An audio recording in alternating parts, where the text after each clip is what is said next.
Dude, he was just in here saying a faint noise is trying to suck your cock. What the fuck?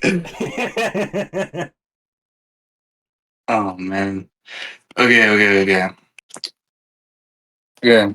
So, Oh, today, I don't know if there's anything else you want to go over first. Like I don't know if you want to go over let's anything see.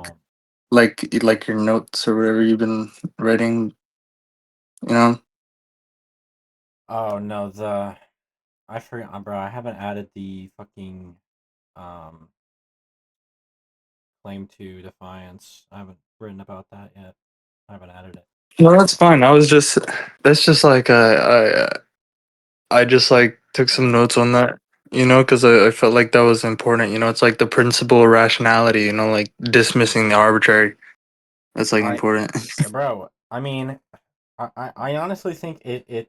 Uh, I think that you could apply it to a lot more than just like you can apply it to so many things. Um, Yeah. I because I mean, it's just like, I guess you saw it, I but I was mean, arguing with Doug about the remember, spirit stuff. remember. It's just basically a consequence of dualism, right? Remember, it's like it's this extra physical conjuring. It's this conjuring of unentailed terms, right? Just to bridge the gap, Mm, to bridge the dualism, And it's just right. like that's why it's so common because dualisms are so common. And it's just Well, I can actually say that it's probably the argument from dualism. and this is just like I don't well, yeah, I mean dualism is obviously an important like aspect, but like, you know, I think it's just like this like argument is literally just like that is what rationalism is. Yeah. Like in every single form of rationalism, right? Just Mm, that argument is rationalism, you know? You're trying to argue for like some like for innate ideas or something. yeah. For God, for whatever magic, You know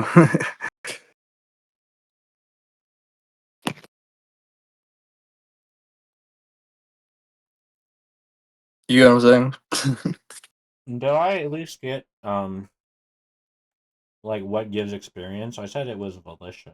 Like the fact that we have volition gives us the experience that we have. What are you talking about?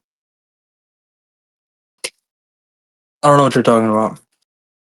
That volition necessarily entails experience. Um, uh, like what are you talking about? What's the context of this? So, have you seen? Because Doug has been arguing a lot recently for the spirit, like material. That Doug basically we're is fucking materialists. Doug is still arguing. Yeah, bro. Yeah, but I mean, I don't know how many times I've fucking, like called him out on this. But like, yeah, I've called him out. I've called him out on it so many times that he just like is assuming, impoverished basis. We're not materialists. We're not idealists. Like every form of monism is, just derivative of some dualism. Yeah, I don't know if you saw the message, so I pinged you in it, but basically it was Yeah, just like it's I always the took same argument. Y, I took But I Y to don't be think. behavior. No, yeah, I don't think you should have. Yeah, I saw what you did, but I don't think you should say, here we could take Y to be experience, the supposed basis is to be volition. Like, I don't know what you mean, but I don't know what you mean by that. Like, is experience like one of those like irreducible things? Yeah, Okay. I mean, it's just action. You can't. carve up action, like it's not, that's like where Zeno's paradox comes from, where we have, like arbitrary standards of time, extrinsic standards of time, and it's just like, oh, then you can infinitely divide it, because it's always, because you're really, what's happening there is that there's always something left over, because that's, you're not using the right units. So you're actually losing information. You're not actually measuring the event, right? Because the event is Hmm. itself, a unit, an irreducible unit, right?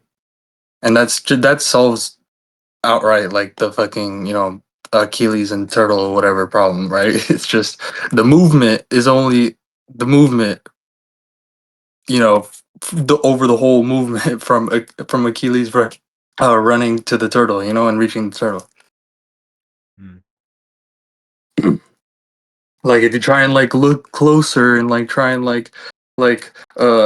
fucking break it down in fucking nanometers or whatever, you're just like you've lost the event. It's just you've destroyed it. You're not looking at it anymore. You get what I'm saying? Yeah, because I was looking through your notes on it, and because yeah, I was just like omni search like experience, and I think, what did I find? I quoted a couple of things from your notes, but But I don't know. Like I know that it's literally just he's assuming some impoverished basis for one. Like he's assuming we're materialist, and then thus, we have this impoverished basis that whatever he yeah, thinks if our materialism. judgments are to be based on what exists, then there must exist an experience of what does in fact exist. What? In your notes, if our judgments are to be based on what exists, then there must exist an experience of what does in fact exist. What can you like put that on the screen? I don't know what you're even reading right now. I'm reading. Sensations are representation. This is Okay. right here. Okay, what does in fact exist? Because when like I couldn't hear what you were saying. I don't know if like on the recording, like people would hear it too. You know, like I Mhm. literally heard, if our judgments are to be based on what exists, then there must exist an experience of what doesn't exist. That's what I heard you say. Oh, I was like, what?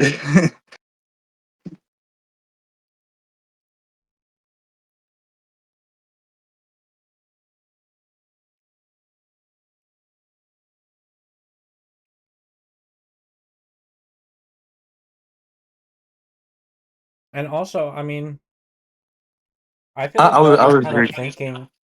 I feel like Doug is kind of thinking that we're the only people who are experiencing the world, right? That we're the only creature who can experience as well. When it's like, all organisms, while yes, they do experience things differently, they do experience the world.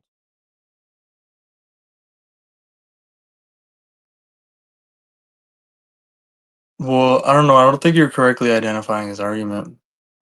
Really. I mean, what do you think he's trying to say? Well, he's just saying the basic stuff, oh, you're a materialist. Oh, so, you have this impoverished view of reality. So, we have to add in God. That's what he's saying. Oh yeah, and I also did quote you as well because you said materialism is a metaphysical position and not a scientific one. Right. So it's not necessarily that materialism is no God. It's simply just that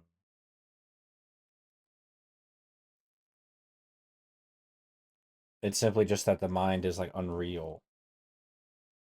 Yeah, it's one basically it's one horn of a dualism, and It's just the fact when you look at one side of a dualism, you necessarily have to treat the other side of it as unreal, right? Because of how it's defined mutually exclusively. It's mutual exclusivity, right? So it's so like when you're looking at the material side, right? Say you're gonna look at the material side and you're gonna try and bridge the material side. Like you're gonna try and build a bridge from the material side from the material side to the Mhm. to the other side. You know what I mean? No, a materialist side, not the material side, sorry. Materialist Right. side, right? Or whatever. You're building it out of this material, quote unquote, right? This matter, quote unquote, that's defined purely an extension and also like basically how Descartes defined it, right? In pure extension and in terms of like algebraic geometry and like that's it. So What? no intentions, no intentionality with an S, no particularity.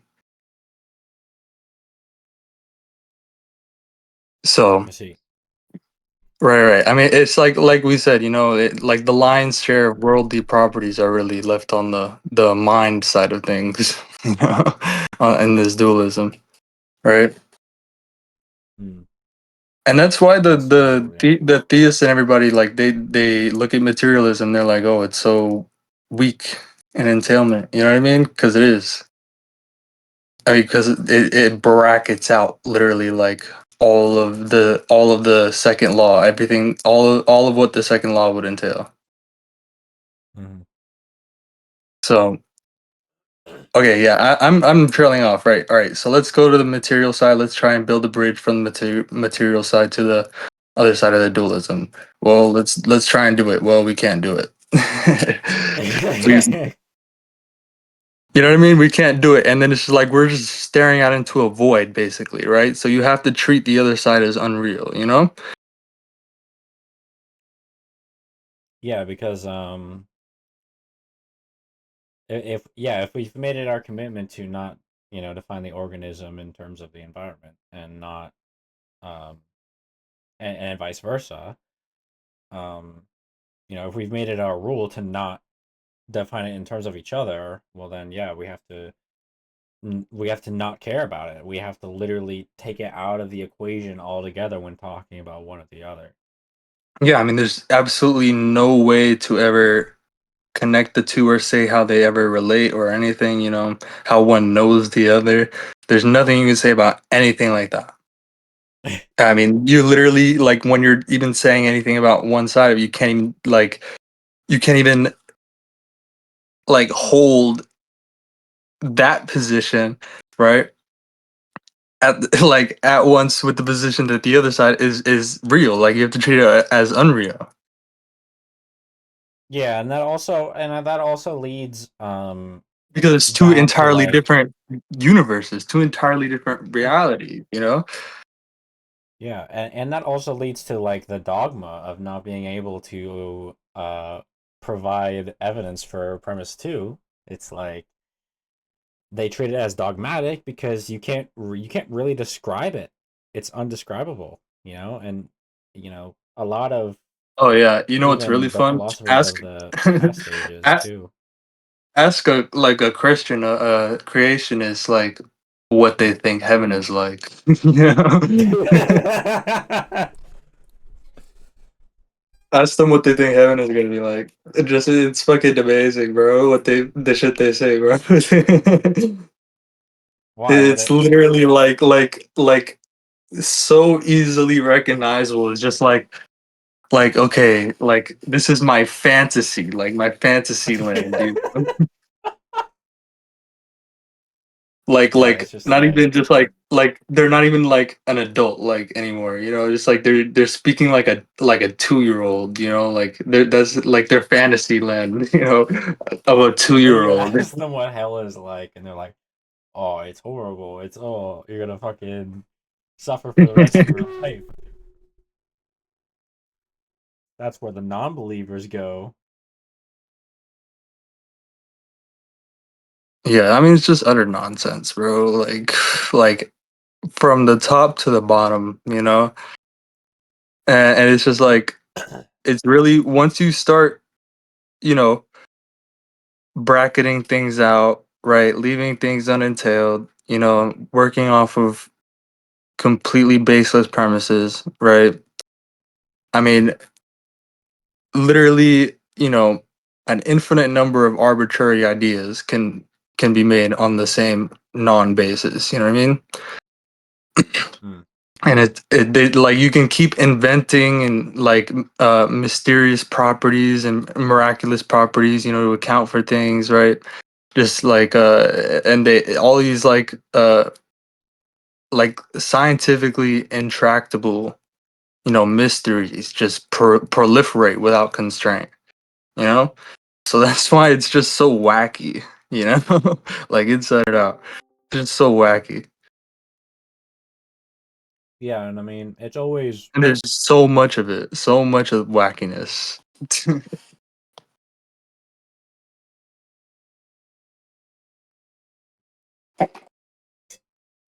and it's they treat it as irrefutable from, you know, just this idea that there has to be a dualism, and that's where that assumption comes from with the premise too. Like,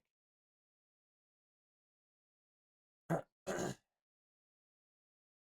I mean, once you give them premise two, I mean, they can fucking do whatever the fuck they want.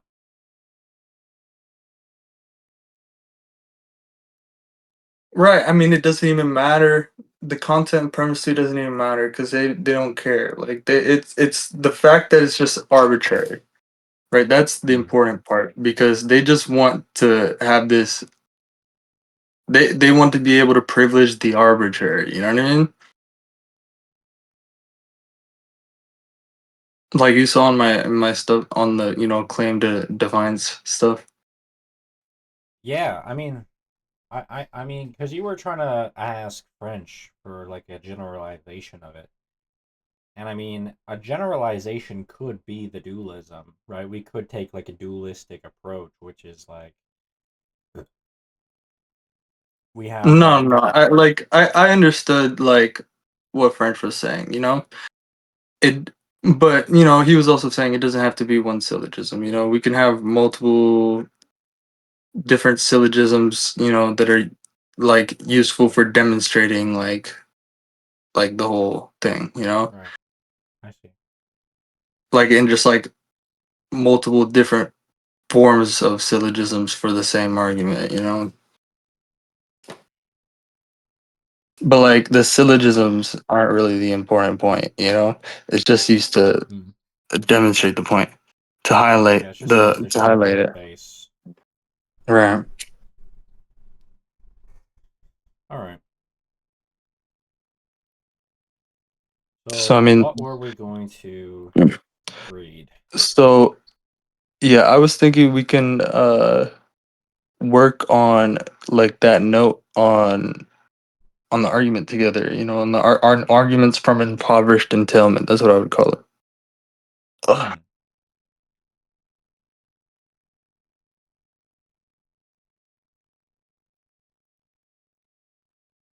Hmm. But no, like we can do that after. If you want to do that after, like we can basically we're just gonna finish reading all the stuff we were reading, right? Like and basically Yeah, yeah. we'll be learning like the basics of thermodynamics. We learn thermodynamics here, right? And yeah, it's not gonna be that long, but like just to finish a whole like reading of the notes, and like we can put that all into like one video, you know. Right. Um. So yeah, I So think we were at when you went with that like figure, and then it was gonna go into like the basics of the. I yeah, and it was right below the figure too, so you can do that. think it was figure 4.4. No, no, no, no, no. You won't find it like that. You gotta Search minimal ontology.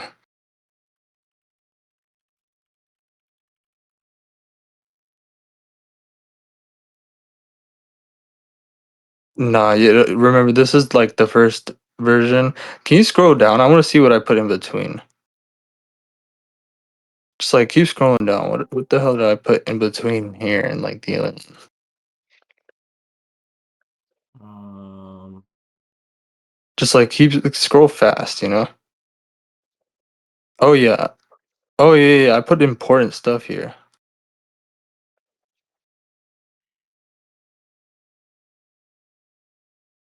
There's some finished paragraphs here. So let's go. We'll go up. And then I get into arbitrariness and stuff. You don't have to get into that if you don't want to. But yeah, like no. I don't think it starts here.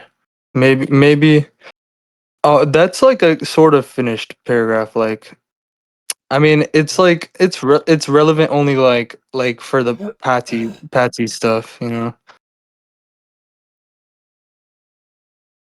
well, I mean, But we can either learn about thermodynamics or do whatever. no, no, yeah, let's this is a finished paragraph though.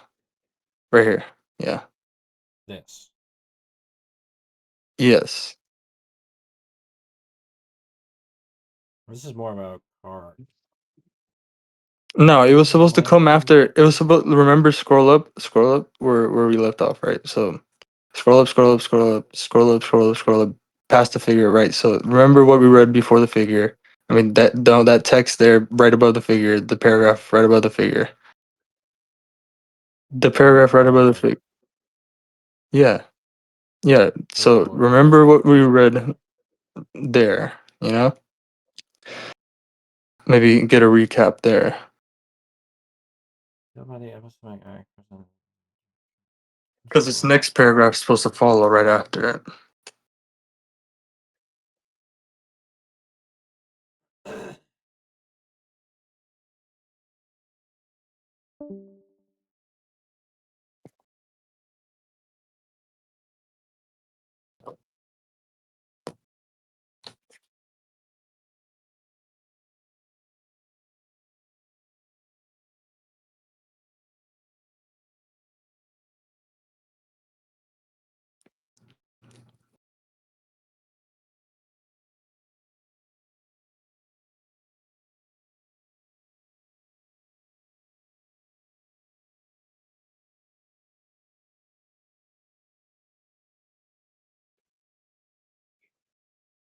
So you got that?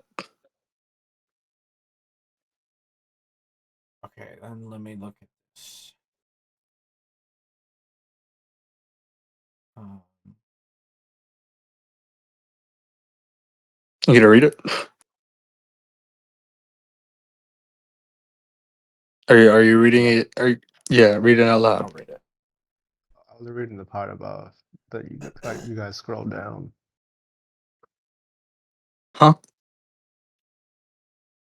What'd you What? say? No, oh, sorry. I thought you were asking me if I was reading. No, no, no. No. In short, the independent mind or self, the Cartesian a priori or given asserted in the cogito argument, is a myth. There is no independent decontextualized subject or self. See also box 4. As discontinuum is related to continuum, the self or subject is only distinguished, known, is only given relationally through the self-other dynamics of the epistemic act and the epistemic act with its relational entailments, i.e., immediately entailing both the first and second law of thermodynamics. This is all a quote, by Provides the a way. minimal what? This is a quote. The no, it's not. Yeah, it is. The quote ends here. No. Do you not know how it doesn't end there. No, Oh, but there's another oh one that wait, starts. No, that's the whole quote. It's the I same didn't see quote. that quote. I You, didn't see you that you quote. you can write quotes like this. You can put the It's just because the basically citation comes after. Yeah, you can put the citation like if there's a comma, like a like an in short like this. You can put if there's a comma, you can close the quotes, put the citation, and then put the comma there, and then open the quotes again. It's a common thing. Like it's just you can write it like that. All right, then I'll reread it. Open quote. In short, the independent mind or self, the Cartesian a priori or given asserted in the cogito argument, is a myth. There is no independent, decontextualized subject or self. As discontinuum is related to continuum, the self or subject is only distinguished, known, is only given relationally through the self-other dynamics of the epistemic act, and the epistemic act with its relational entailments, i.e., immediately entailing both the first and second laws of thermodynamics, provides a minimal ontology or world on which the existence of the self thus inextricably depends. And that's literally what he meant by relational entailments. Like in the paper, he explicitly was saying that. So like, I felt the need to add that. Like this is what he means here. You know. Right. I mean, it really is just a restatement of the first and second. More so the first. But anyway.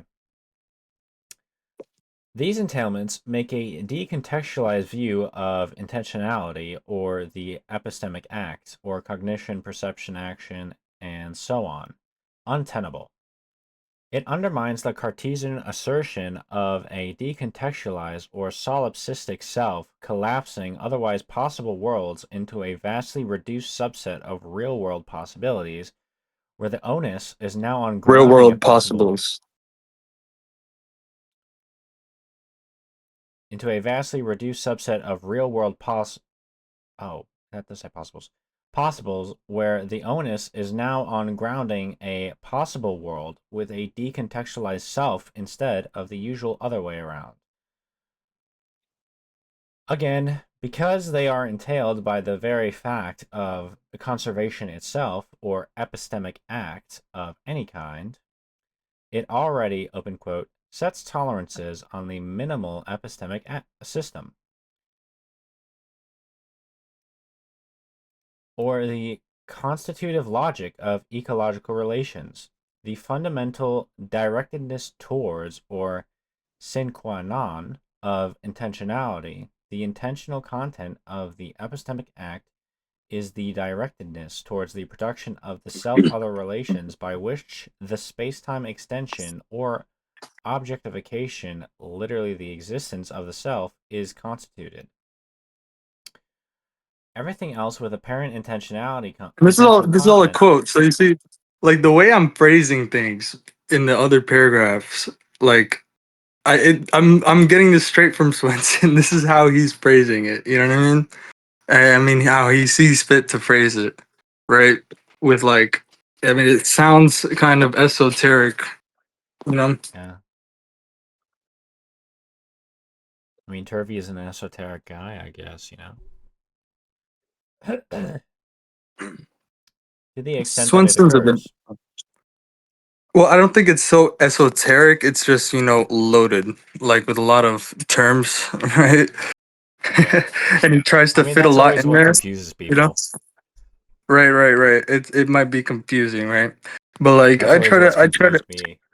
I try to All right, clarify. hang on. You Now know, that you're not I feel reading, like the way I've built up to this, right, really like clarifies it all, you know? Mhm. yeah, now that you're not reading, can I ask a question? Yeah. Sure. Yeah, so when he says it sets tolerances on the minimal epistemic system, what kind of tolerances does he mean? Like, does he mean the system tolerates like more order? Well, no. Like, he's referring like this is the same paper where he's referring back to like tolerant spaces. You know, like when we talked about tolerant space before. If you scroll up, In which channel? I believe no, it was it's here in the notes. It's up. here. Up. No, just search Minimal tolerance morphology. tolerant space.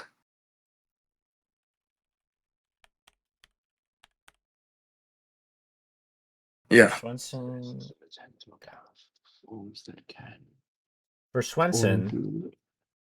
open quote, the core assumptions or ontologies of scientific theories can be understood as defining tolerance spaces that attempt to account for the forms that can or do instantiate or differentiate spacetime in its development. The generic problem Did we of get to this? Parmenides, Did we get to uh, this? Parmenides. I mean, we talked about Parmenides before. That was in the Okay. We started Did we start the violation of first law? We did, right? or this is right. What the fuck? Okay, Jesus Christ. Scroll up. Scroll up. Scroll up. Scroll up. Up. You scroll down. I'm trying to look at where we were. I lost where we were.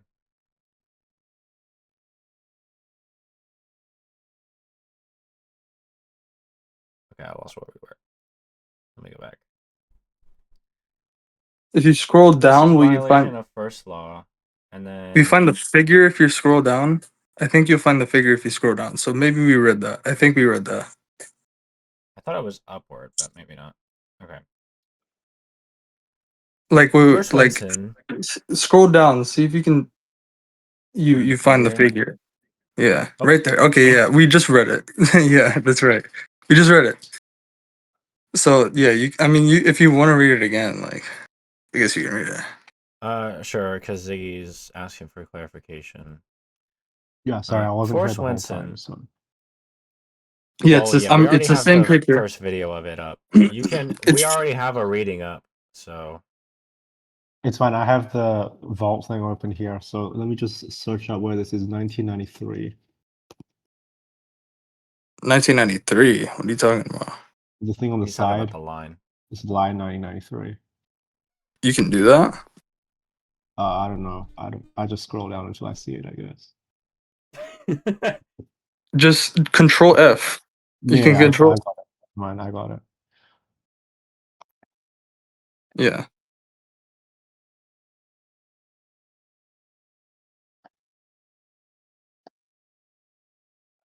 You guys can keep going. I'm just gonna read this.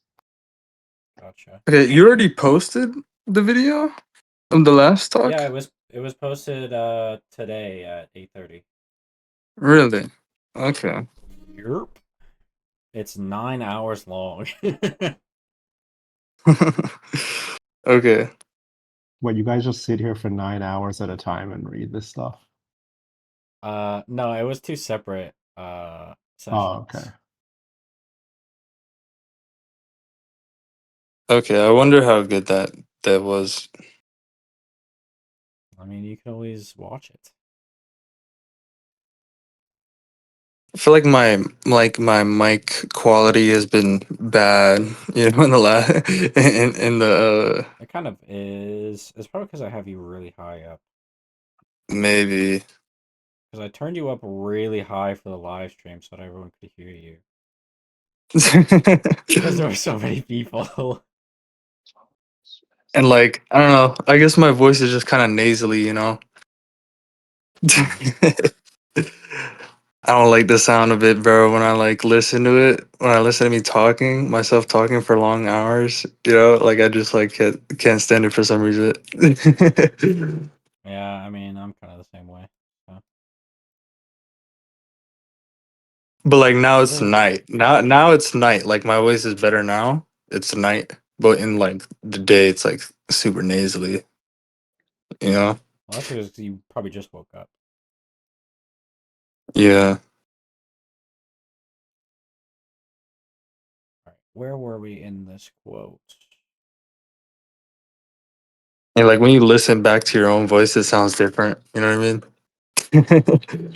It sounds different from Really? like the way you hear it when you're talking. Yeah, yeah. Because, yeah, I don't know why. It's because your skull insulates the noise, so it goes through like your brain and stuff, or like the parts of your bone, so you have a different sound. Yeah. It's like you know, Yeah, because you can still hear yourself when you, like, plug up your ears. kind of. Yeah, you can. Oh, that's weird. Yeah, singers do it all the time when they have to hear their voice a bit better. Like they'll cup their Interesting. ear or cover it.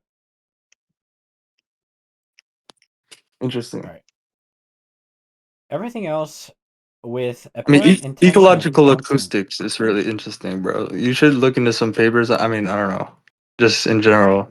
Like, I want to say it on the stream. Ecological acoustics is fucking like interesting stuff. Ecological acoustics. Yeah, like, and also, I'll say this on stream.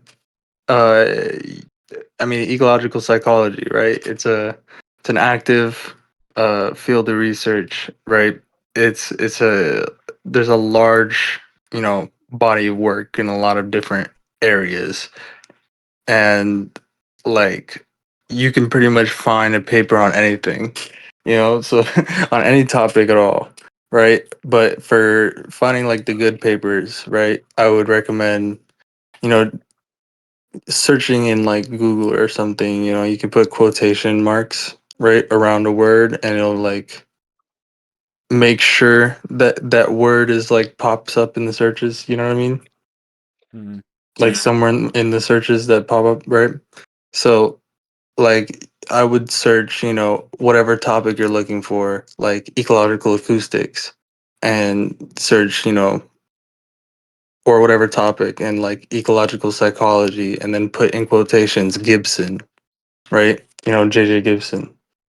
mm, Definitely put in quotations Gibson, because then it'll give you all, one, it'll give you papers, and it'll give you papers that are, and two, it'll give you papers that cite Gibson, right? Or, and you can also do that for Turvey and like whatever other authors, like I do that a lot to just like search for papers.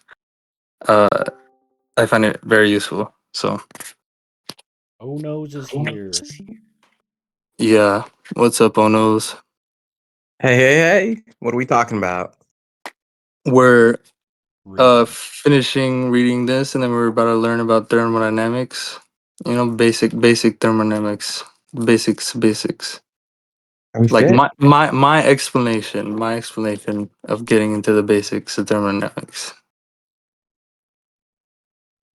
All right. Let's hear it. Yeah. Just Big like disclaimer. Uh, yeah, yeah. continue. Everything else with apparent intentional content, to the extent that it occurs, e.g., representations, symbols, rules, in order that it has. Or I can't do it with the colored shit. I'm sorry. I can't. I can't even see it. Like I can't even read it without the color, honestly. It's the purple is the worst. The dark purple is the worst. To the extent that it occurs, e.g., representation, symbols, rules, in order that it has intentional content, ultimately serves, is contextualized by, parasitic upon, or differentiate or develops phylogenetically and ontogenetically out of these relations. These self-other distinguishing relations. What? Out of these That's what he, relations from a different perspective. Yeah, from a that's what he's different talking about. You perspective, see, the assertion. towards the production of self-other relations, or by the by which the space-time extension or objectification, literally the existence of the self, is constituted. And he says earlier, like he shortens that just like self-other distinguishing relations.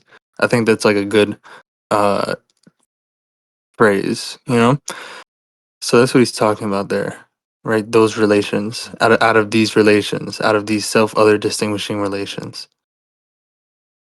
Oh, okay. Parasitic upon a different or develops phylogenetically or ontogenetically out of these relations. From a different perspective, the assertion of the Cartesian circle in the idea that is that spelled wrong? Yeah, the Cartesian circle and the idea that intentionality, meaning, and perception are. Intentionality, meaning, and perception are fundamentally or exclusively about internal mental states or representations is a claim in effect to derive semantics from syntax. As Putnam 1980, for example, has shown, however, syntactical or rule-based systems cannot, for simple formal reasons alone, be the source of intentionality or semantic content, and fact readily admitted even by leading proponents of the computational or algorithmic view, e.g. Fodor's 1980 methodological solipsism, in reply on methodological realism. Coming under devastating attack, both for formal reasons of this kind, Yeah, you as see, I give a well link there. That link is like the whole Fodor. issue. Yeah, that link is the whole issue. So it has Fodor's paper, and also if you scroll down, there's Turvey and Shaw's paper. Right, Turvey and Shaw's paper on methodological realism was actually really good. It's very, very short, and it lays out some very key like points. So you can like Control F for Turvey. Yeah, that's Fodor on methodological solipsism. Okay, maybe The that's fucking OCR is fucked. is it? Does it even have OCR? I can't even highlight anything. Maybe not. Just like scroll down.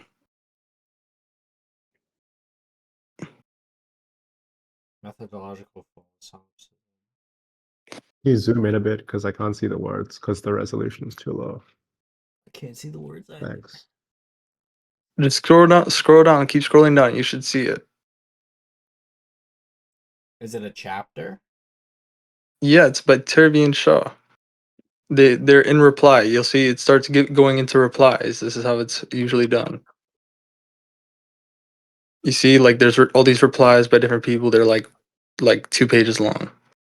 Each reply. Jared J. Katz, Peter W. Brustein, D. Eisler, Pat Hayes, John something. No, maybe he was up. Maybe I missed him.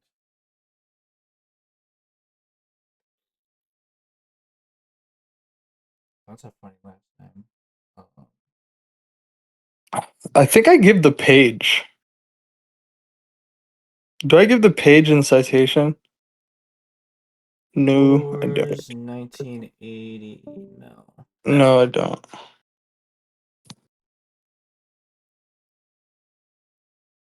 Here we go. I have the paper. I have the fucking just like I have it cut out just the PDF of Turvey and Shaw's excerpt. So I'll put that in VC text. There we go.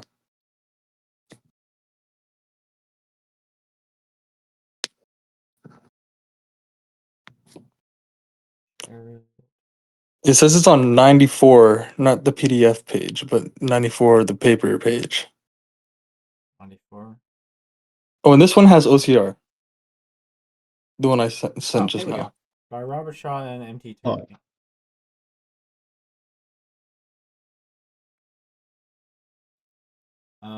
Methodological. But the one I sent has OCR. And the one I sent to VC text.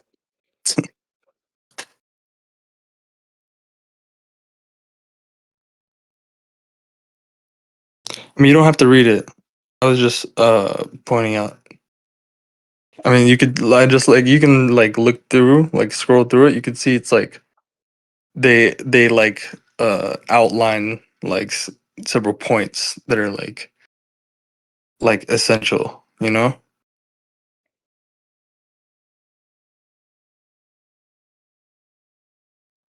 I think it's like very cool how they got it all to fit in like two pages pretty much.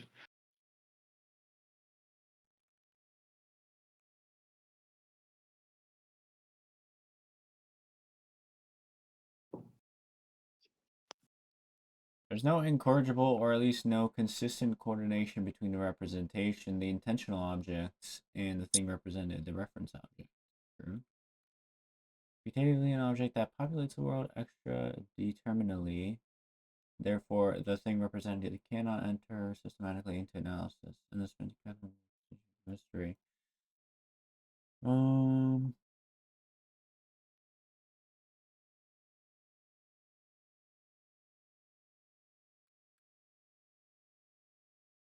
Yeah, he's outlining Fodor's doctrines, or the doctrines of, contemporary cognitive science. I see. And then he goes into the doctrines of ecological science. Like in contrast. Realism Like in without direct specification in is direct not contrast. possible. Therefore, there is specification. Perception is non-propositional and of necessity a posteriori to the fact. Yeah, in the paper on commitment to, like, uh uh consequences of a commitment to realism, in that paper they talk about how, like, affordances and, like, specification and all that, like, is, like, necessary for realism, you know? Like these concepts. Right. I mean, what you said about the if you don't believe in these things, I mean, you're pretty much in constant contradiction with every action that you do, right? The Parmenides cut, there's no room Yeah. for him. So, and whatever you said about the ecological theorists, where it's like the unequivocal thing is to find ever more finer, coarser grain size. I don't know. Forgot. A very important, you know, like if you go down to back deep assumptions. Deep assumptions. Yeah. At any grain of analysis of the ecosystem, the animal focused descriptors and the environment focused descriptors are commensurable. This doctrine helps render perception direct in the sense that no translation is required between descriptor sets. And Turvey and Shaw, they talk about that in a lot in numerous other papers. It's a very important point.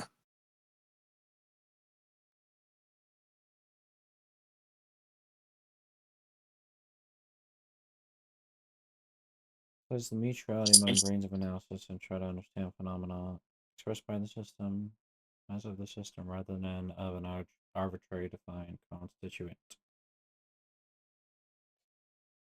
Okay. Very cool.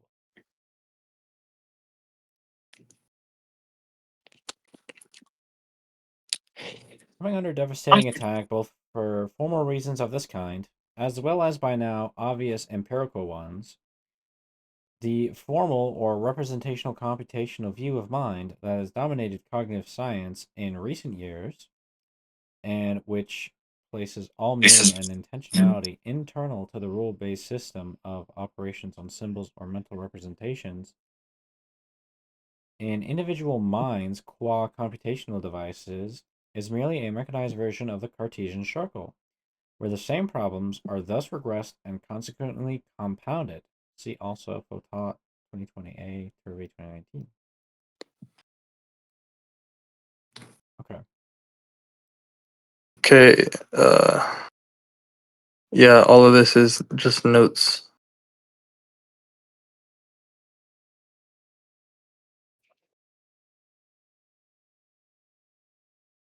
All of this is just notes, yeah. This one, behind this mechanistic hypothesis. Well, maybe a little bit above it is not notes. Like some of those sentences are just split. It used to be a full paragraph.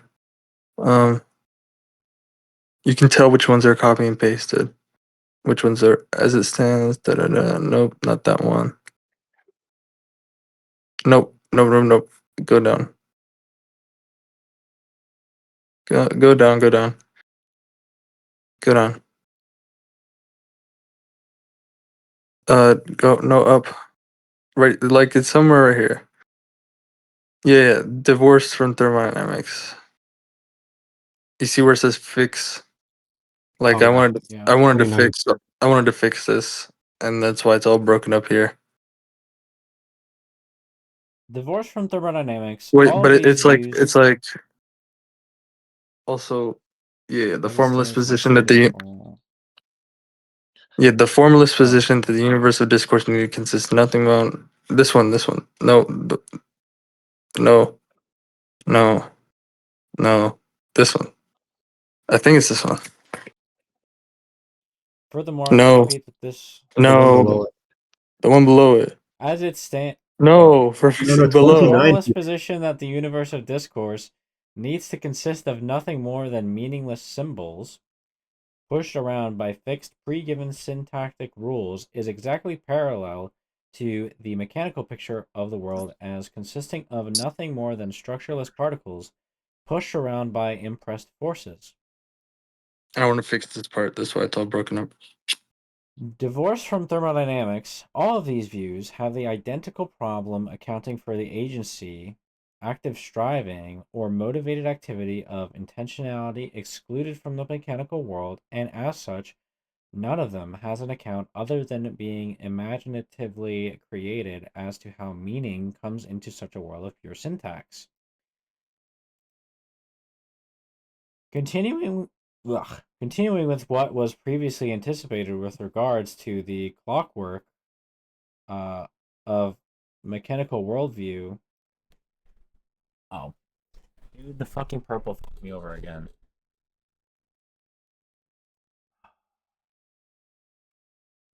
Continuing with what was previously anticipated with regards to the clockwork or mechanical worldview of the likes of Boyle and Newton, as Voltaire once put it.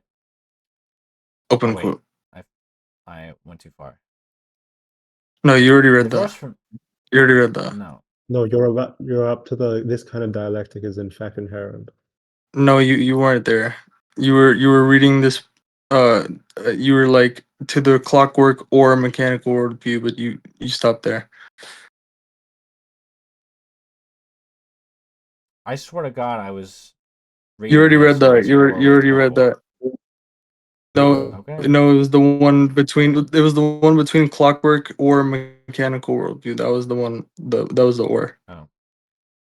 Anticipated with regards to the clockwork or mechanical worldview of the likes of Boyle and Newton, as Voltaire once put it, a clock argues a Open quote. clockmaker. Open quote, a clock argues a clockmaker.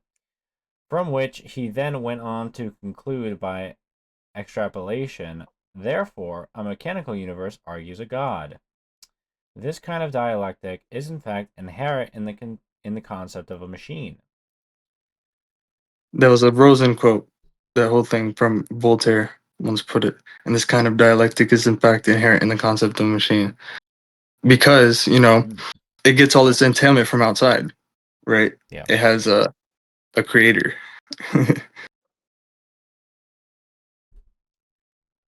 The unifying assumption was that all genuinely physical processes, those reflecting properties of matter, should ultimately provide explicable in mechanistic terms.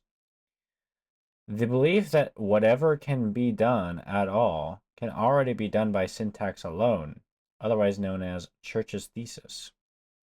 What does viz mean? What does this mean? I forget what it stands for.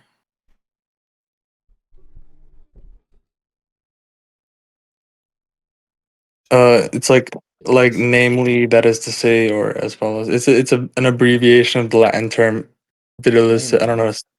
that is to Biz. say, or as follows. Biz. Yeah, I don't know. Let's see how to fucking pronounce the full Latin term.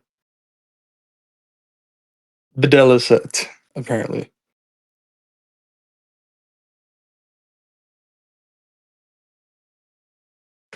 Where'd you find the full pronunciation? What? Videlicet. Look up Videla set pronunciation. And you just search it up, and there's a It says the word right there in the definition. Why are you spelling it like that? jeez, bro. Bro, Videla what? said. I just told you, bro. There, it's the Videla Oh. said. italic. Oh, there. I didn't see that. It What? said like Videla said, bro. Videla said. I don't know how to read that.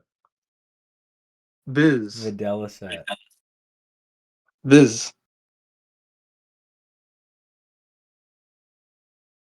It means it is permitted to see.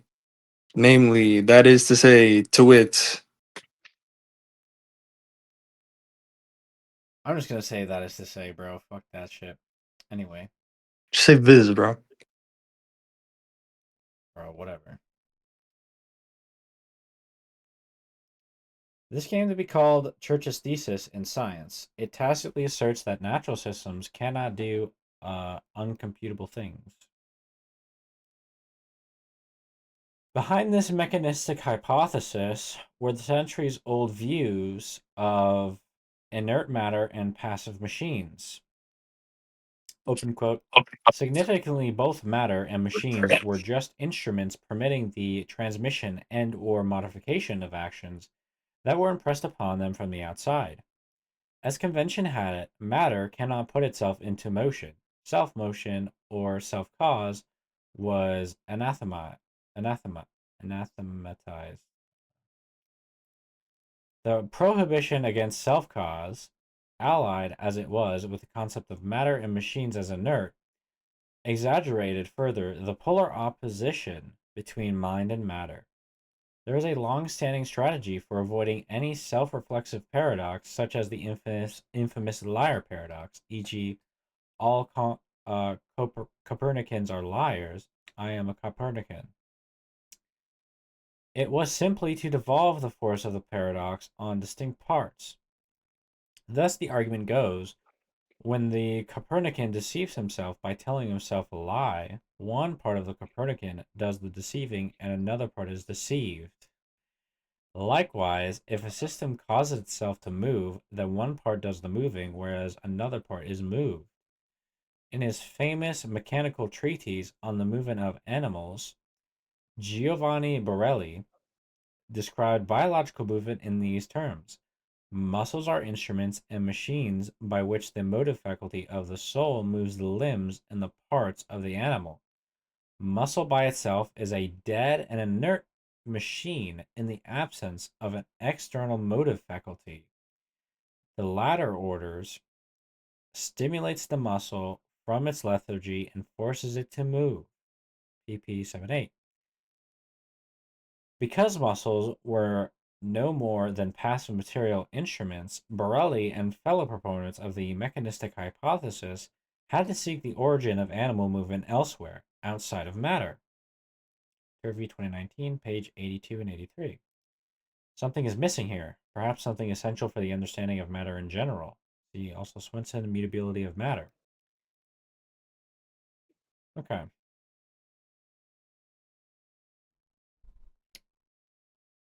So, against self-cause.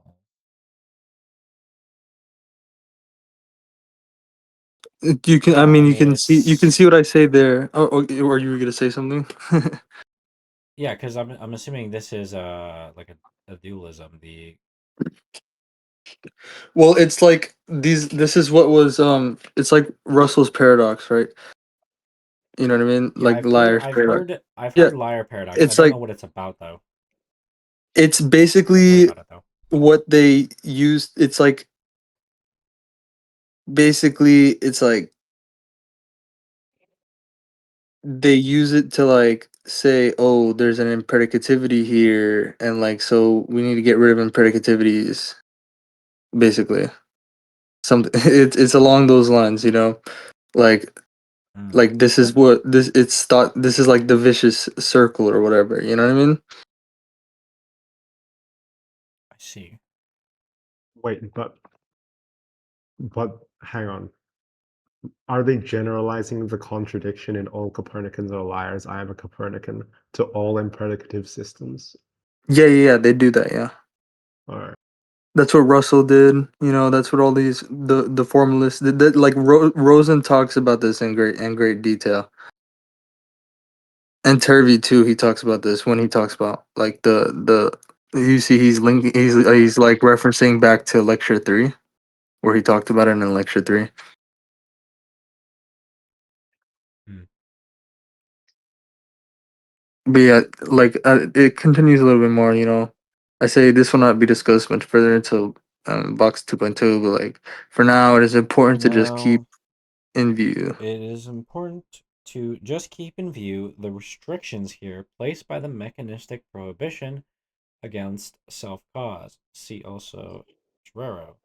And what the fuck? Okay. Whereby X cannot be understood in terms of what it entails, but only exclusively in terms of what entails it. Viz., nothing is required of X beyond its passive inactivity. Though, of course, the mechanistic hypothesis has had to be supplemented and generalized repeatedly, the basic faith in syntax has not changed. All right. Is this completed or are these notes? These are just some notes on uh like Put what more stuff. like some Rosen and Patty notes on like the base, like the whole like computational, like the universe's computation, kind of Hmm. views.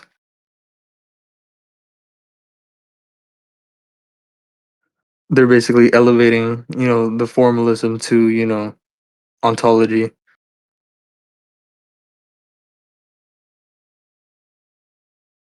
Yes, so these are finished. So start from on the other hand. Yeah. On the other hand, open quote, on the other hand, it is also well known that syntactical engines are also extremely limited. In a very precise sense, they cannot do most of what there is to do. This is paradoxical. But as we hope to show in the ensuing pages, although my own analysis will proceed differently, by looking more closely at this paradox, we can learn important things about formalisms and about the things in the world that formalisms can describe. We will thus gain deeper insight into the nature of the syntactical paradigm itself. And this is the stuff that led into the measurement stuff and like Rosen's argument there. The Remember? extrinsic and intrinsic measurements. Yeah, so this is like it talks about formalization, right? And then it talks about like arbitrariness, and then it goes into that. So I don't know if we can like there's maybe like this paragraph and then one more paragraph, maybe another paragraph. I don't know. Okay. But then we can skip to the thermodynamic stuff. Yeah. One of the great discoveries in the foundations of logic and mathematics was that syntactical precision could be obtained only by relinquishing meaning. And it is precisely this fact which has led to every one of the foundation crises as we are confronted in each field with the non-formalizability of their subject matter. Since the whole point of the formalization is the exclusion of all reference, and what is left, if anything, when all reference are stripped away, pertains to what is syntactic. Open quote. Any limits of formalization, i.e., any entailment process that cannot be captured by syntax slash fixed in advance algorithms, pertain precisely to external reference, and hence to what is inherently semantic. This much entailment is simply not compatible with purely syntactic terms, i.e., fixed in advance like that of machines. As with the parallel situation of formalization in mathematics that Gödel had shown to be impossible, this fact only gives us trouble if we insist on believing that syntax exhausts the world. The belief of which, in fact, must already come from the standpoint of formalization, which may admit no outside as such, that is, it is only from already assuming such an impoverished standing, i.e., stating with pure syntax as no semantics, with semantics thus forever out of reach, that the limitations of formalization are here elevated to a limitation on material nature itself, i.e., with the mechanistic hypothesis, or its most modern rendition, Church's thesis.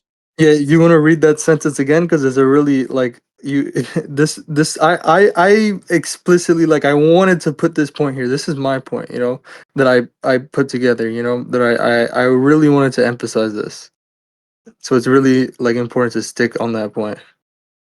The belief of which, in fact, must already come from the standpoint of formalization, which may admit no outside as such. That is, it is only from already assuming such an impoverished standing, i.e., starting with pure syntax and no semantics, with semantics, thus forever out of reach, If that you the start with no limitations. semantics, Yeah, semantics is forever out of reach.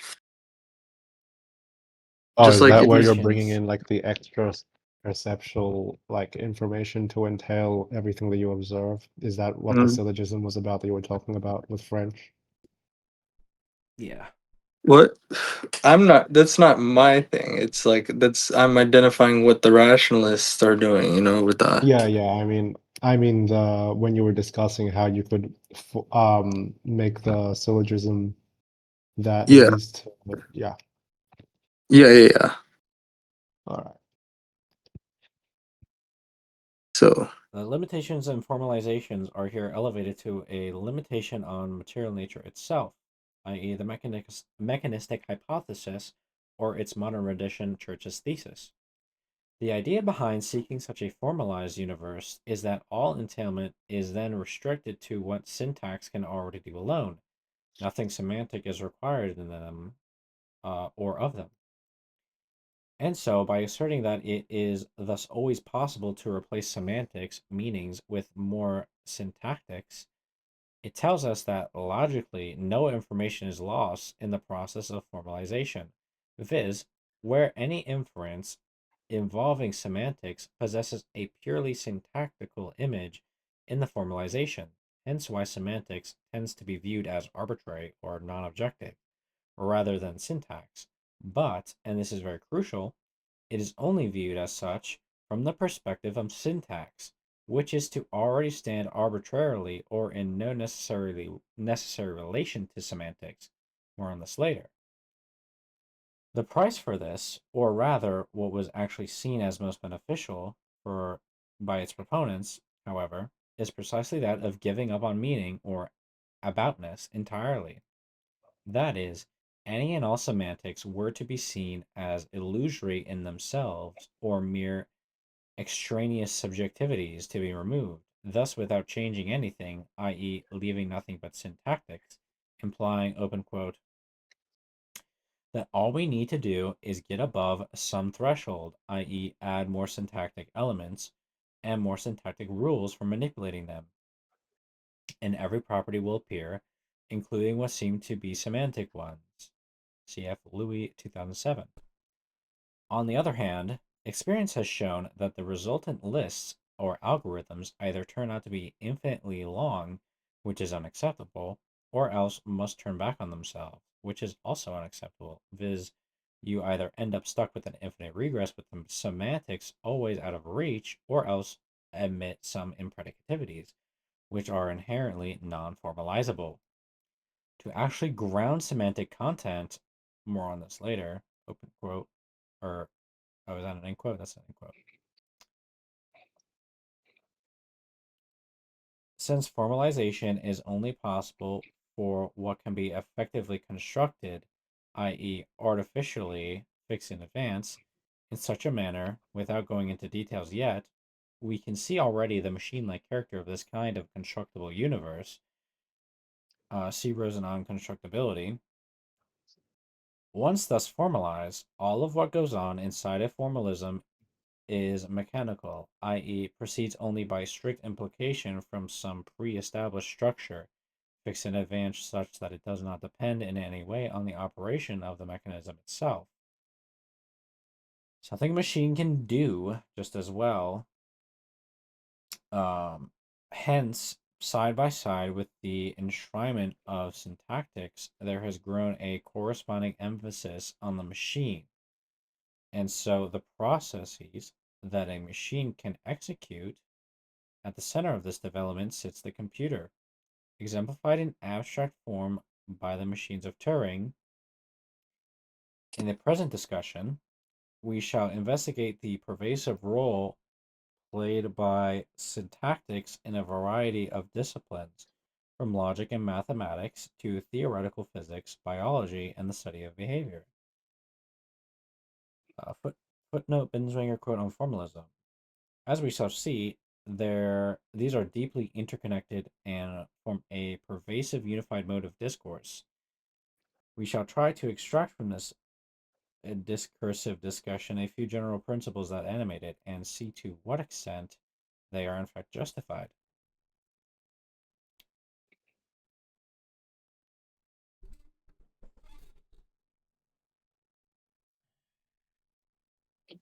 All right.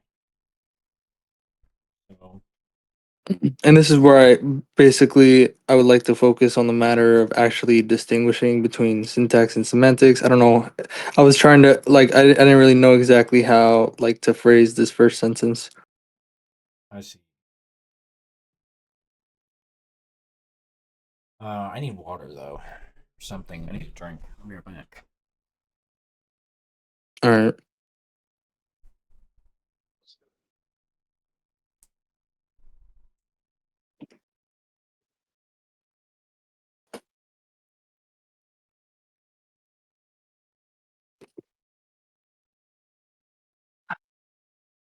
Who's here with us? Oh, yo, on those. Ziggy, you guys got any thoughts so far? Um, Um, I'm I just would sort like to of go into taking it all in. I would like to go into how you differentiate syntactics from semantics, because that's just the Mm, main thing I'm wondering. Yeah, that's what we're about to get into. Yeah, that's why I'm saying I would like to get into that before we do thermodynamics. Oh, really?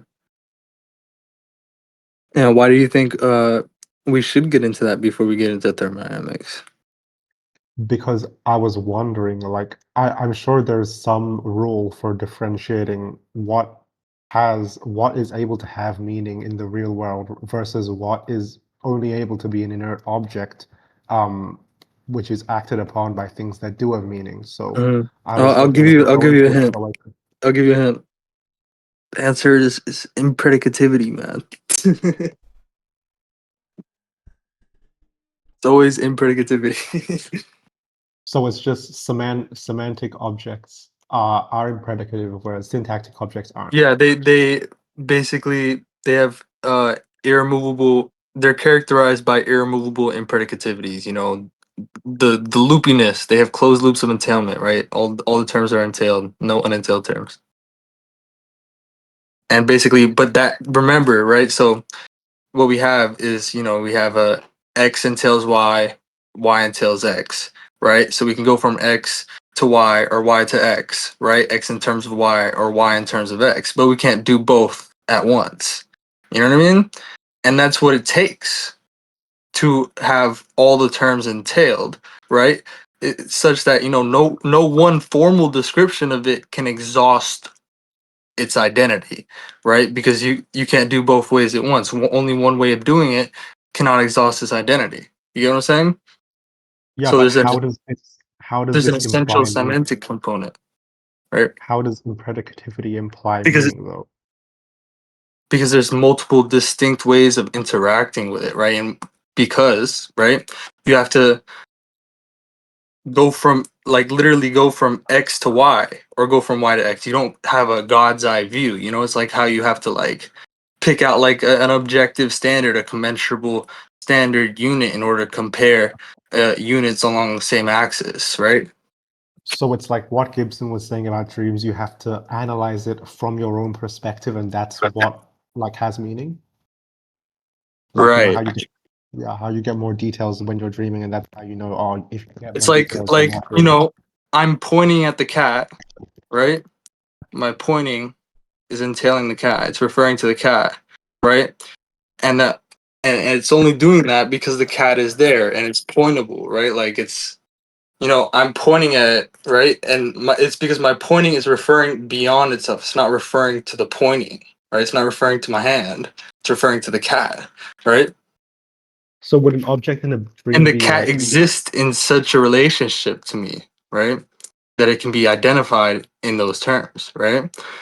And that, like Turby gives this example of the cat, you know, and the pointing, right, as a basic example, right, of impredicativity. yeah, so what I'm wondering is when you're dreaming, right? Gibson said that you can't dream and then you look at an object and try to discover new details. So what would, like, I know it can't be fully fully syntactic, right? So where would the semantic component of what you're dreaming about be located? I don't know what you mean by that question. Like, so from what I understand, uh, semantic means that you have to engage with the object in order to perceive one part of the impredicativity in like Right. the loop between x and y, and that's how you know that it Right. has semantic And meaning. Turby gives other examples, basically, you know, like, you know what I mean, like wave particle duality, right, is another good example, because no, like, you have to have both mutually, like, you know, incompatible formalisms, right? Like, you have to have both, right, for a complete description of, you know, some quantum phenomena, right? You have to have both wave and particle descriptions, right? But you can't do both at once. And it's like, it's because it's like, and you know, with all the like uncertainty and stuff or whatever, right, the supposed randomness or whatever, it's because the quantum mechanics formalism, they can't, like, the formalism can't include the measurement process itself, right? Because it works off of, you know, it's based on time symmetric equations, so it can't introduce, you know, the time asymmetric, you know, measurement process that it actually relies on, right? And we'll get into that, but basically, like, the appropriate system to look at is the system that includes both the measurement and the thing being measured, right? You mean the measurer or the measurement? The measurement, the uh everything, where everything is entailed, right? And Turby talks about this in like lecture 4. He gives like diagrams and like he discusses it in terms of impredicativity, right?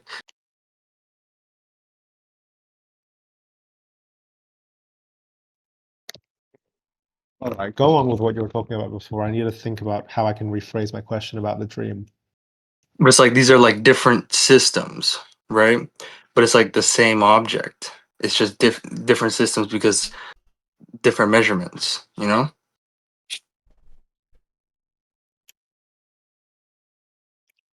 Just no one way of like measuring it exhausts its identity, you know? It has like I mean, anything you pick up around you, you can talk about its properties, you know, forever by just relating it to other things, including it relationships to other things.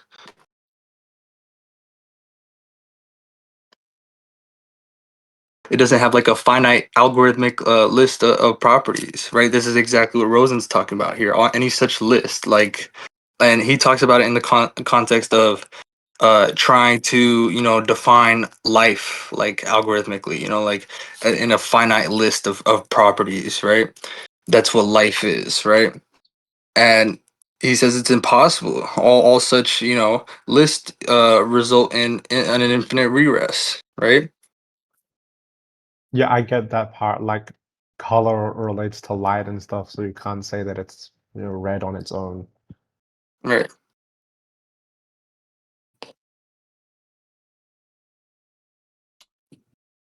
Yeah, it's just Okay, so it's an important part to understand, like, about nature, right? Stuff's like things in nature just like are, you know, they don't have like some finite like fixed set of properties. Their nature is not some fixed set of properties, right? Their nature is, you know, how they relate to other things. and so if So the question, like how they relate to you, you know, the very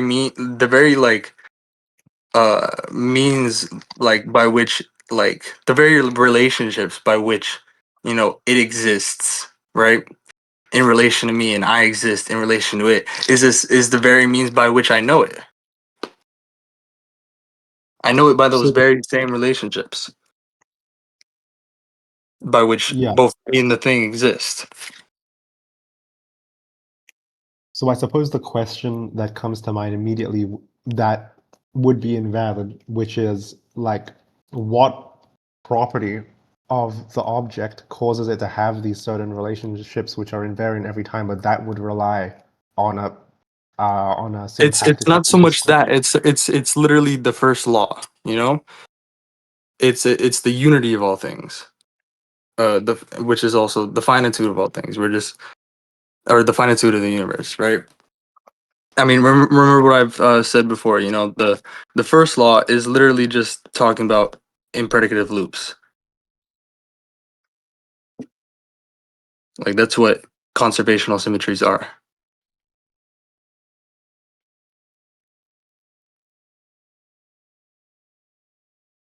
So it's just the fact that I am not in some separate world. I'm in, like, the knower is in the very same world and no less real than the known, you know?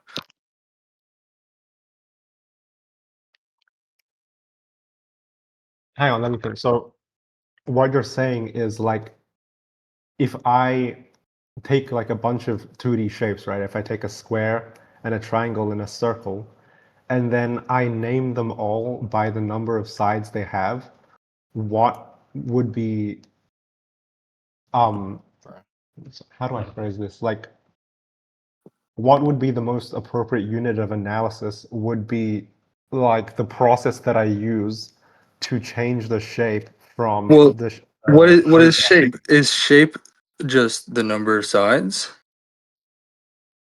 Or they're higher order dimensions, right? That are like, you know, basically, you know, I'm just like a word is like on the tip of my tongue. uh like just like higher order dimensions, like various like ratios, you know, among the objects, you know, and you know, in a like more like in a larger context, right? You're not using extrinsic like units, right? Fractals? Yeah, like fractals and stuff, you know. But I'm only talking about regular Like 2D yeah, shapes. no, yeah, but yeah, regular 2D shapes, whatever. But there's a ways you can, you know, lay out regular 2D shapes, you know, where you can like you can basically like Gibson has shown a like it's all like there's a long history in like psychology, you know, with the Gestalt school, and like Gibson is like talked about that stuff, you know, like how like they just lay out these like dots, like these dotted patterns or whatever, and like you see them like move, you know what I mean?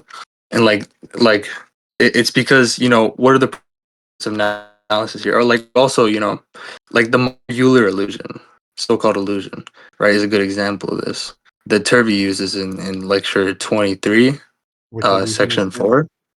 Let me look it up. Huh? How do Yeah, you spell lecture it? 23. Lecture what? No, the name of the illusion. You can see it in lectures on perception.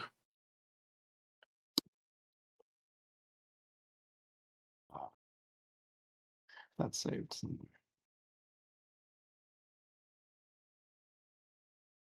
It's in lecture 23, I'll just and look it up. he also describes it in terms of impredicativity, and like what's going on here. Oh, the Mueller-Lyer illusion. Yes.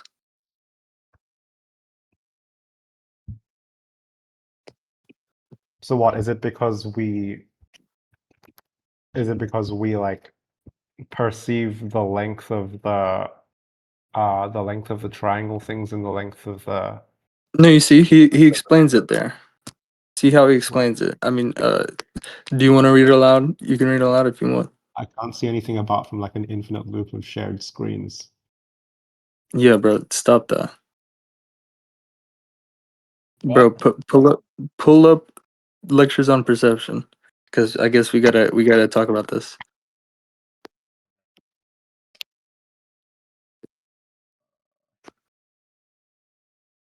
Lecture 23, Ecological Optics Primer.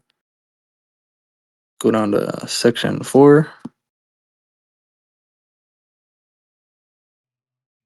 Can't see Bro, I anything have so many. apart from Discord. Do you not have it yourself?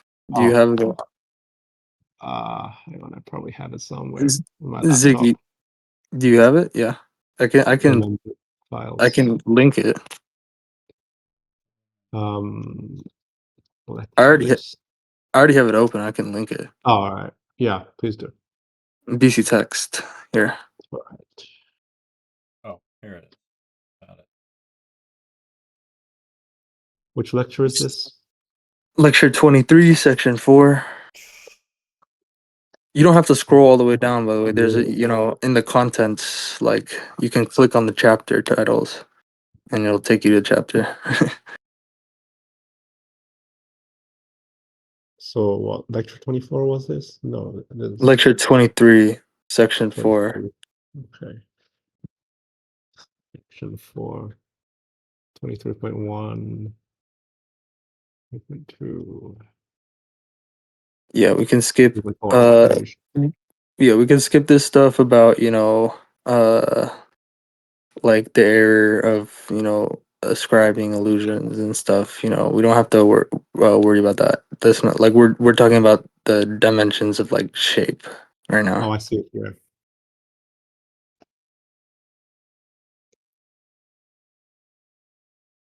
What is this? Proportion of total gap covered by line. No, what are you scrolling up? I mean, scrolling down so far, bro. Oh, it's the Lee room. Why are you scrolling down so far, dude? What? Oh, wait, no, I'm looking at the graph. I'm looking at figure 23.7. Yeah. So Figure basically, 23.7. don't look side to side. Look, up down. That's the illusion. Yeah, I'm doing that. Compare the ones that are vertical to each other. Oh.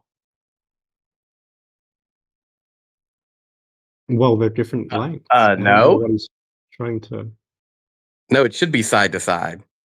No, Yeah, I believe it is is side it? to side. Are you sure? Okay, They're not maybe up and down. maybe it is side to side. I'm tripping. Yeah, it is side to side. Yeah, I was tripping before. My bad.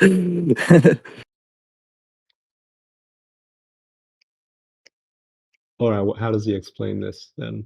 As is, So yeah, look at left to right in A. They look like the right side looks shorter, right?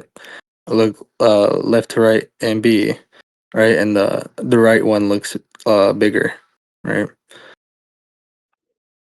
Yeah. Well, no, the right one looks smaller, doesn't it? Shorter, Doesn't sorry. shorter. If you look at A, the one on the left looks longer, or it's supposed to look longer. The one on the left looks shorter on B. Does it? Oh, it looks shorter in B. Yeah, it does look shorter in B. The one on the right looks shorter in B.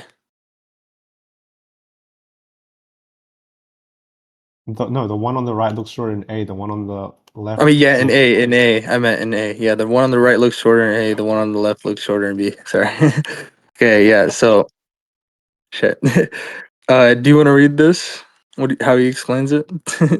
I mean, Yeah. he basically like Okay. there's a lot that goes into it.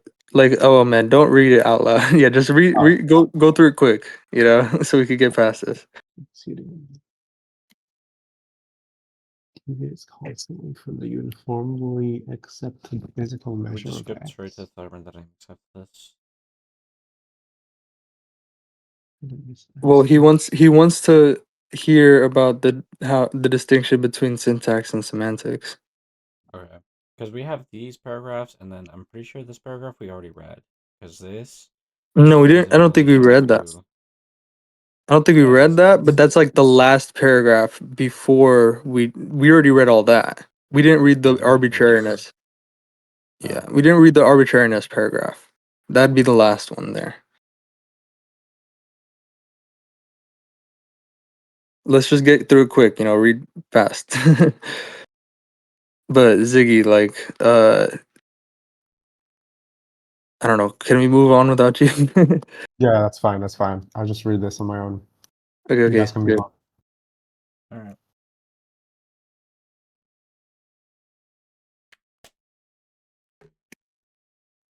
Let's go.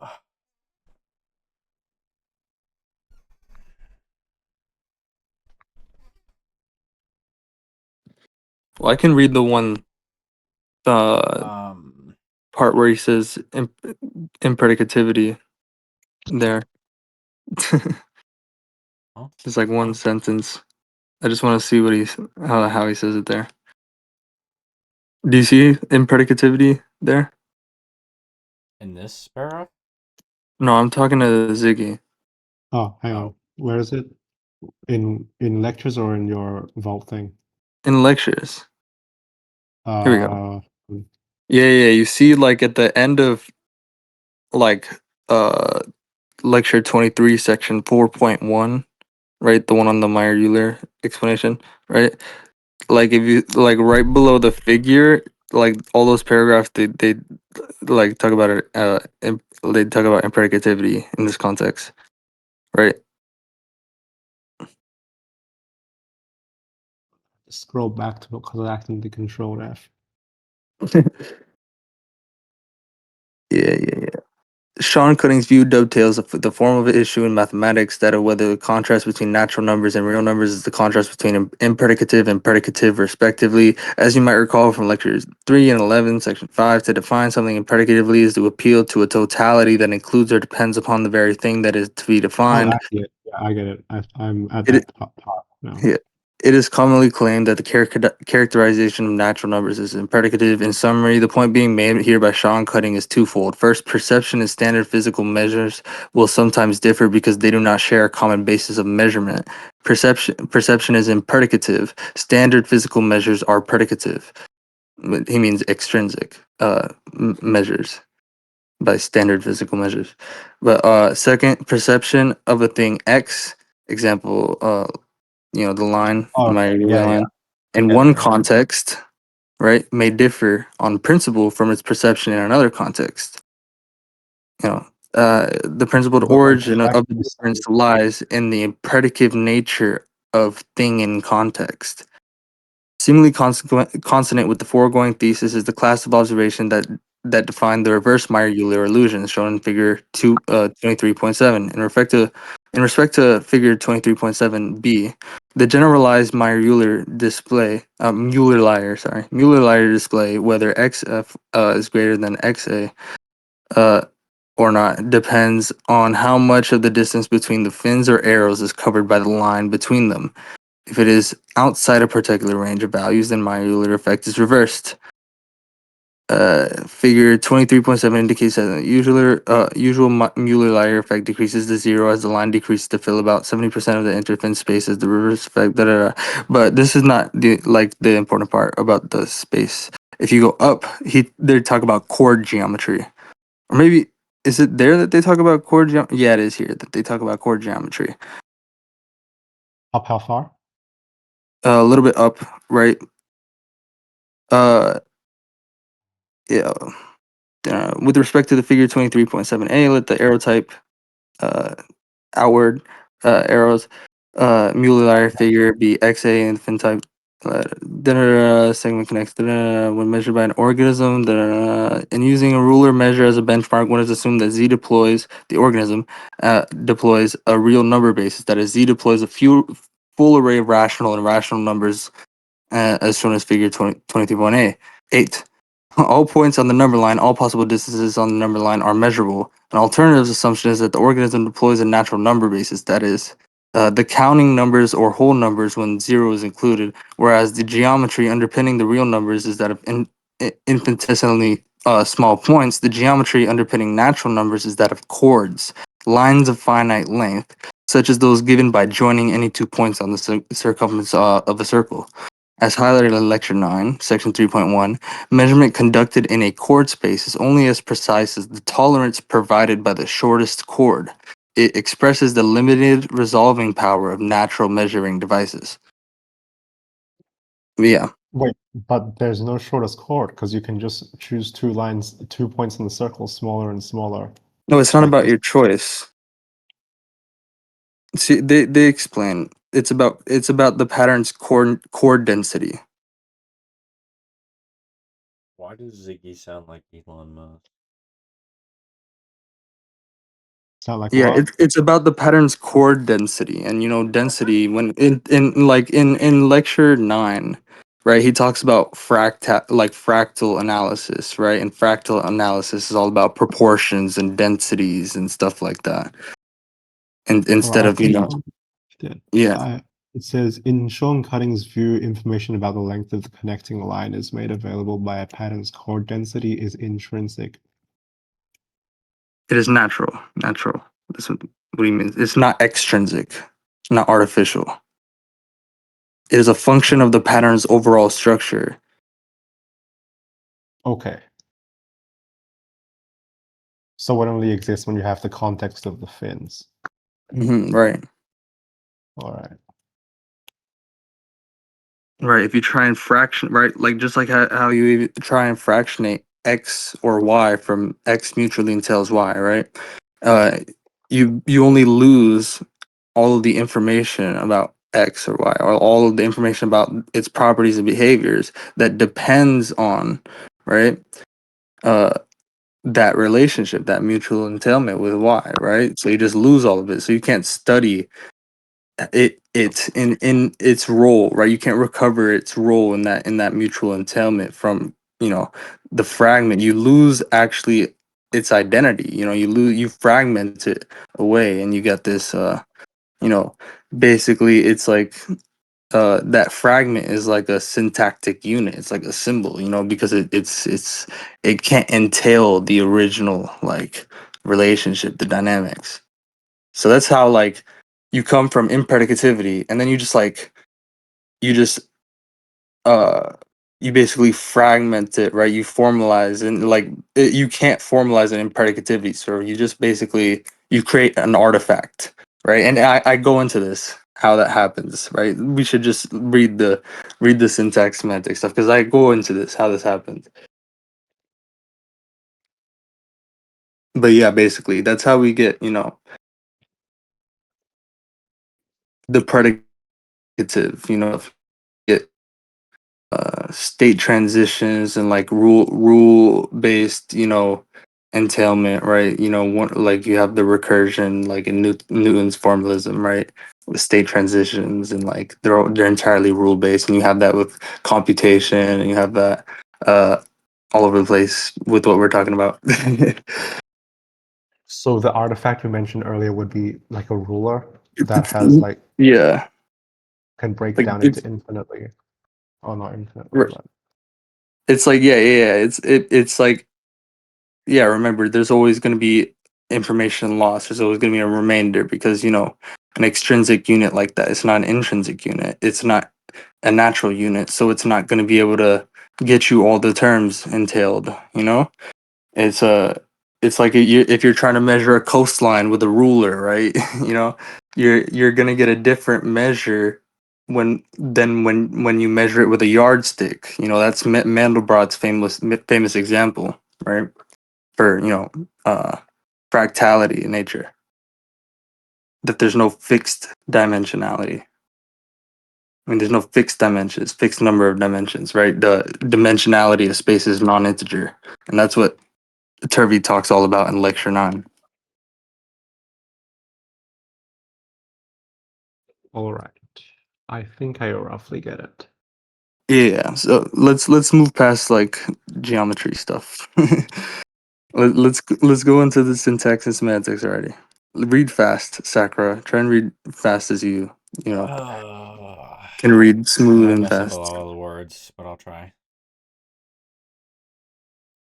Before, I would like to focus on the matter of actually distinguishing between syntax and semantics. For various reasons to be discussed, such a distinction is actually very difficult to make in the natural world. But for now, the clarification I wish to make here is that inside a formalization, rather, it is not just difficult, but, as may have already been anticipated, impossible, in fact, to distinguish syntax from semantics. Obviously, this is just because there is no semantics inside a formalization, which itself is a purely syntactic object from which, open quote, there is no way to establish that anything outside it exists. The main thing to notice is that in such a world, there is no ontology because there is no semantics, no external referent. Ontology has been swallowed by epistemology as semantics has been swallowed by syntax. This is all well and good, as long as we never have to confront any external reference and hence inherent non-formalizability. Formalization is in fact meant to ensure exactly this, in the sense that once we are inside it, we cannot get out, at least not by internal, purely syntactic means. More on this later. Open quote. In formalistic terms, we may say that a mechanism is a system in which syntax and semantics coincide. Thus, it is that mechanisms come to enjoy many pleasant properties, properties that precisely reflect these limitations. One can live very happily in the world of That is, mechanisms for a there's an long time. equivocation on syntax and semantics.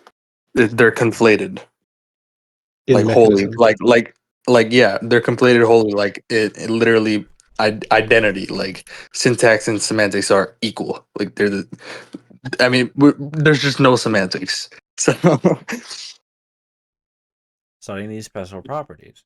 By elevating them to laws of nature, we guarantee that we shall never leave this world. An extension of this is the Laplacian ideal, which, as a thought experiment, replaces the epistemic cut with an in-principle isomorphism between the formal computational states and physical states. Such thought experiments often lead to apparent paradoxes precisely because an isomorphism is a formal concept that does not define how to execute the epistemic cut. Maxwell's demon and Schrodinger's cat are famous examples. The demon forces us to clearly state how measured information is distinguished from yeah, physical entropy. these two paragraphs in between are like notes that I wanted to I wanted to input between. So you see the paragraph above that and the paragraph like that starts only in a non-formalizable world. Oh, is that why That's like define is spelled weirdly? Okay. yeah. So like those two are like my paragraphs, and then I copy pasted those two paragraphs in between them, right? In between, like I split the paragraph and put that there so I can be reminded to put something there, you know. Uh, You could say that you made a pyramidion cut. so I don't know if you want to yeah, I mean you can I'll read have it. to read You it. can you can read it. It's good. Like I put it there for a reason. Okay. But it's talking about stuff that I explain in a little bit. So that's like I wouldn't put it there. You know, I mean I wouldn't put the whole thing there, right? But still you can go. You can go on. The demon forces us to clearly state how measured information is distinguished from physical entropy, and the cat forces us to decide when a measurement occurs. These distinctions both require defining epistemic cuts between the knower and the known. It is significant that there is still no consensus on where the cut shall be placed in both cases. Um, yeah, I mean, if you already explained this, we can skip the second one. It's fine. Come on. That next one is good though. Just read it. Just Oh read my it. gosh. Polanyi has also pointed out that even if an ideal reductionist could follow the entire universe in one detailed and complete Laplacian mechanistic description, it would be of no function or explanatory value whatever because, open quote, it substitutes for the subject in which we are interested a set of data which tells us nothing that we want to know. There would be no way in this endless amount of meaningless data to find a description of those systems that are of interest, such as organism and acts of measurement. So, open quote, it is not surprising that the syntactical theories of physics or the formalisms in which these theories are couched have been unable to say much about them. Church's thesis does not apply to the things that they do. The lesson to be learned from all of this is that we do not, in fact, live in a purely syntactic, formalizable world. Okay, yeah. Okay. Only in a non-formalizable world, where, open quote, semantics cannot be reduced to or subsumed under syntax, only then can we talk meaningfully about the existence of external reference, which manifests Okay, themselves precisely. I think that Polanyi paragraph was actually part like of the original paragraph. I think that was like I wrote that like and I put the quotes Where, there. So I think that was following from uh that we shall never leave this world, right? hmm,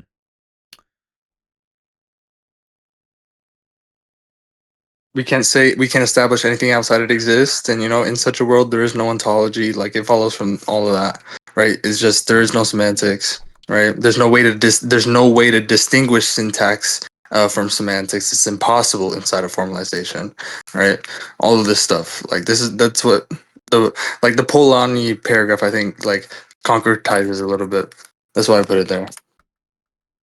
I see.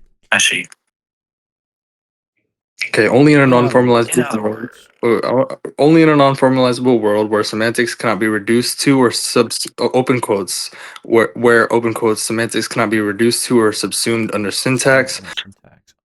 Only then can we talk meaningfully about the existence of external reference, which manifest themselves precisely in those semantic aspects that cannot be formalized. In other words, there is, open quote, an essential semantic component to material reality that cannot be ignored. It is far too common for semantics to be avoided altogether by illegally ascribing all the properties of both semantics and syntax to syntax, properties it cannot have, doing precisely what syntax cannot do. The common failure to distinguish syntax and semantics has resulted in much ambiguous and confusing literature. For the distinction to be a meaningful and legitimate one, it must be maintained consistently and without equivocation, open quote, natural language as we know it could not otherwise exist. As the crucial feature of natural languages is simply that they are about something outside the language themselves, although there has indeed been many deadly serious attempts to dispense with extra linguistic reference entirely, viz., to replace them with purely syntactic structures, they have all failed, often rather dramatically. Only in fact destroying all of the properties that depend on those references. Hence, as Gödel's theorem shows, formalization is not a mere rewriting, but must actually destroy most of that which it attempts to express in purely syntactic terms. The upshot of this failure of formalization is that while semantics may never be replaced by more syntax, and I will have much more to say about this soon, the attempt to do so has, in failing, served to extract various kinds of syntactical sublanguages, fractionated from natural language, i.e., from its destruction rather than replacement.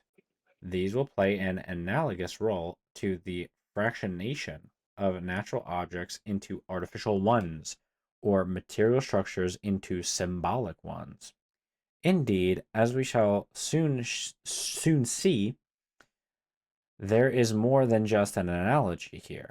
We shall understand by a formalism any such sublanguage of a natural language defined by syntactics alone, which is not really a language to be clear, and thus without any specification or consideration of extra linguistic reference, a peculiar thing given that it is something that no natural language is capable of.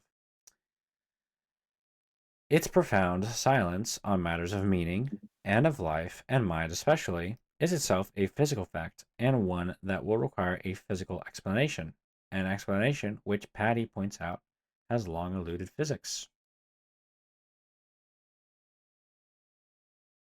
It goes into arbitrariness. Let's go. This is the home The stretch. Go. the home stretch. Let's go. Yeah, so you see, I mean, But in the last paragraph, I said a lot like this will be talked about later. We'll talk about this later. This will about be imperfect explained in more grammar. detail. like about fractionating natural systems into artificial one, like natural objects and artificial ones. For that, all of my notes on that are like in another note called like it's like entailments is some, so you see it there on the right. I mean on the left, I mean you can see it there on the left. Like on the left hand side. Entailments to like there's like three S's, yeah. Entailments. Yeah, yeah. It's like in that one and like in a couple of other ones, I think. I probably linked it in there. Yeah. That in that one too. Uh and also in there's this one, the one called embodied computation. I just named these like random names. The one on the left called embodied, yeah. And that one and entailments, and then like I mapped I mean I've linked to a couple of things. Not don't not the first two links. Those aren't important, I think. But like in these three especially, like measurement versus mapping, embodied computation, and Do you have an entailments. email to someone in here? Yeah, don't click on that. Don't click on that. Yeah. So in the but like I think it's mainly in the entailments one. Maybe it's in this one. I forget which one exactly it is in, but like you can probably find it if you search like natural. If you search natural, you'll definitely find it. Like there's a lot of stuff in there about like breaking up natural objects. Like and it's you know from Rosen. He talks a lot about this in his older work, like how like we basically Yeah, breaking up construct natural object stuff. we construct like these like uh non-dynamically related, like non-dynamically connected. I forget what subunits. I forget how exactly how he phrases it. But he has like whole papers on that. And it's basically what I've been talking about earlier, with like digging a potential well, right? I don't need to give that whole explanation again.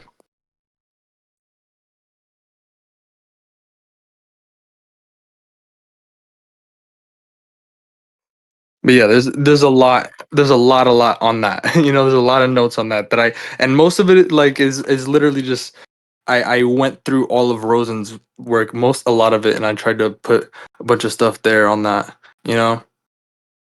Okay, I'm putting this So, on my other monitor where nobody can see it. What is this? so like that might be especially like useful for Ziggy. I don't know because he says he wants to like know more about that. Hmm. Because there's a lot I had to say about that, and that like I'm anticipating that I didn't finish any paragraphs on it yet. You know what I mean? So I was anticipating writing about it later. Hmm. So I just collected all the notes that I could on it. All right, final stretch. Yes. The arbitrariness characteristic of symbolic structures is well known, but not well understood. I will have a lot to say about it throughout the discussion, though. As it is precisely what sets them apart from material structures, anyhow, this well established distinction is something we rarely have trouble recognizing. In practice, we rarely confuse the two because, as our descriptions of material structures proceed under non arbitrary physical laws, on the one hand, and our descriptions of symbolic structures proceed under arbitrary syntactic rules, on the other.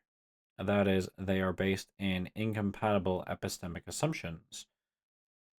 They are incompatible in practice. More on these points in the next paragraphs. The difficulty begins when we try to describe how the material and symbolic aspects are related, and even further, where this structural incompatibility comes from. Philosophy typically sees the symbol matter relation as a problem of reference, qua symbol grounding, or how symbols come to stand for material structures. More on this later. Patty, however, emphasizes that he's open quote always found the complementary question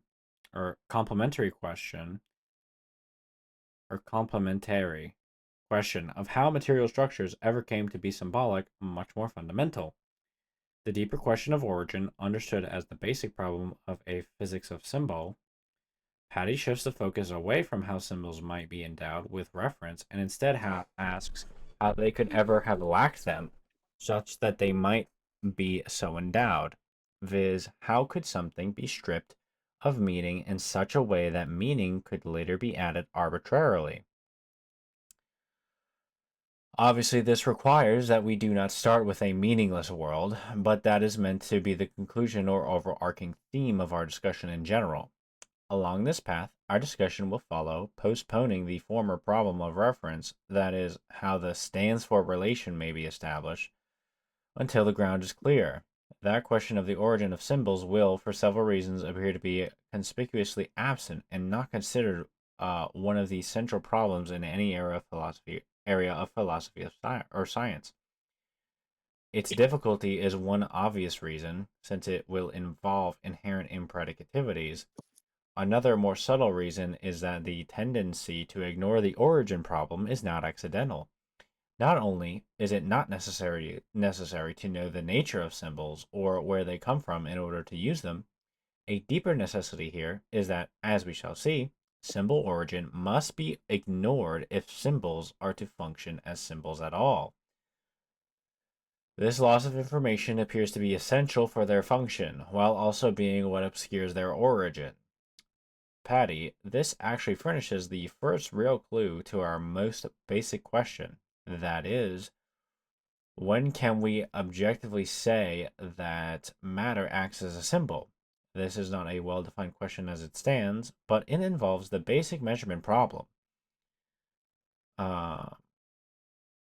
Open quote, according to Patty, the only way symbols could have originated is during processes epistemologically equivalent to measurement, i.e., the high selectivity or simplification of the system to only those aspects we have chosen to observe at the expense of ignoring others. That is, the kinds of physical things whose separations and magnitudes we intend to measure, i.e., observables. Vis-a-vis Yeah. Vis-a-vis the resolution or space and time scales of our measurements, see also Survey 2019. A basic condition is that our measured information or semantics cannot entail a violation of the second law of thermodynamics. Therefore, all new measured information must be compensated by information loss in some aspect of the measuring process. In any case, and more to the point, the measurement problem is again just another form of the problem of Parmenides. The open quote, the fatal problem here is that both quantum mechanics and classical mechanics are completely time-symmetric reversible. A physics reduced to time-symmetric equations, whether quantum mechanical, classical mechanical, or otherwise, will never be able to account for how a measuring device, the act of measurement or epistemic act of any kind, got there, or how it could work. FN5, or even a statically conceived measuring device, since in that case it would have to be actively and intentionally time asymmetrical, irreversibly constructed.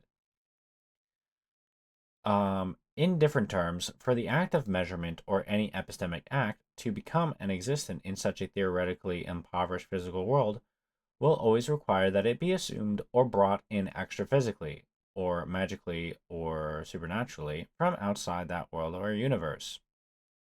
Open quote, the irreversible measurement process is entirely independent of these formal theories, and therefore it can be treated as a That was a logically... close quote. That was That was a close close quote. quote. The irreversible measurement process is entirely independent of these formal theories, and therefore it can be treated as a logically just disjoint primitive act that does not enter the theories or formal equations of motion.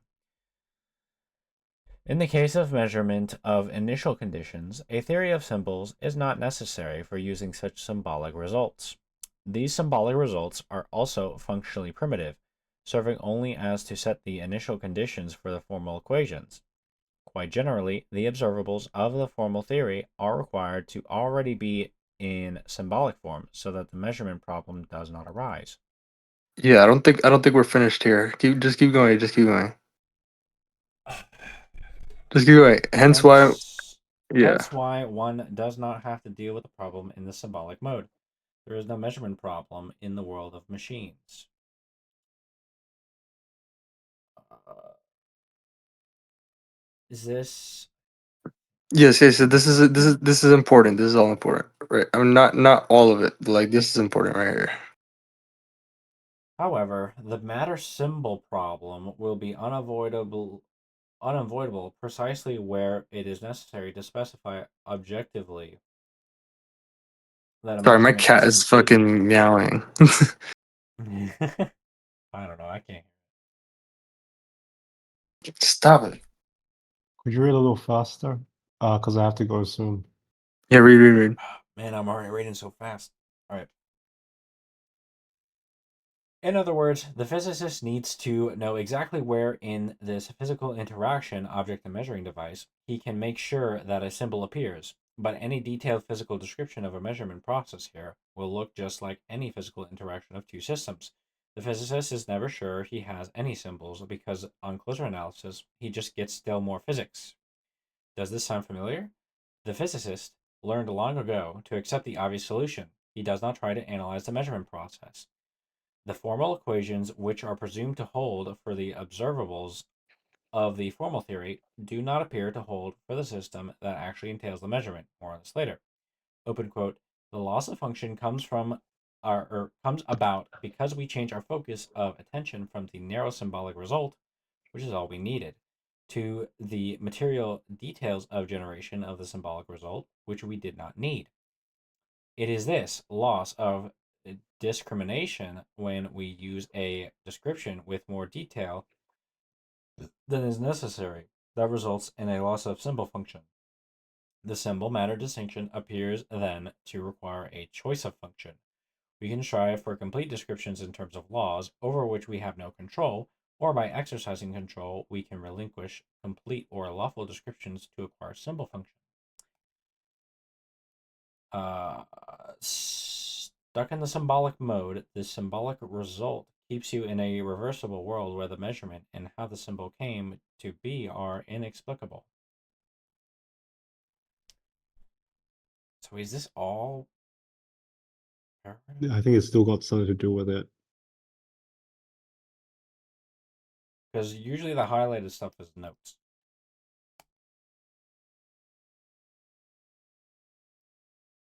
Oh, geez, bro. Gee.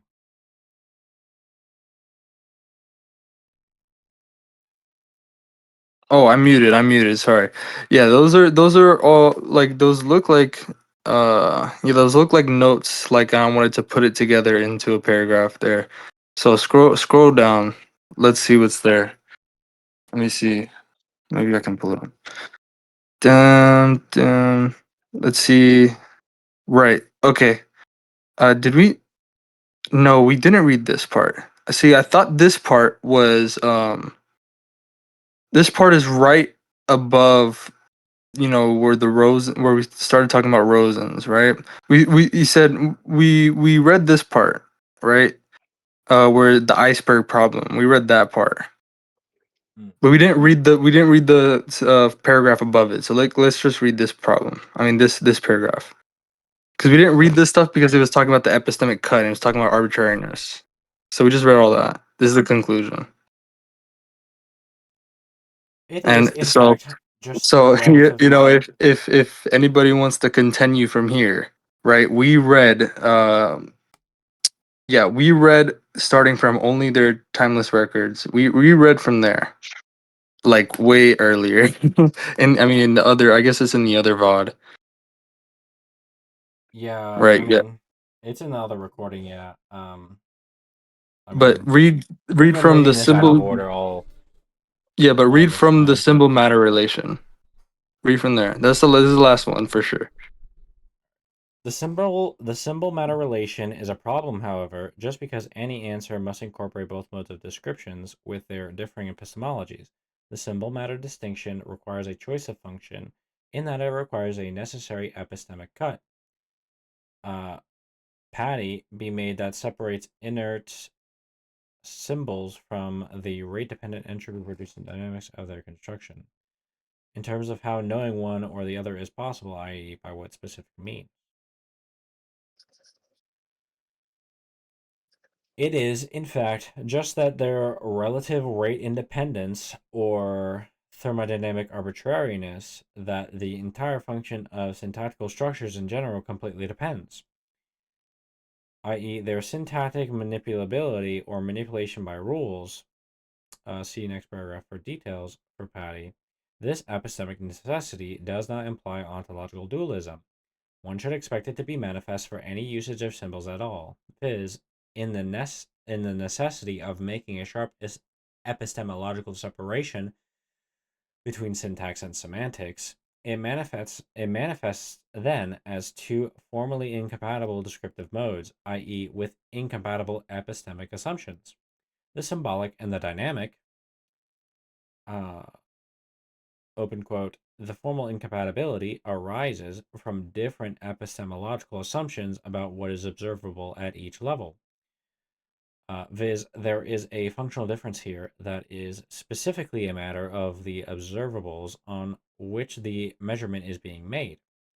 As such, open quote, the measurement of rate-dependent dynamical structures and the measurement of rate-independent symbolic structures have entirely different conceptual and functional attributes. For example, measured in terms of rules, symbolic structures are distinguished by the absence of any observables other than their syntactic type, i.e., the Boolean measure of x or not x. This will be important for later. These modes are both distinguished and related only by measurement. The fact that these two modes are structurally incompatible should not be regarded as a conceptual weakness, but as a reflection of the pragmatic fact that different functions require different tools. See also, that's see also. The structure of these tools will generally be incompatible with each other, since to optimize function requires differentiation of structure. On the one hand, it is possible to describe a measuring device in its material detail, and this may be necessary in its designing and construction. On the other hand, if the measuring device is to produce a symbolic record, these details must be selectively ignored. All right, chat. I have to go. Who is this now? Oh, this is okay. Hello, Alright, paper bag man. Hello. All right, bye everyone. Bye.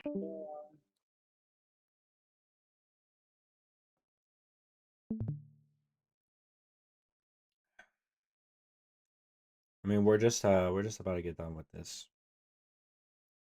Dude, I just need to read this what fix. are you niggas always reading, bro? Bro, we're reading his notes. Whose notes?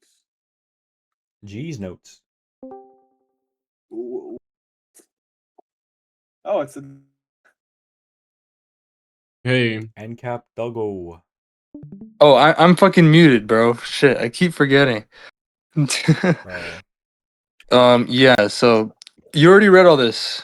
I think you even like you don't remember reading some of that paragraph that you just read. I feel like we definitely read some of that paragraph. I definitely remember reading this. This parenthetical seems like very familiar to me. No, we definitely read this. So yeah, we read everything from here. So yeah, if you wanna continue, we can continue. We can go into the thermodynamic stuff now. Like right below the figure, remember? what? We can take a break if you want. Sure. What are you writing on thermodynamics, man? Bro, I mean, you'll if you stick around, you'll fucking see, bro. You'll learn like the basics of thermodynamics stuff, just like Okay, I have a better question. Why are you writing about thermodynamics? cuz bro. Or like, what does it relate to? Is my question. What do you mean what does it relate to, bro?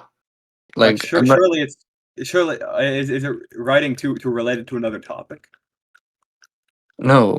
I mean, like I don't want to explain to you the whole fucking context of this, bro. No, but you do your best.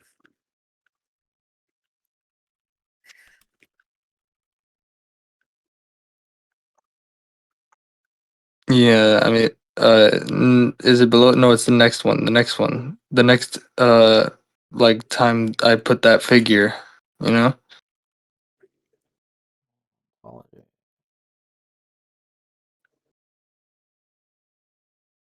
Yeah, is that it? Nope. Patty's framework. No, I don't think that's it. I think it's the last time you did it.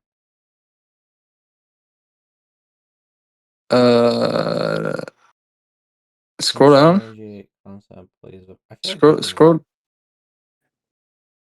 No, this is not it.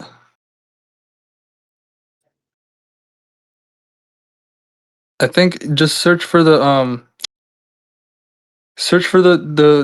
like remember Oh, you there we go. highlight the figure. Is that it? Oh, that's it. Yeah, that's it. That's it. It's right below this. Just like scroll down, scroll down. Da da da. Pass all of this. Right. Here we go. This is the thermodynamic stuff. This. Yep. That's where it starts. Alright. I mean, if you want to take a break, we can take a break.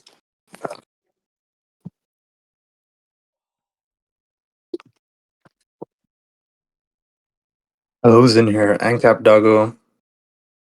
Paper. We have Oh Yi. yeah.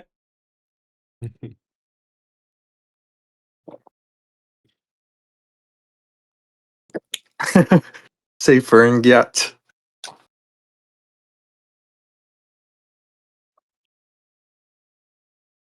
All right. I don't know, bro. Start when you want to start, bro. It's on you. I guess I'll just start playing video games. Well, I mean, I'm guessing Paper Bag Man's gonna have to say something about this, so I'll just read it now.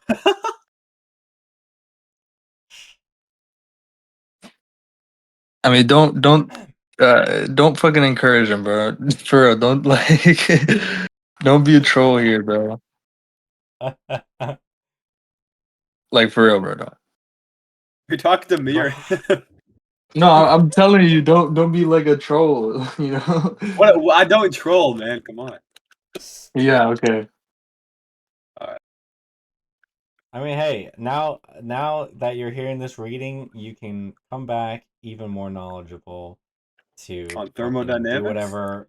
Yeah, to do whatever fucking rationalizations you want to do in the future. So there you go. Like connect that to thermodynamics for me. Like I would love to. I'm just because Okay. I'm so curious to know Okay. what that relates to. Well. Okay. Just read it, bro. Just read it. All right. All right. I don't. All right. All right.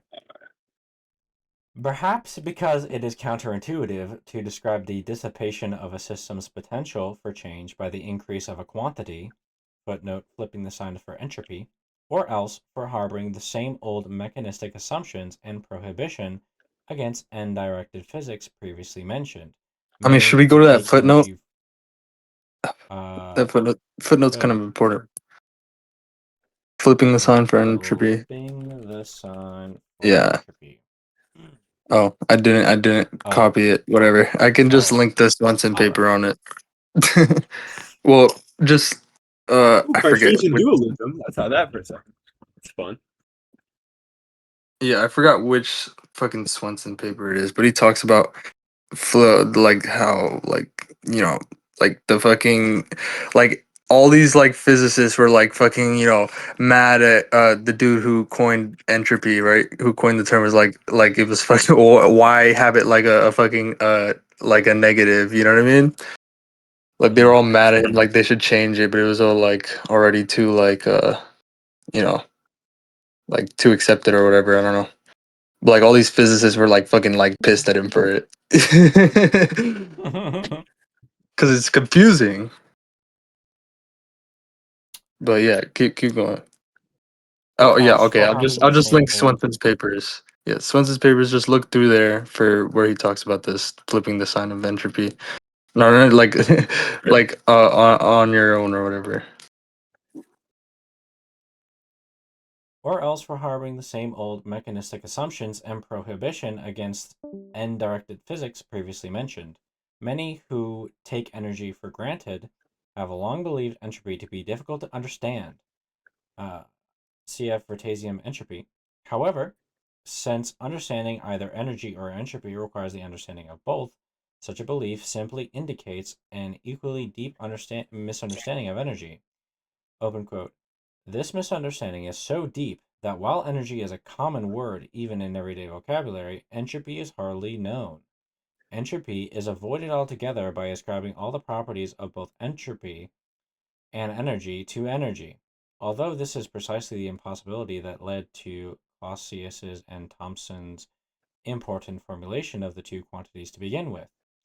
In particular, 1. Colloquialisms such as consuming or producing energy, 2. Casual statements describing processes as being driven by energy, 3. Apparently technical definitions of energy as a measure of the ability of a system to do work, or 4. Popular admonitions about trying to conserve energy, are either impossible or false. The first law of thermodynamics, the conservation law, says that energy is always conserved. It can never be destroyed, consumed, or created, produced. The quantity of the energy in any dynamical process is simply transformed from one configuration or form to another. What changes, in any case, to largely anticipate what follows, is not the quantity of energy which is conserved, but its quality, which is not, and it is the entropy that is a measure of the quality of the energy and motivates the change. Thus, it is legitimate in any case to talk about the dissipation, consumption, or destruction of field potentials or availability, the production of entropy, but not about the consumption or destruction of energy. It is thus clearly seen from the case in Figure 1 that it is not the energy in the box that drives the process or provides a measure of the ability of the system to do work, produce a process. After the system has come to equilibrium and the process stops, the quantity of energy is precisely the same as it was when the liquid was warmer than the air and the process started. It is the extent to which the entropy is maximized relative to its distance from equilibrium that determines the magnitude of the motive force or field potential. The further the system from equilibrium, the greater the force. At equilibrium, there are no field potentials and there are no flows. This is precisely the meaning of Planck's preference, see below, the conservation and inconvertibility of all forms of energy. The first law shows the underlying unity of all natural processes, dynamics. Entropy maximization, the second law, provides their motivation. Close quote. That was all a quote, by the way. Oh my gosh, bro. Are you not gonna like break my balls and tell me what this relates to? Just like shut up. Continue. Energy was in fact not even defined or understood historically until entropy was also defined. There is an inextricable relation between energy and entropy. That's an interview, 1991, page 14. And understanding its form is of crucial importance. The first law was formulated prior to the second, but energy was not fully defined until entropy was identified. Although this revolutionary work demonstrated the That was also underlying a unity quote. Oh my god! Although this revolutionary work demonstrated the underlying unity of all physical processes, the work of Fick, Davies, and Sadi Carnot, in particular, flagged a profound problem that was recognized and solved by Rudolf Clausius and William Thomson, who later became Lord Kelvin.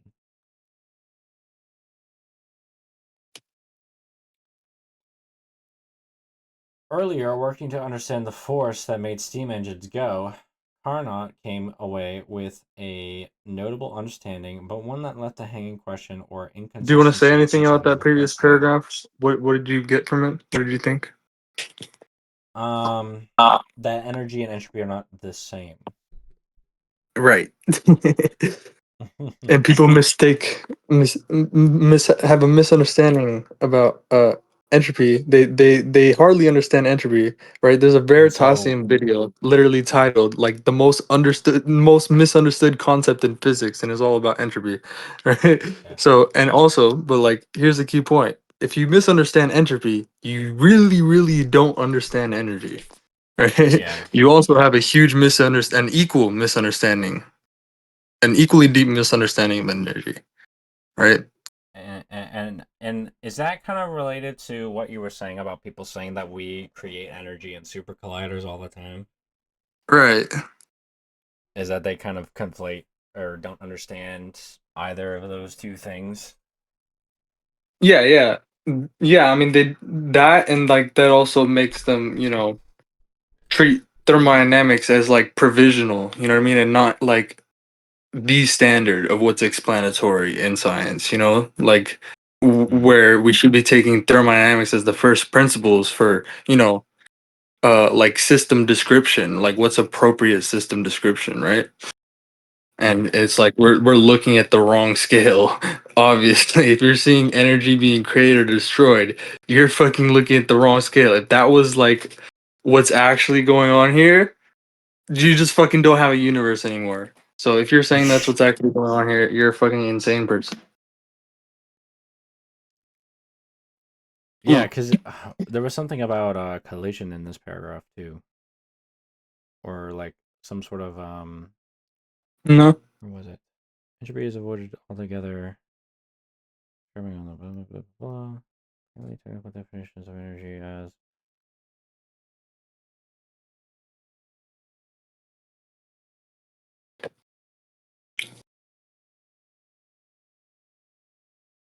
Yeah, you just gotta widen your view if you fucking like you're looking at something and you're seeing fucking energy being created or destroyed or lost or gained or whatever. Just widen your view, right?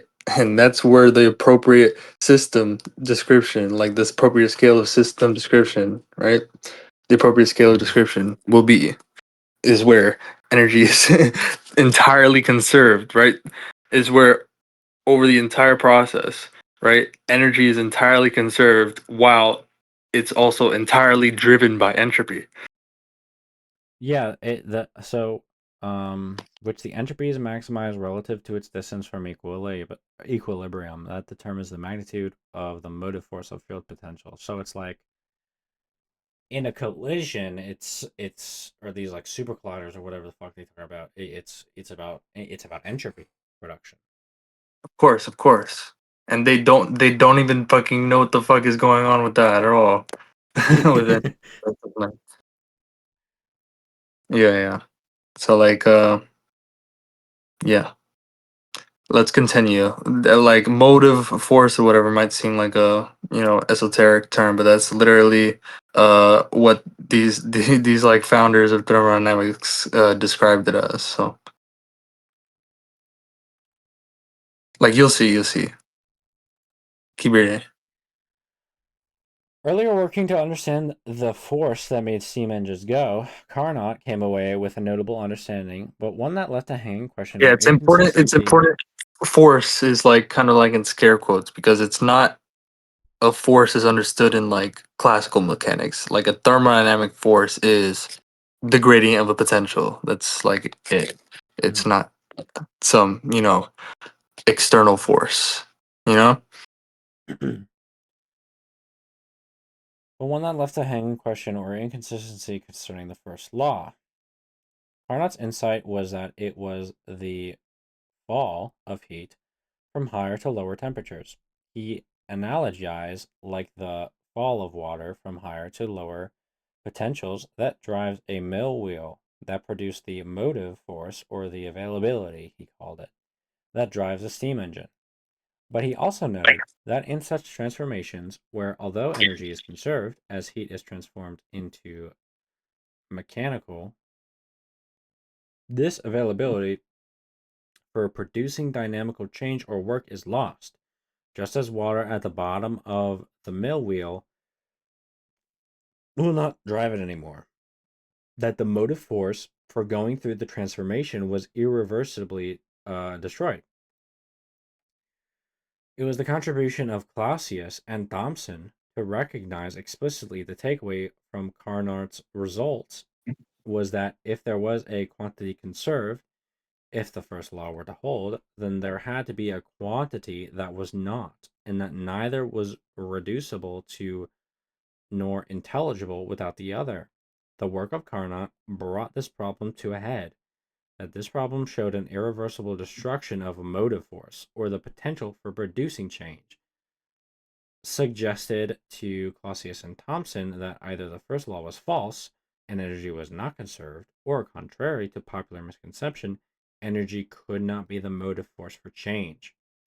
Recognizing that the active principle and the conserved quantity could not be the same, Clausius and Thomson realized that there were two laws at work and showed the relation between the symmetry on the one hand and broken symmetry on the other. The conservation principle described by the first law expresses the time translation symmetry of the laws of physics, and the second law, likewise, expresses an overarching symmetry that governs all other physical laws, but in a completely unique and powerful way. Open quote. While the first law is a law of invariance, the second law says that for non-uniform distributions of this conserved quantity, there is a symmetry unfulfilled. A broken symmetry, time reversal symmetry, that the world acts spontaneously to fulfill.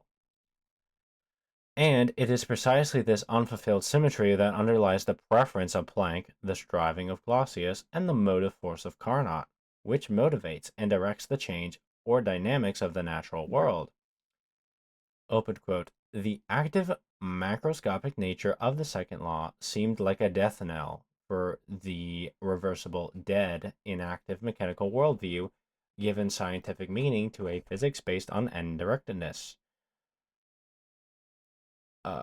Open quote. The energy of the world remains constant.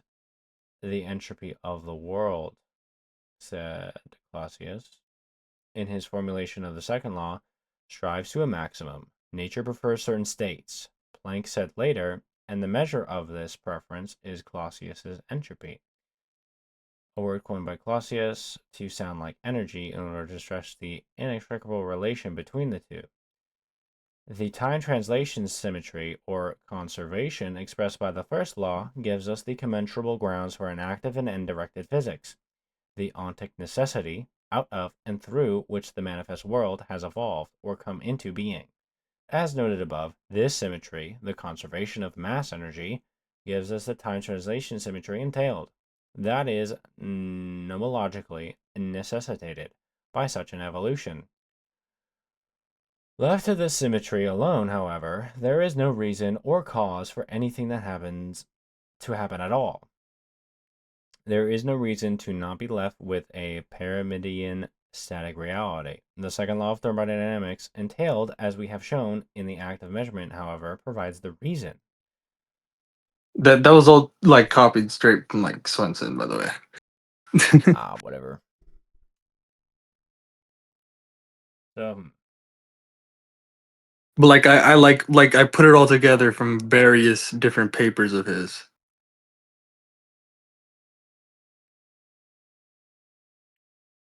energy of the world remains constant.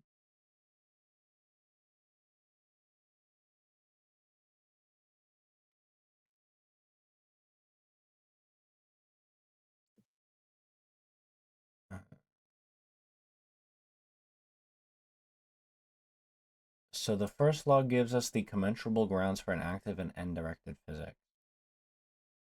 Yeah, that's what he said.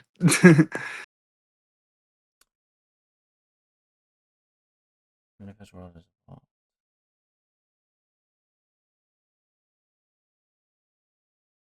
Right, because the first law like is I hear like finitude of the universe.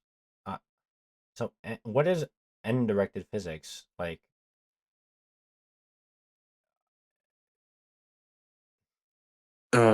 Physics, accounting for the entropy. Okay. Entropy, irreversible entropy increase, right? A physics accounting for entropy. Yeah, physics accounting for irreversible entropy increase. So end directed physics kind of sounds a bit, I mean, it's accurate, but yeah, it's just a physics accounting for irreversible entropy increase. Hmm.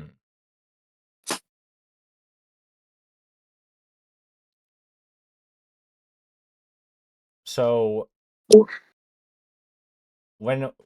in the first law, when it said that energy can only really be converted, what we're actually saying is that under the second law, it would be the case It's that conserved over what, right? over the second law, Energy is conserved over what, right?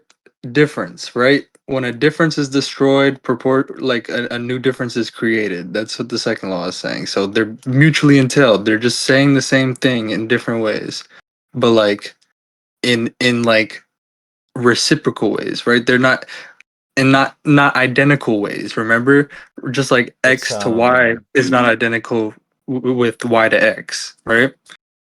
I guess a good way for me to integrate this, because it sounds kind of like how objectivists would put existence and identity, which is that they are each other, but Right. they're not But exactly identical. So yeah, what is I the would say that differentiation? both the first and second law is that's the law of identity is neither one or the other. It's both.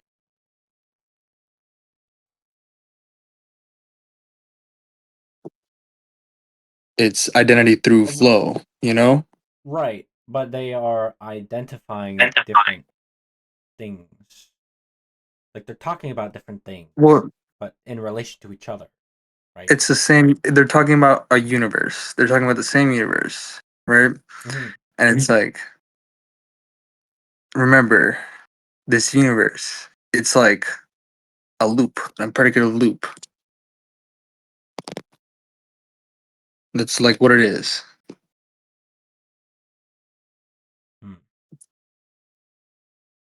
It's just a non-terminating loop. There's no outside. There's no unentailed terms. It's just non-terminating loop. And so there's an essential semantic component to it.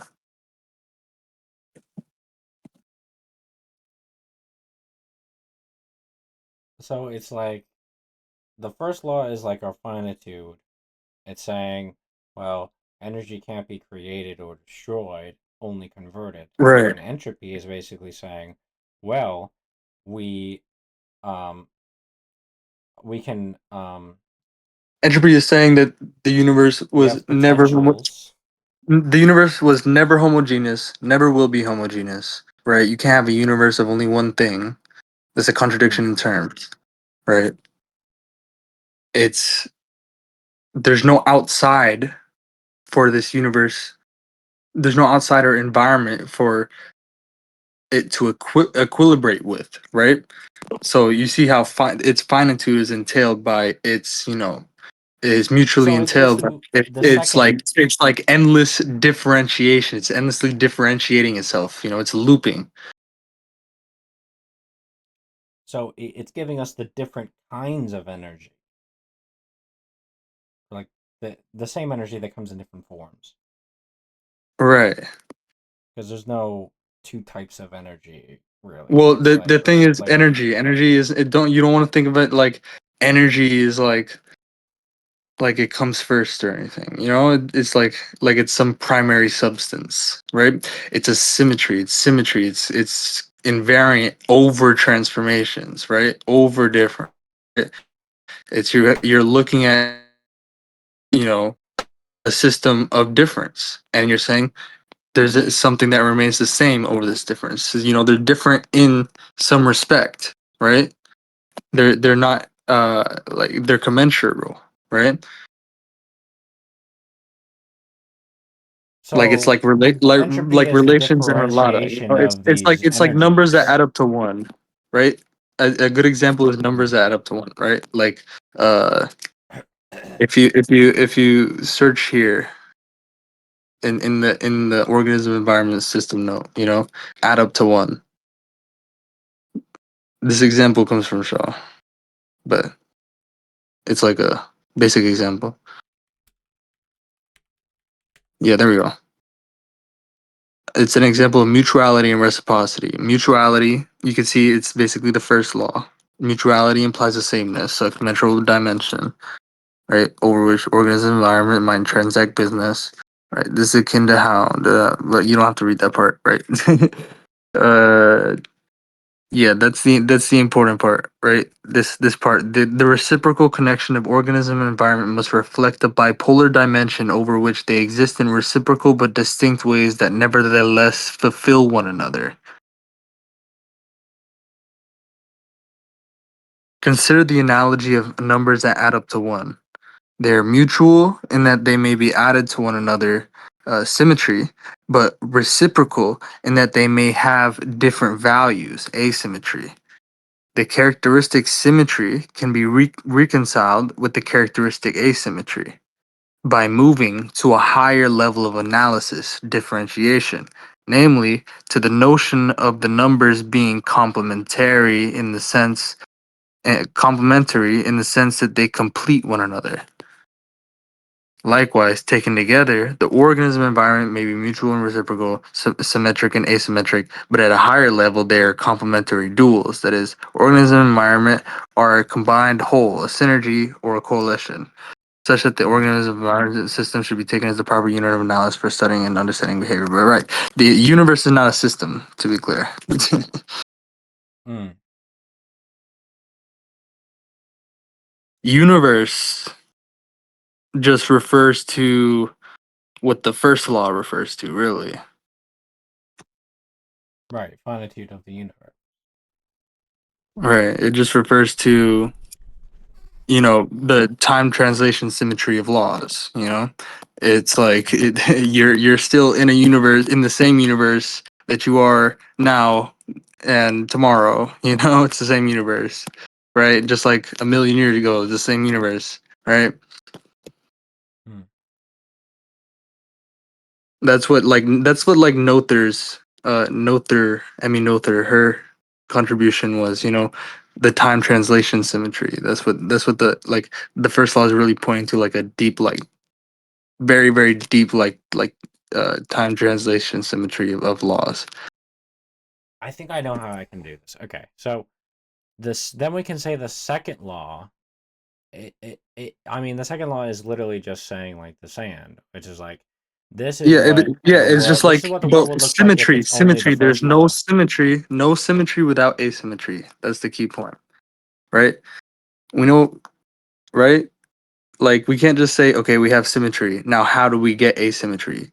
It's just like, no, we have symmetry and we have asymmetry, right? Because we have symmetry, and we have symmetry because we have asymmetry, right? Neither one or the other. They complete each other. So this It's top symmetry over what, table, right? yeah. So this top table is like the first law. This is just first law, but this is both of them together down here. No, no, no, no. That's not true. Mm. Like, go back to the figure. The figure shows it. Go back. I'll go up. Yeah. Oh wait, no, you're not at the right one. You're not at the right Oh, place. fuck me. Oh. No, you're not gonna get it like that. There we go. Okay, yeah, you see. You see, the first law is on the left side. The second law is on the right side.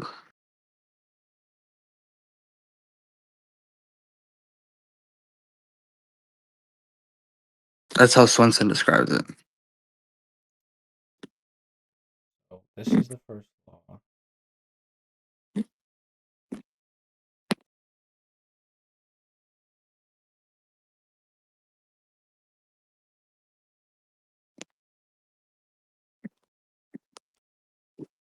The top Right. the top figure is better to look at. Oh. Okay. So this is just like energy, and then so this is energy going through a system. Right. Energy is just a relation among uh interconvertible forms of energy, right? Matter is just a relation, right? An invariant relation among material things, right? Mhm. It's just a symmetry among things.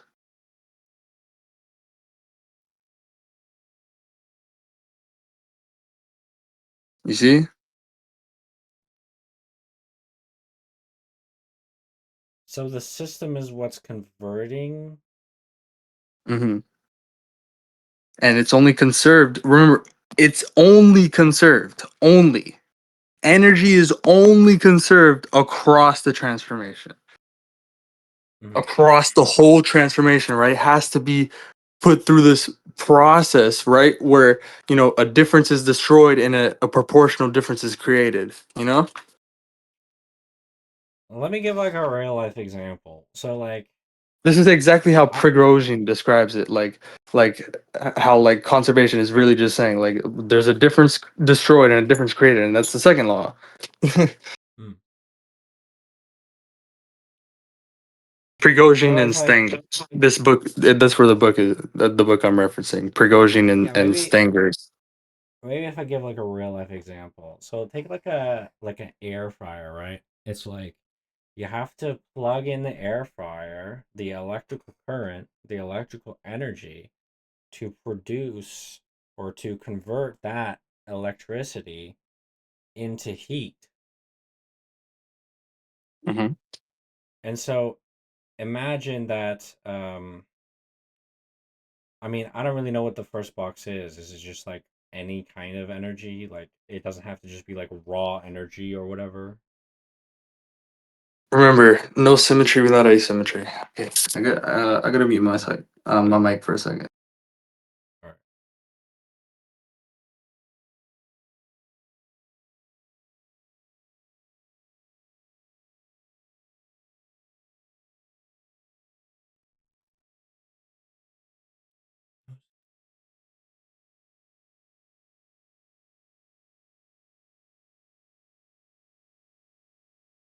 Yeah, there's a flow to the conservation. The second law is saying there's a flow to the conservation. A necessary flow, right? It's only conserved across that flow.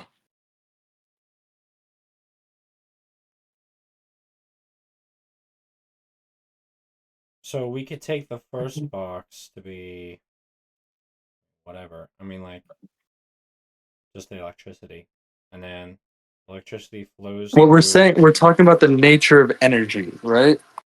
Like the nature of energy is that it's not static, right? It's not homogeneous. It's not this fucking, primary, like ultimate substance, right? Well, no, it just comes in many different forms. But I thought that it was It is through many different forms. yeah, it's only transformed. Yeah, only transformed or transferred. So heat, motion, light, electricity, and chemical energy are not different kinds of stuff in some absolute sense.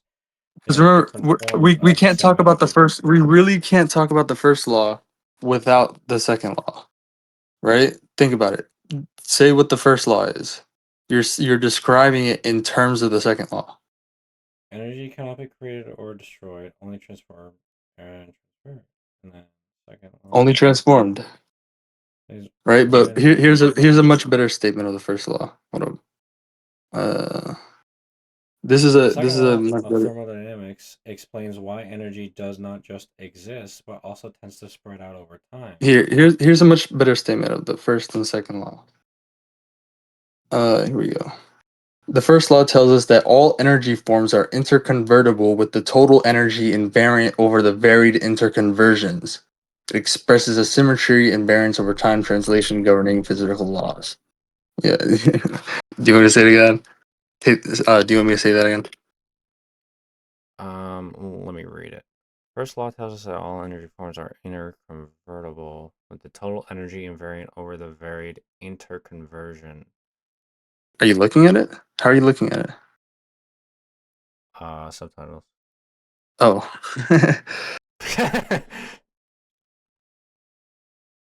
Yeah, okay. And the second law also expresses a symmetry, but one that is unfulfilled. To the extent that energy distribution is not uniform, the second law strives to render it uniform.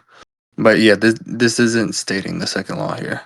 Here, the second law of thermodynamics tells us that the physical world is end driven. That like it's not giving a good statement like it gave for the first law. I really like this statement of the first law. Hmm. You know, the first law tells us that all energy forms are interconvertible with the total energy invariant over the varied interconversions. Remember, numbers that add up to 1. Hmm. Or wait, so it's not just one. Right. It's not just one, but it's never 0. So Right. it can be Exactly. 2 or 3 or 4, but it can't be 0. It can only ever be at the lowest 1. Right. Okay.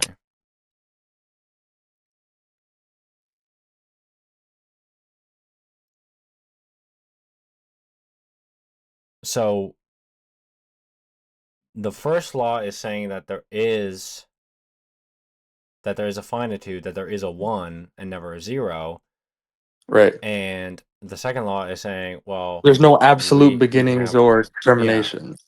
There's no there's no just coming one or coming whatever. there's no coming from nothing, there's no something coming from nothing, or and there's no something passing into nothing. There's no absolute beginnings nor absolute terminations. Mm. Remember, So first law is like it is this way, it is this impredicativities way. Second are one's like non-terminating loops, it's right? always been this way. Impredicativities are non-terminating loops, right? But they loop through components. They loop through components, and but they do not terminate in any of those components. But they have to have components, right? They have to have, you know, like x and y terms, Mhm. in order to loop through it, right? And in such a way, right, that it's, you know, it there's, like full entailment of the terms, right? It's a closed loop of entailment.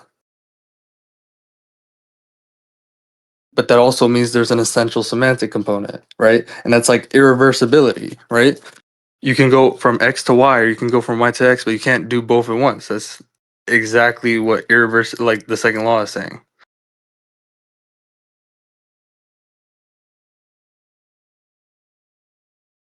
Like a better example is like how you can cut up a pizza in like triangles or columns or squares or whatever, but you can't do it all at once. So you can't, you know, really put it back together again. You know what I mean?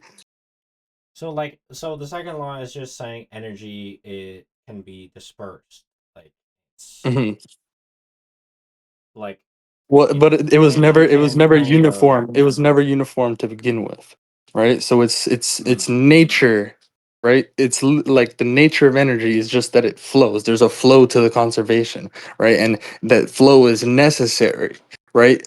There is no conservation, right? Other than without flow. across that flow. Mm. Remember, we're clearly talking about the second, like we're talking about the first law in terms of the second law. When we say the first law tells us that all energy forms are interconvertible with the total energy invariant over the varied interconversions, right?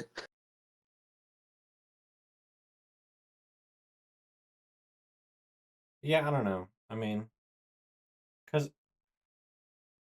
when I try to put it in like existence identity terms, it's like I'm trying to think of what both of those terms are trying to pick out of the same thing. No. Like both of them together is the law of identity. Mm.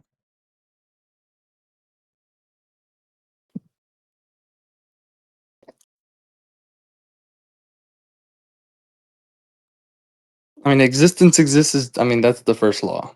I mean,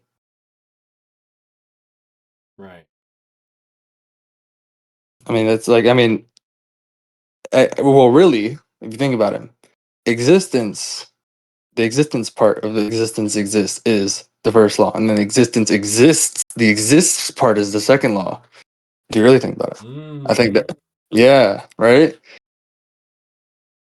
Wow, yeah, that, yeah,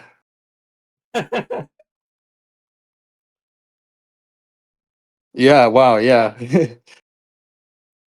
That just, yeah, that makes a lot of sense.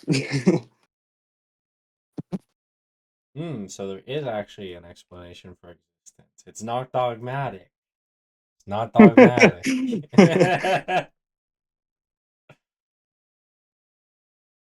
Yeah, that really makes sense. Yeah. Okay. The existence part is the first law, and the exists part is the second law. And the law of identity is both. So I mean, yeah, it is kind of just like the second law is just saying it's not homogeneous. It's not. It's just not all spread out, right? There's like Right. yeah there's like a clumped up energy or whatever the fuck. It's There's an essential semantic component, bro. It's a non-terminating loop. A non-terminating loop.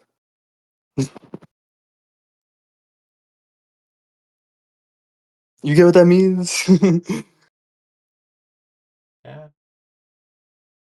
There's no only X. There's no only Y. There's X in terms of Y, and there's Y in terms of X. That's how you get a non-terminating loop. Right? There's not only one thing.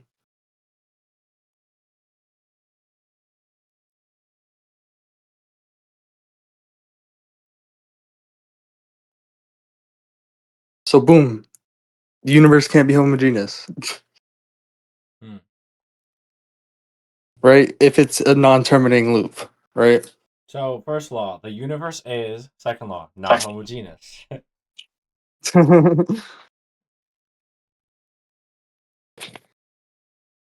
It's not I mean, just one. It's one and many. right, yeah, you can't have one without many, and you can have many without one. Okay. Okay.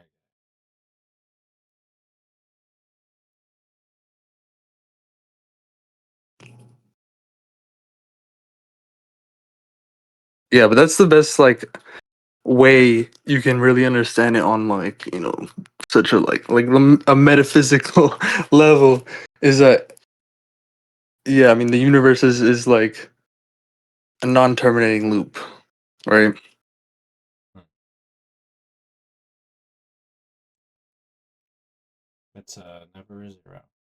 The universe as described, Apply you know, terminology. as described in the most general terms, right? Which is the terms provided by the laws of thermodynamics, is a non-terminating loop.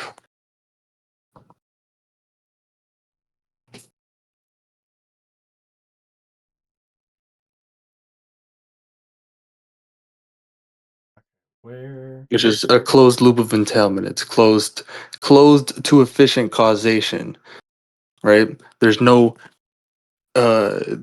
answers why questions about efficient causation outside of the system. All the answers are inside. It's not a system, but all the answers are inside. There's no outside the universe imposing anything in the universe.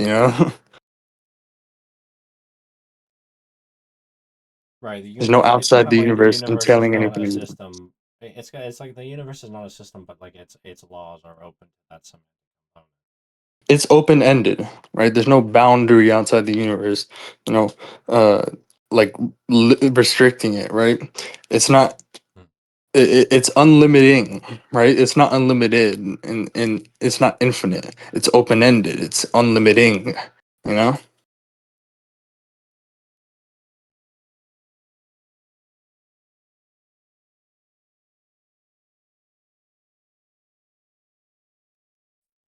And that gets into a lot of stuff. Like I've talked about, like in my server, and I don't know if we talked about this in the recording, but like the stuff about how like you have like the relativity of scales where you have at any scale you have it where it's uh like a continuum at that scale, and you have a scale of atomisms above that at the ordinarily higher scale, and you have atomisms below that at the ordinarily lower scale, right? And that's just like even if and if you go to that scale above you, that was atomisms. When you go to that scale, it's going to be continuous, and you're going to see the same pattern of continuous sandwich between atomisms, right? And that's just like, I think we talked you know, about this there's with no the god, there's granularity. yeah, granularity, yeah, there's no god's eye view, you know. So there's going to be a lot of loopness, you know, in order to just differentiate your way through things to be a thing, right? Mhm. And so like there's no privileged scale, there's no absolute hierarchy to the universe, right? uh there's no fundamental units, right? Nothing is metaphysically, you know, fundamental with respect to anything else. uh like and basically there's no limit to differentiation, right? The second law, like there's no limit to like there's going to be endless differentiation, you can endlessly differentiate, right? But that doesn't imply infinity, because the first law, right, is the finitude of the universe, and they imply one another, right? It's really just that like it's such a big. There's so much differentiation that it would pretty much be impossible to get to the end of it. There is no end. It's a non-terminating loop. What do you mean? Or well,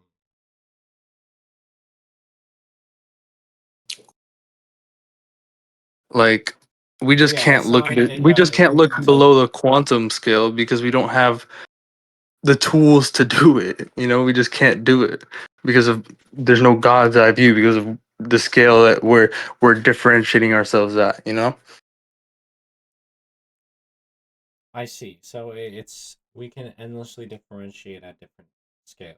And ourselves like as an entity, we serve as like a yardstick basically, right, for differentiating things, you know, the atomisms, right? And also, but it's not like you know, like Kantianism, like we're creating the fucking universe or whatever, you know. It's a commensurate, like there's a commensurable basis, you know.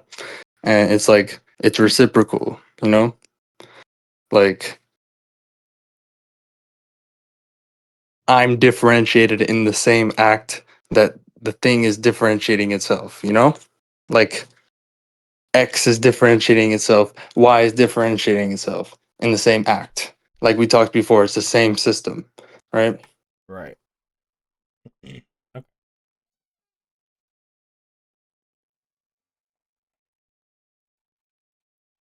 Right, and that's like we talked before, like with the measurement, right? Stuff, right?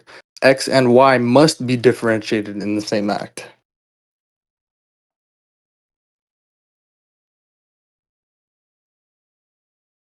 Well, yeah.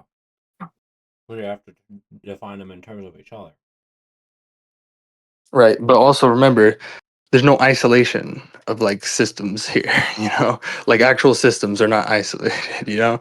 The universe is considered like, you know, strictly like an isolated it's an isolated system, quote unquote, right? Because it has no environment, right? But like systems, like natural systems, you know, are delimited by larger systems, by context.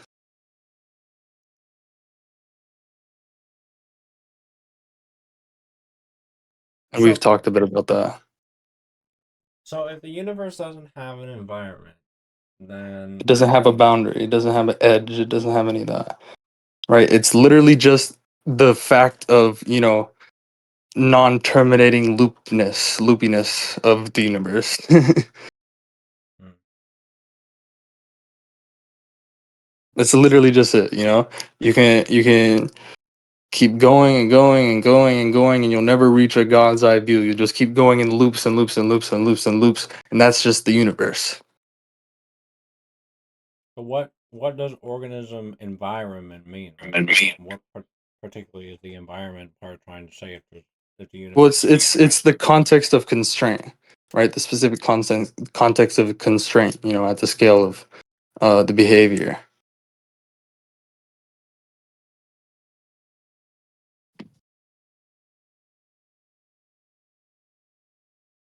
Like we talked about before, the system uh, carries its own context of constraint. That's what we have to do, right? We have to include the context. Remember, we have to include the context in order that all the terms are entailed. It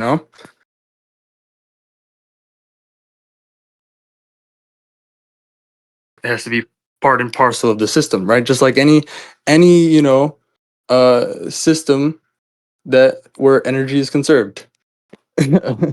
Literally. Like you know what I mean? You have to widen your view. You have to take that's the context of constraint, right? It's just like however far you have to widen your view such that energy is conserved. You're not seeing any gain or loss of energy. You know what I'm saying? Like whatever you have to So include to that's do what that. organism environment is. It's like the context of like where energy is conserved. Right, yeah. That's exactly, yeah, exactly. Right, conserved both were over the entire, like literally the existence of the system, right, over the entire process, right? Any real world process, right? Uh, Energy is entirely conserved, mass energy, matter energy is entirely conserved, while the process is entirely driven by entropy, right? If those two, like those are the laws of thermodynamics, right? They have to hold, right? If those two laws don't hold, then you're fucking you're not looking at a system in the universe, right? It's not like it's not real, that system. It's not a system, right? Mm. But if you want to look at a system in a universe, right? Actually, like that's actually in a universe, right? In a universe is probably it's a bad way to say it, right? It's just Of it the is a universe. universe of the universe, right? Of the universe, right? But like the universe is inside you, it's outside you, all around you. This is all the universe, right?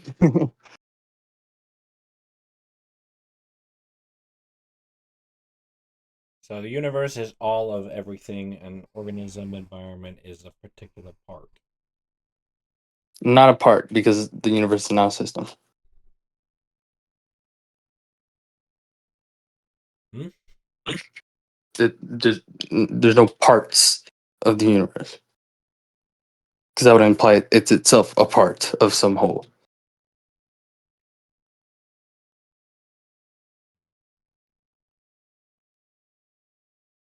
It's not an entity. The universe.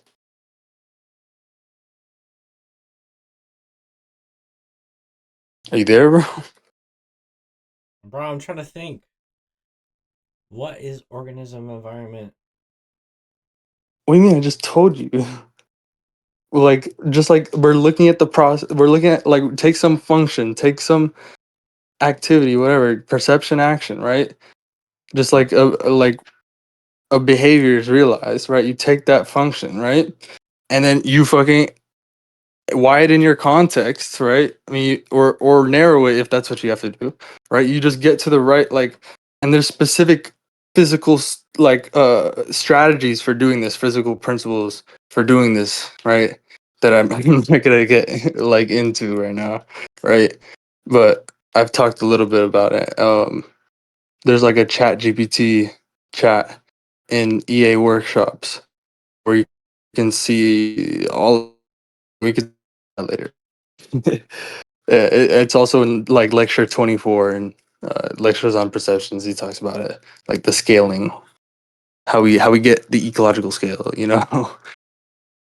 With like I'm not even gonna get into it. Okay, sorry, I'm Maybe I'm trailing just trying to off. think that like maybe I'm thinking like organism environment is something more than just the relation between the subject and the object. No. Organism environment is a methodological tool. That's not actually like properly what the system is. It's not just organism environment is not really the identification of the system. That's just a methodology. It's like in Harvey-Leto's paper where he talks about the theory of the organism environment system, and that's where Turvey got it from and all that, right? But he says it's just a methodological tool, right? And like he explains it there, and I also explain it in the organism environment system note. Like if you go to section like the earlier section we were talking about, right? Hmm.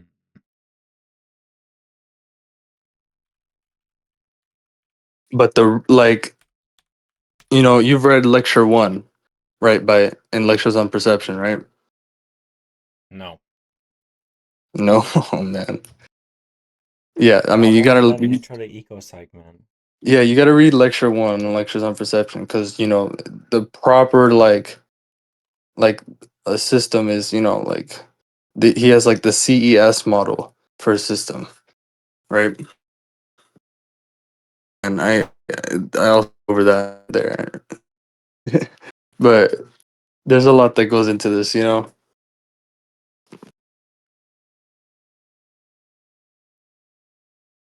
But yeah, the basic idea is just Mm. at least the laws of thermodynamics. That's why it's the minimal ontology, right? This is the minimal ontology Spencer was talking about, right? At least the thermodynamics hold, right? I mean, the laws of thermodynamics hold, right?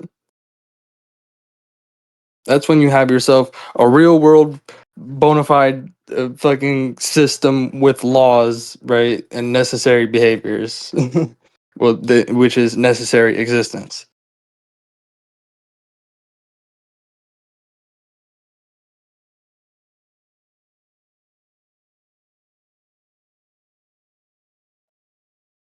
Yeah, it's a methodological principle that's like a quote from Harvey-Leno. Oh, okay. So it's not trying to ascribe anything to like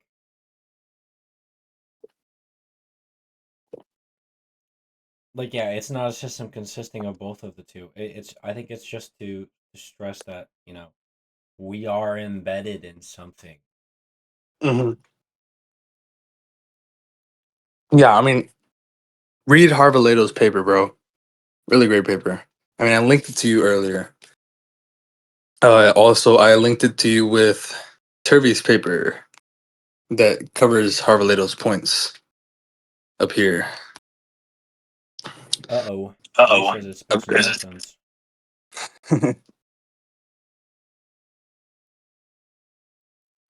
That's Turvey's paper on that, and like the link right above that link is Harvey-Leto's paper.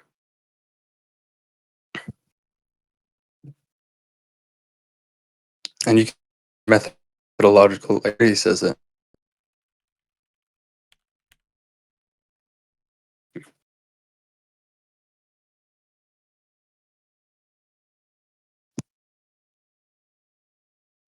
Hmm. See, it's like literally, I quoted him here. Hmm.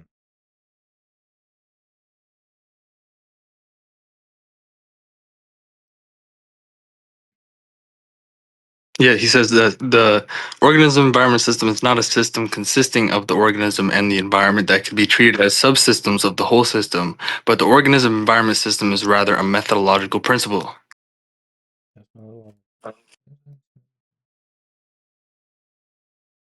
Yeah, the research should start from the determination of the results of behavior and lead to the necessary constituents of the living system determining the achievement of these results. Well, and Turvey clarifies this as like the laws, right? The laws. Yeah, the laws. Where all the terms are entailed, that's only where the laws will become, identifiable. Hmm. And Turvey talks about this in lecture 1, lectures on perception.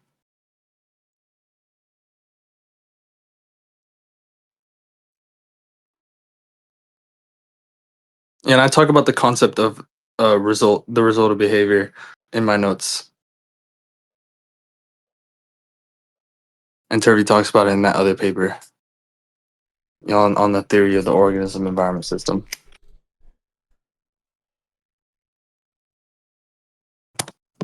So I guess it's also just like a realization of how the universe is actually working, how it's supposed to work, which is no Right. dualisms.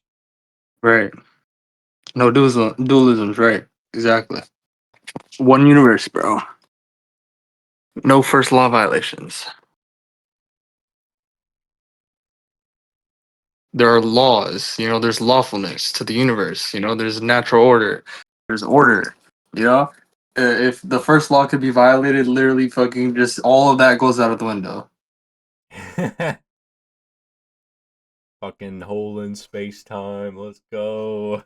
You got fucking just like chairs turning into Hegel. You got fucking just things appearing and disappearing. Just like you don't got things anymore. You don't have the concept of universe just not even intelligible at that point.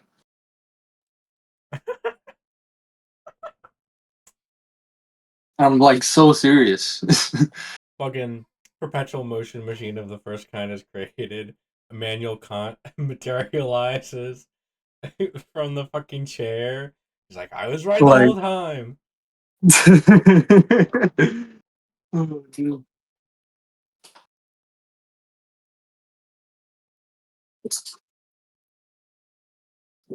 Yeah, and I mean, you can also just point to like any like appeal to change in like a in like equilibrium reversibility is a violation of the second law completely. Like an equilibrium reversibility is literally required in quantum mechanics, in classical mechanics, in all mechanics, in all the mechanistic formalisms. Uh, Equilibrium reversibility is the foundation.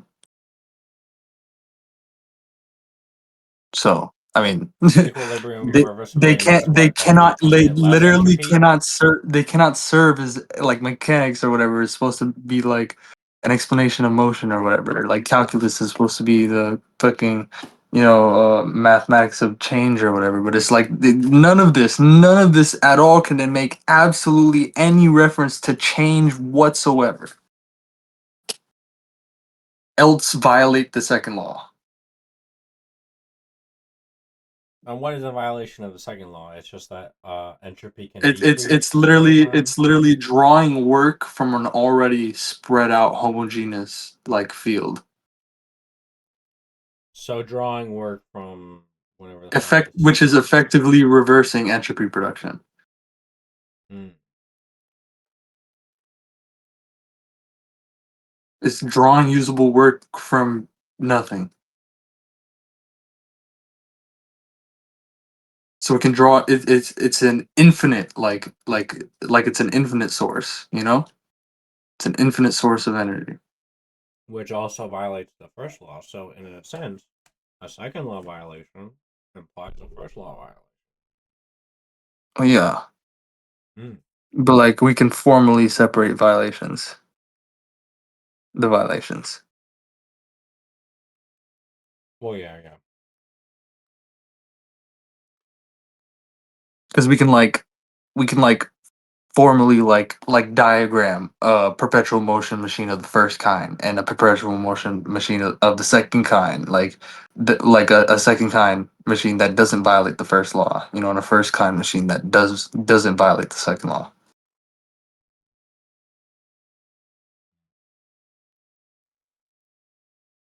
But it would never work. But yeah, obviously. Because we got both laws. Has anyone ever Right. diagrammed this? I wonder. Yeah, tons of people.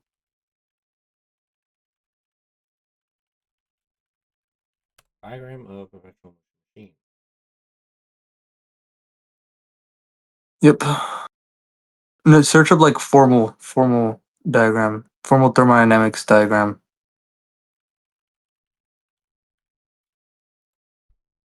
of the first kind, or the second kind, like search like particular.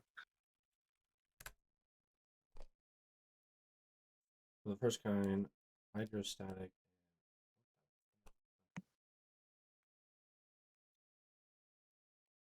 What the fuck? No, this is not a good This diagram. is not even Why did you English. Why did you click on this? Oh, There's professional very motion basic machine of the first diagrams. kind. Heat, gas, pushes the piston, work. Look at these, like, bro. Very simple diagrams.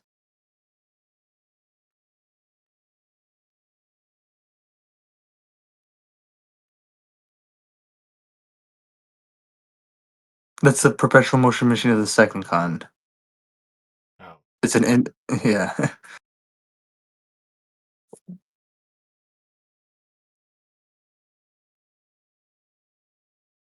I've seen some good diagrams. I don't. These are not like the best. They're down there. There's a good one. I think that's the one I've seen. No, to the right, to the right, to the right. No, to the this one? right. No, why'd you skip the fucking one? You skipped the Oh only my one. god. Jeez, there we go.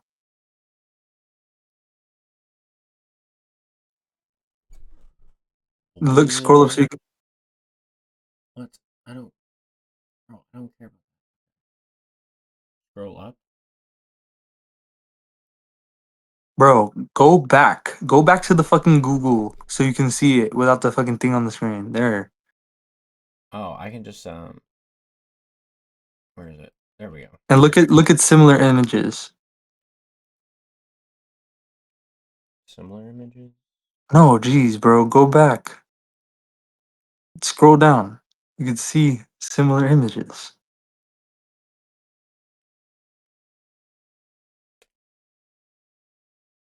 Professional motion machine of the first kind.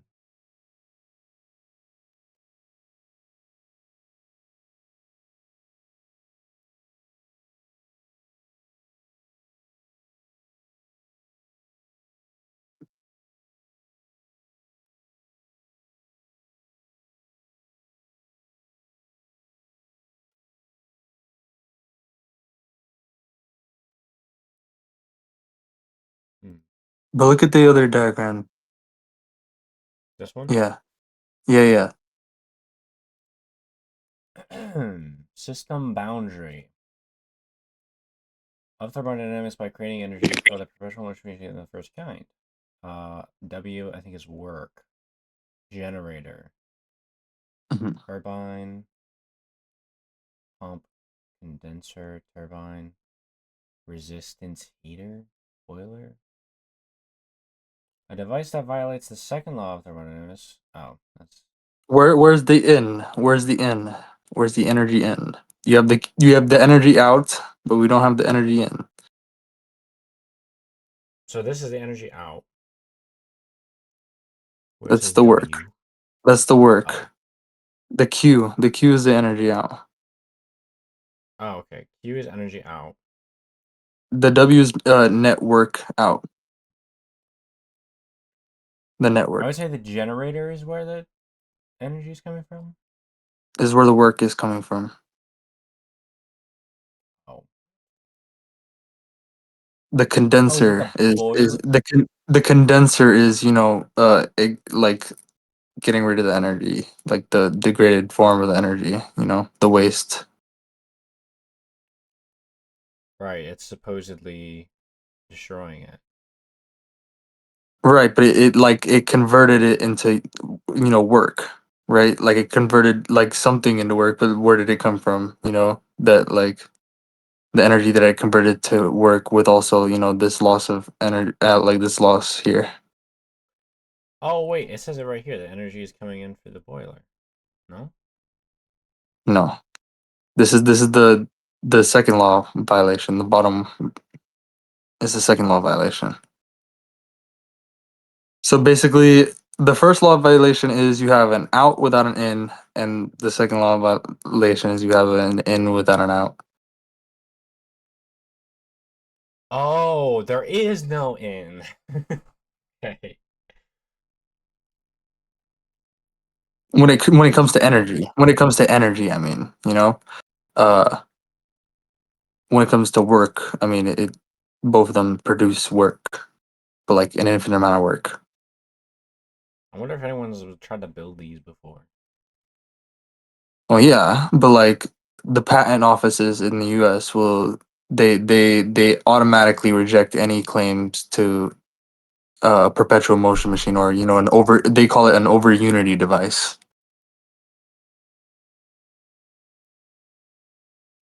I mean, it's not really about patents. It's just about building it.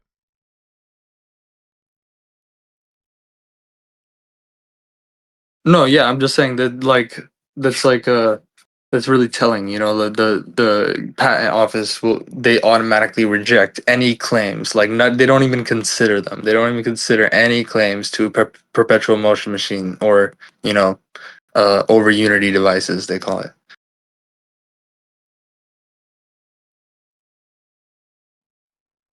They should give the people who try to apply for patents, they should be like, yeah, bro, build it then. Let's see it. Let's see if you're the first guy to do it. It's just like it's impossible. Like this, it is literally like when we're talking about impossibility, the referent is perpetual motion. No, but you Infinity, could totally right? imagine. The referent is infinity. It's perpetual motion. You could totally imagine like some fucking guy who's like omega evil and wants to like destroy the world. It's just like, oh, dude, I'm gonna build a perpetual motion machine. Yeah, it's impossible. And then he builds it, and then he's like, why isn't it working?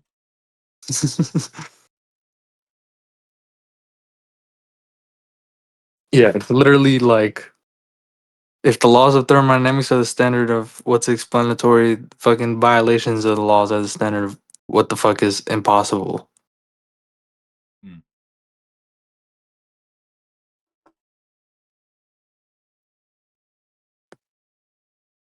Okay.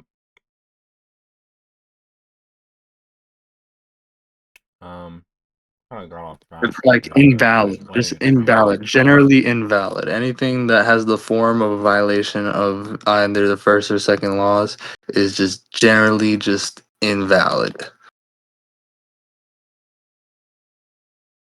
It's self-defeating. You said generally? What do you mean Yeah. generally?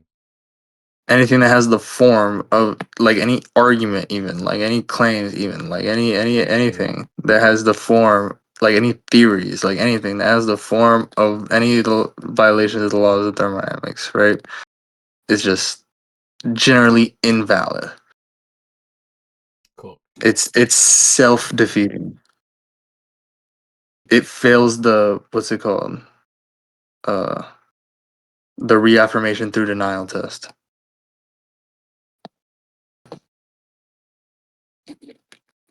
And like, because the laws of thermodynamics, they pass the reaffirmation through denial test.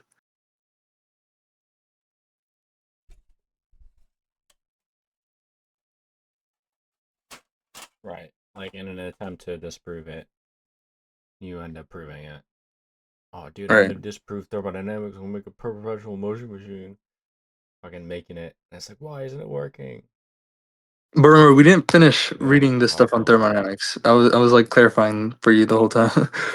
We gotta go Yeah, back. I know. Minimal. Hold on.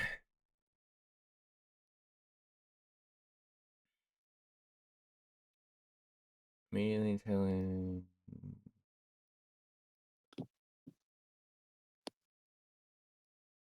No, you passed it. You passed it. Go Are you back. sure? Oh no, you're right there. Yeah, you're right. You're right. You're right. Go.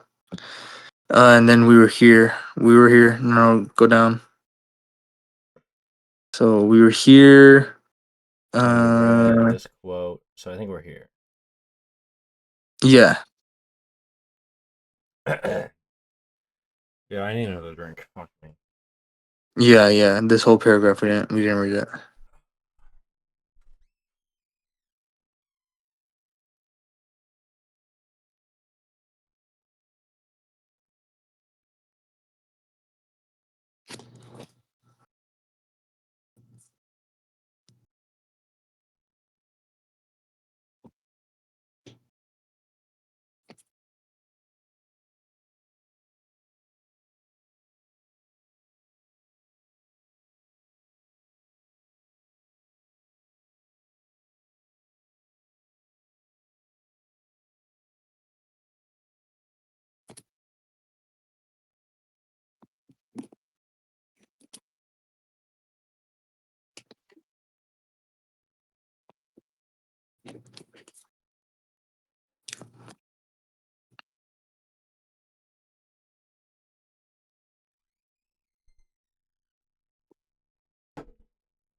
I also think it's kind of bizarre because it's like if it's true that the first and second laws literally just are like existence and identity, it's like Well, no, no, what is no. all this Like, explanatory don't equate. power? No, they're not. Well, both of them together are identity.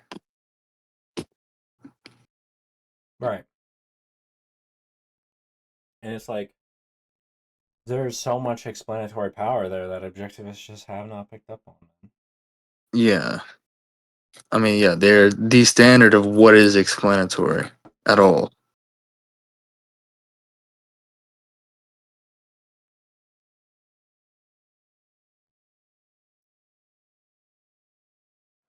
Anyway, although he had the conservation wrong, the equivalence of mechanical energy and heat had not yet been established. It took Clausius, who coined the term entropy, to articulate the second law correctly. Carnot is, open quote, considered by many to be the modern founder of thermodynamics, and the one who actually discovered the second law. Most substantively, for our discussion here, is that it was his research for the physical basis His for search, motive his power. search, Oh, his search. Yeah. discussion here is that it was his search for the physical basis for the motive power or impelling force that powered the steam engine that got him there. And it was the second law, which simply that was the answer to his question. He understood that the motive power cannot come from the conservation per se, for him erroneously the caloric, but for us energy, because simply put, it is conserved. But what he observed rather was that it came from the distribution of it. The potential for motive power, he recognized, always depends on the disequilibrium of the conservation, and it was in the spontaneous re-equilibration of this distribution that he found the motive force. Further comparing the fall of heat to the fall of water that drives a water wheel in a mill, he noted that the magnitude of the force was determined by the height of the fall, or temperature difference in the case of heat. The disequilibrium of the conservation. And that's just so that's what the second law refers to, really. The disequilibrium of the conservation. Because I mean, just like on the scale of the universe, right? There's no outside for it to equilibrate with, you know? There's no environment for it to equilibrate with. So it's in just perpetual like disequilibrium. I don't know, perpetual is not the right word. It's in non-terminating, endless, right? No beginning nor end, disequilibrium.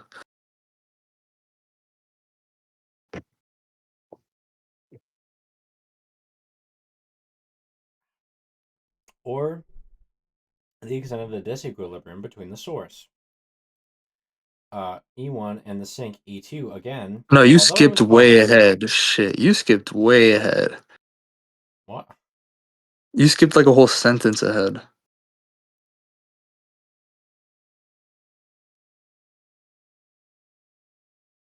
The potential for motive power he recognized always depends on disequilibrium of the conservation, and it was in the spontaneous equilibration of this distribution that he found the motive Found the force. motive force. Further comparing the fall of heat to the fall of water that drives a water wheel in a mill, he noted that the magnitude of the force was determined by the height of the fall, or temperature difference in the case of heat, or the extent of the disequilibrium between the source, E1, and the sink, E2. Again, although it was Clausius who really put it together correctly and named and created the term entropy, solving what we have called elsewhere the problem of Carnot, it is fair to say that what Carnot had discovered was the second law, and the fundamental causal, active, and directed nature of it. Not, of course, simply the motive force that drives the steam engine, but what universally drives all processes in the manifest world. It has utility to note that in framing his statement of what would be the second law, as Carnot does, not in terms of entropy per se, a term not yet coined, but in terms of the force minimization of a potential, or the re-equilibration of, in the case of the steam engine, an intentional disequilibrium in the conservation. What he has done here really is flip the sign of the entropy, or perhaps it might be more accurate to say it was Clausius who later flipped the sign for Yeah, reasons it's it is like it's never seen confusing. quite clear. It's confusing at first for them because they started with machines. They looked at machines first, which is, you know, we intentionally put it into a disequilibrium, right? And then it Mm. just like it just goes to it just collapses to static like equilibrium, right? That's how just machines work, right? But like like natural systems are just like far from equilibrium already, you know? Just nature is far from equilibrium.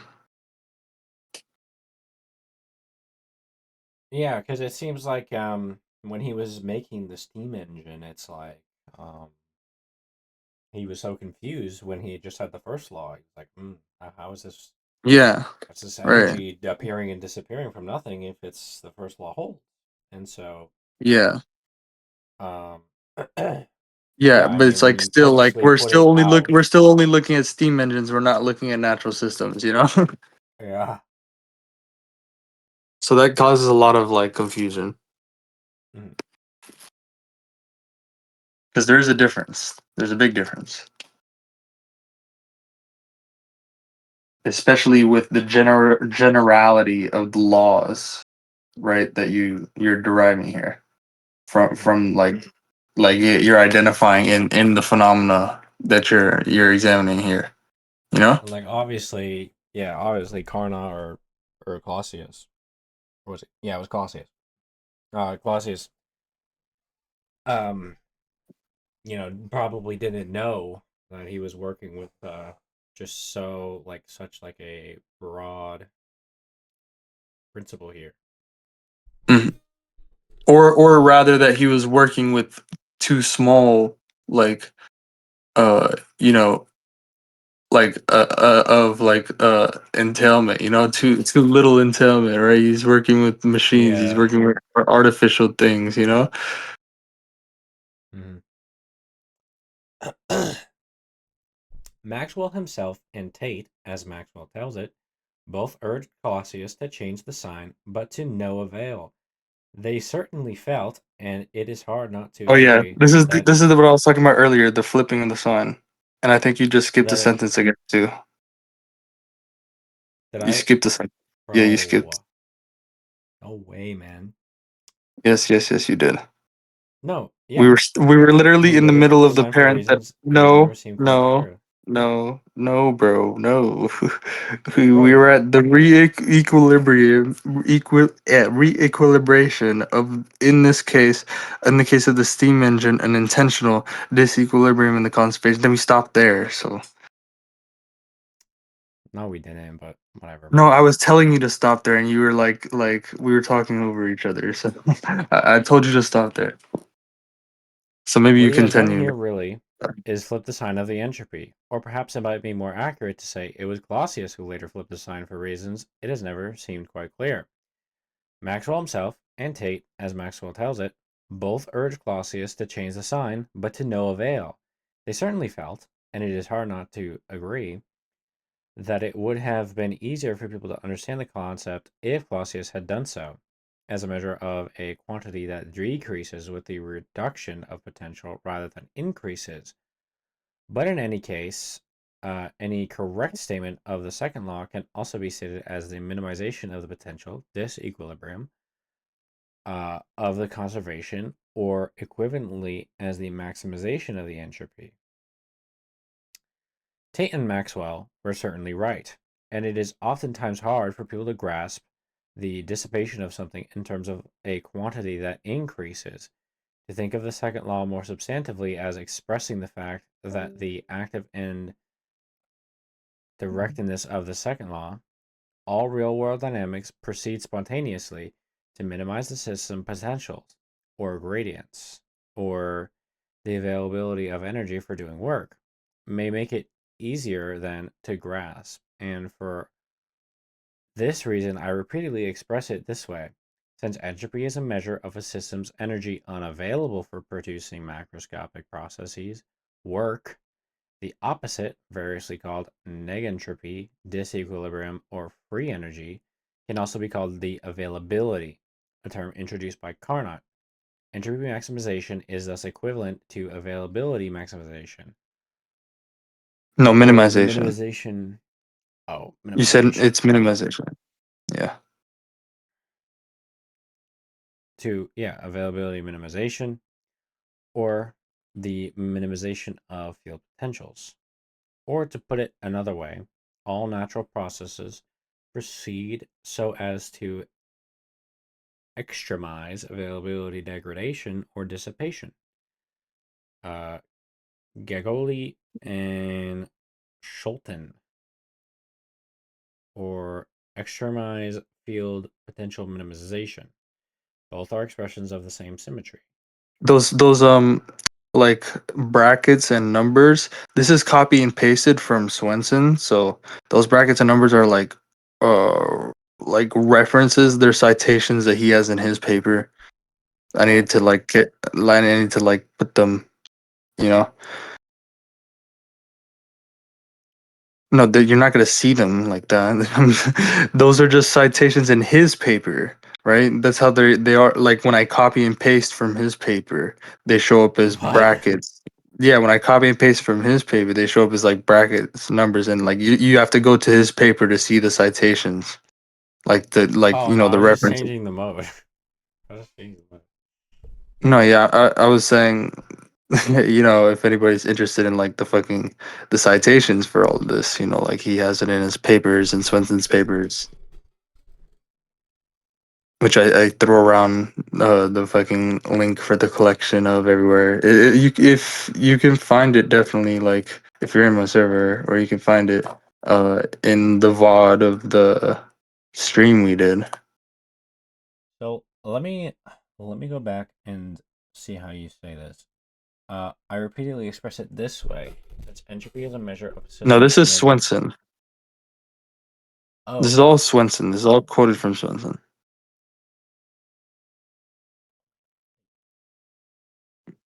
dude, what the fuck? Okay, let me see how he says it.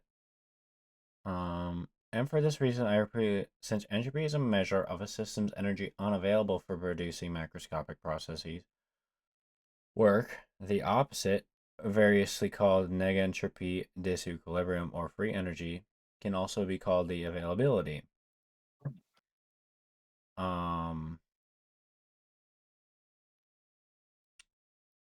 Let's see.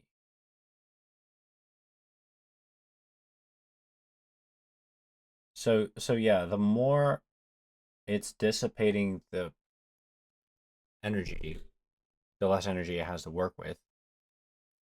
And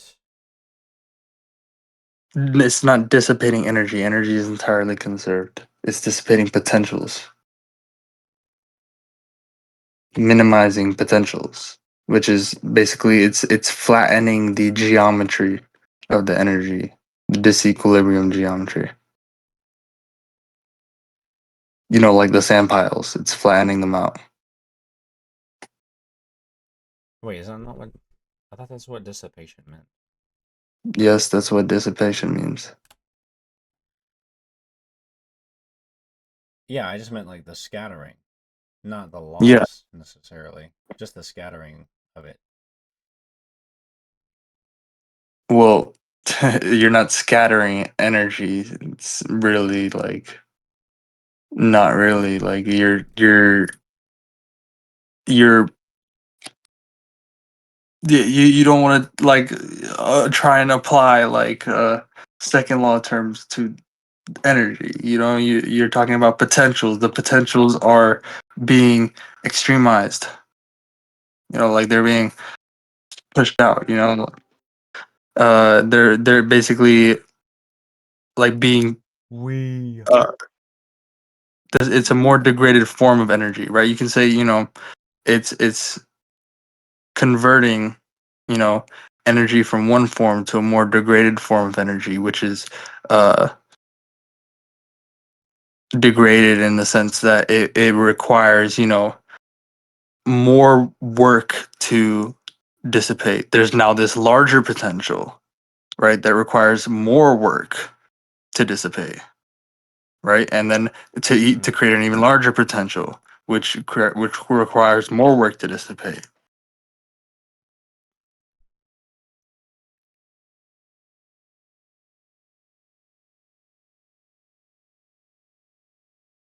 It requires more work because the potential is larger.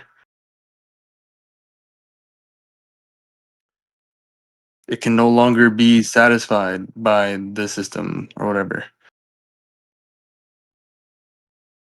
So a new system needs to be created or produced. Ordered flows need to be produced in order to dissipate it, right?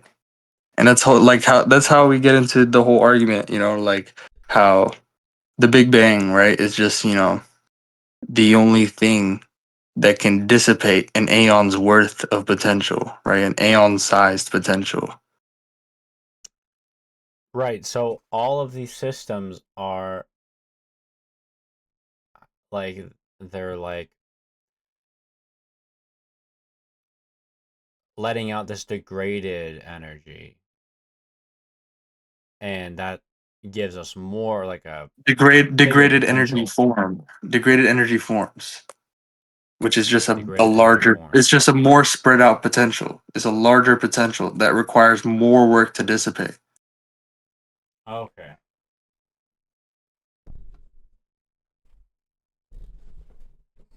And so there's so much spread out that only a Big Bang can satisfy. Right, and then what is the Big Bang? It's literally just a whole aeon. A whole aeon is needed to dissipate an aeon-sized potential, right? And then the next aeon, and then the next, right?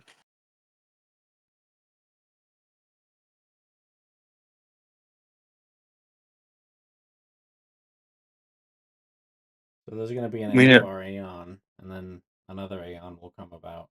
yeah, because we need a whole aeon to dissipate this aeon-sized potential.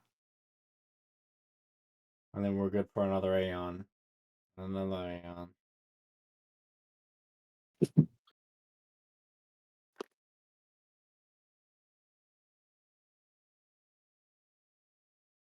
So it's not really a heat death of the universe. It's more of like a heat death of the aeon. I mean, yeah. I mean, like, sort of. I mean, like, I don't think there would be a heat death, really. It's like literally, like Penrose says, it's just identical, right? Like uh that state of the universe or whatever. I don't like to use the word state, but it's just identical with the, like the very hot dense state or whatever that the this aeon like expanded out of, right? And an aeon expands out of, right? It's just identical, literally. So the hot dense state is identical with this super spread out energy, right? There's a symmetry.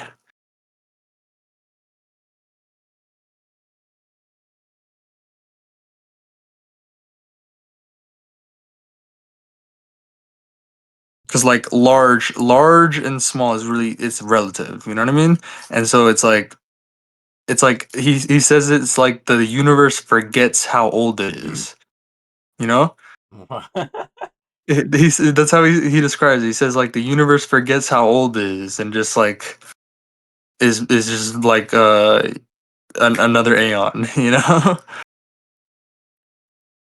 Right, it It's goes just like that, under like a rebirth of some sort. right. Uh, But yeah, that's how he describes it, Penrose. He says like the universe forgets how old it is pretty much, and like time starts again.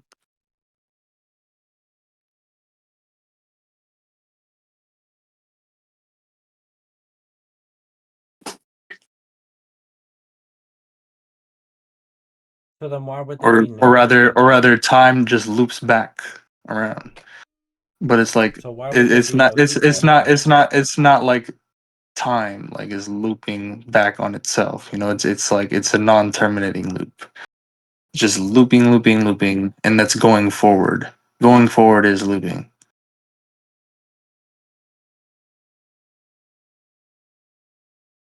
But you're not going. It's irreversible. You know, you're not going back to like the beginning of this aeon. It's a new aeon. Hmm.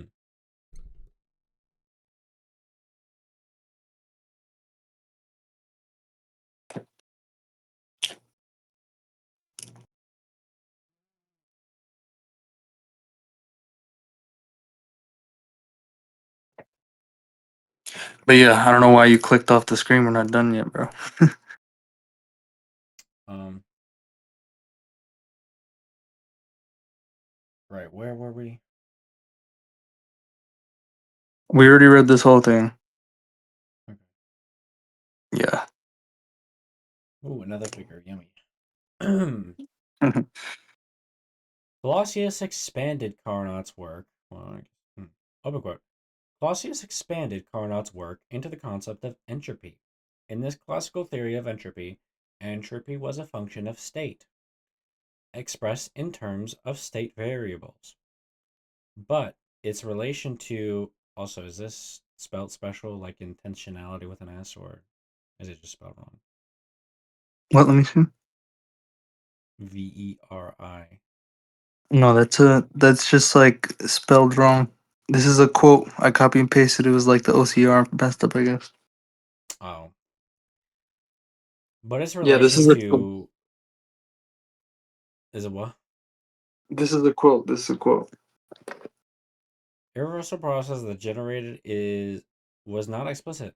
The modern formulation of thermodynamics was extended to include irreversible processes that drive changes in the system to the concept of thermodynamics, or thermodynamic forces and flows. We note that thermodynamics stands in contrast to mechanics. Mechanics, if the initial conditions and forces are known, the time evolution of the system is entirely determined. Thermodynamics, on the other hand, only predicts the final state, not the path towards it, and in this sense, it is undirected. It's Let's see, so this is it's undirected physics. yeah, and Turvey talks about. I know Swenson talks about this in terms of it's in terms of insensitivity to initial conditions. It's also, you know, like Hmm. if you ever heard of like turbulence, like you know, like turbulent flows, like eddies within eddies and within eddies, you know, uh, like this Yeah, I how can't it's remember like where I've heard this before, but it's the swirls, the vortexes within vortexes, like nested within one another, you know. That's also like uh it's like a very, you know, like it's a paradigmatic case of an insensitivity to initial conditions. yeah. I don't know where I've heard this. I think it was in like the causal realist sermons or No, whatever you gave me. no, But it's a Veritasium video on turbulence. That's where he says it. oh no, I Where I'm wasn't getting. talking about turbulence. I was talking about like the ends. It's like, there's one end, but there's many different means, and it's like Yeah, yeah, I don't yeah. really know. Right, and it's like when you have like you know a natural system, you know, you're actually looking at like non-equilibrium uh dynamics, right? Like you can you can start at like any initial state you start at, right? Hmm. Like if you run it again, the system is likely to just take a completely different path. A fucking wide, like in mechanics, the path is completely fixed from initial conditions, right? Because when the initial Hmm. conditions are fixed, but in like actually like natural systems, you you like you can have the same initial conditions and just like indefinitely many paths it'll take, but you can always say it'll like that's why thermodynamics is useful here because uh of the insensitivity to initial conditions. Hmm. or it accounts for insensitivity to initial conditions, which is ubiquitous in nature. It's irreversibility, you know. It's indirectness. It's just as ubiquitous.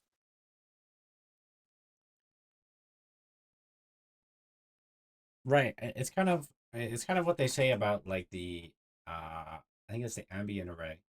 It's like once you see it, it's lawful there, but it's like I can't remember what they said, but it's like once you're there, once you're perceiving it, it's lawful. It's I like that, but when you're not, don't know. it's I don't know what you mean. I don't. I think you're about to say something wrong. So you should just continue. bro.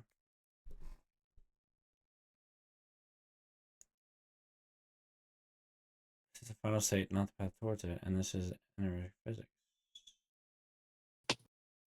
And with this understanding, in sharp contrast to the dead mechanical world of Descartes and Newton, the nomological basis for a world that is instead active and directed was identified. To proceed clarifying the terms, open quote, two classes of variables are core to modern non-equilibrium thermodynamics: thermodynamic forces and flows. Thermodynamic forces are gradients of intensive variables constituted in inhomogeneities of the quantities such as temperature, pressure, or chemical and electrical potential, right? Systems tend to behave so as to reduce these asymmetries, driving matter and energy from higher to lower potential. These displacements in energy content are thermodynamic flows, and together with the corresponding forces are known as conjugate pairs. Forces drive flows, and flows reduce forces, unless the You force remember that is term, otherwise. conjugate pairs? Um, Remember that term when we were talking about basically natural geometries, like the search for natural geometries, and how like general relativity like was the first like to yeah, do it. You know, non-equilibrium thermodynamics is the evolution of that, right? In this sense. these are So if systems it's conjugate just just here's a note for anybody watching. Go back to when we were talking about this at like way back, you know, like uh, in the, I guess it would be the first session we did, right? Yeah. One of the two sessions that's in that 9-hour video. The transcript Yeah. is on, so it's easy to find. Don't worry.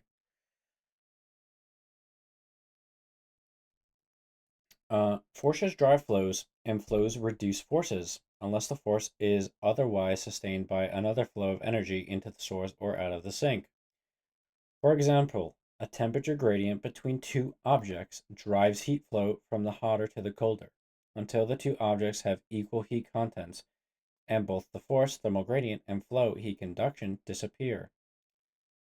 Um, Forces and flows are functions of one another and may be cast as reciprocal in the same sense of perception action in the organism environment reciprocities outlined above. And this is a The quote. This is a behavior, quote. right? This is a quote. This paper it's from is really good too. The behavior of these systems is necessarily understood at the level of the system: flow, force, entity field, agent, environment. The force and flow are defined over the agent and environment across the dissipative elements and non-equilibrium distributions over the agent environment system. And that was the end of that quote. And then there's another one. Open quote. The rate of entropy production is a direct function of the forces and flows in a system. The active and undirected nature of the second law is intuitively easy to grasp and empirically easy to demonstrate. Figure 2 shows a glass of warm liquid placed in a room at different temperatures. Okay. The liquid and the room together constitute a thermodynamic flow field, where 1, the difference in temperatures in the glass room system constitutes a non-uniform distribution of energy called a field potential, with 2, a thermodynamic force, which can be defined as the gradient of some potential on why things flow. That will 3, spontaneously produce a flow of energy in the form of heat, which can be considered a drain on the potential from the source to the sink until the potential is minimized and the entropy is maximized. And the liquid and the room are at the same temperature until neither are acting or distinguishable as source nor sink, and all flows, and thus all entropy reduction stops. And thermodynamic equilibrium is reached. So These are from Swenson's papers, by the way. So he has whole explanations of stuff in his paper. Remember, this is E1 and E2. This is the temperature difference, right? Oh, okay. And you can see above, T1's greater than T2, or whether T1's less than T2, right? Or whether T1 is equal to T2. Yeah, okay, so it's like heat sinks and heat what do you call it? Fuck. Yeah, it's like literally the same things we were talking about earlier. I mean, it's these are these symbols are the same terms that we were talking about earlier. The same symbols, but they're It different literally symbols, but reminds like me. they're talking about the same thing. It reminds me of a game that I play, where it's very like sciencey, and it's like all these machines, right? They're working and uh, they're producing like heat and stuff like that, right? They're outputting heat, and so you need to kind of like Here, sink it somewhere. this is the important point. Whenever energy in whatever form is out of equilibrium with its surroundings, a potential exists for producing change. Oh,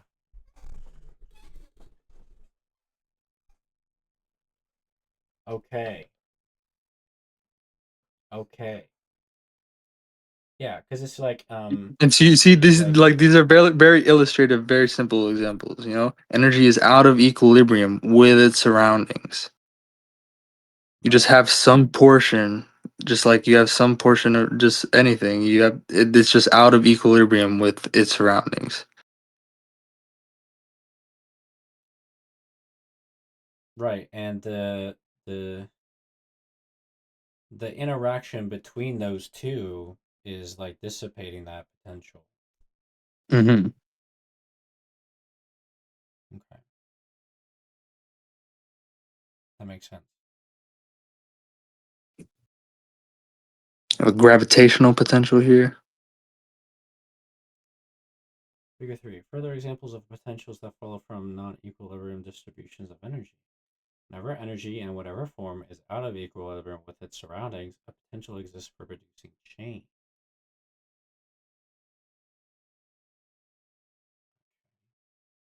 Very, very Potential illustrative, vector right? You force just hold an equals object, force. like above the ground. It's Mm-hmm. in it's out of equilibrium with its surroundings. There we go. Let go of it. Oh, it fell. Yep.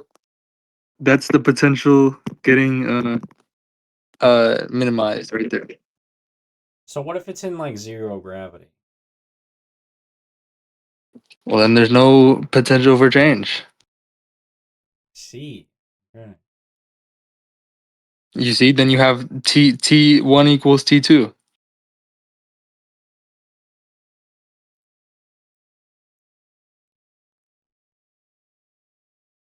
So yeah, so then Gravity, zero. gravity, zero gravity means zero gravitational potential.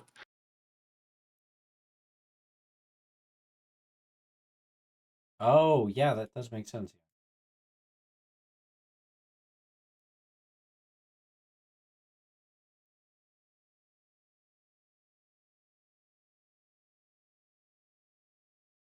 Okay. Okay. Okay. So it's this paragraph and what else?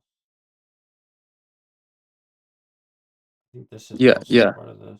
yeah, Oh yeah. It no, is. this It is. what is this? Again, notes. I'm reminding myself to add some stuff here. It's probably there for an important reason. Trigger one from Swenson. I mean we already talked about this. No, You did. it's a different like. I wouldn't have put all this here if it was just repeating it. Okay. A glass of liquid at temperature T1 is placed in a room at a different temperature T2.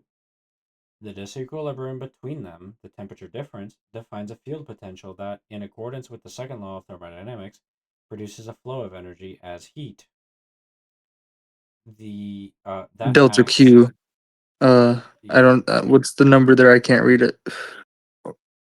Is that a number? Delta Yeah, Delta Q. Q Delta Q E. one or Delta Q E. Yeah, okay. Delta Q E. That's total entropy change. Yeah, that's total entropy change, and it's gonna be you're gonna split it between delta Q1 and delta Q2. I think. Yeah.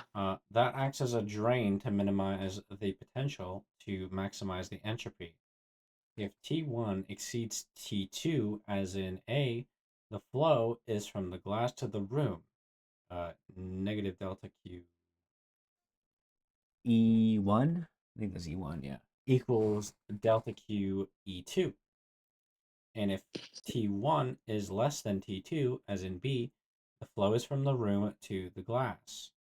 Delta Q E1 equals negative delta Q All E2. delta like the total delta QE1 delta plus delta QE2 is total Hmm. entropy change. Right? So that's how you understand these terms. They're just you're just dividing entropy change into like like two halves of the flow, basically.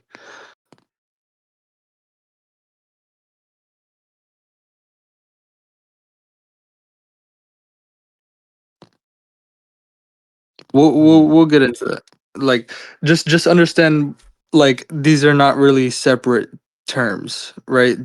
Delta Q E1 and delta Q E2. Like I mean, they're combined into total entropy change.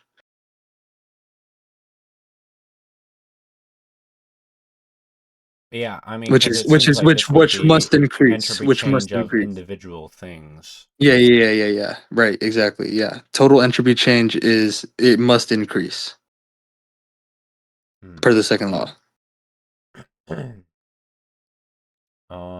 Indicates the conservation of energy. Is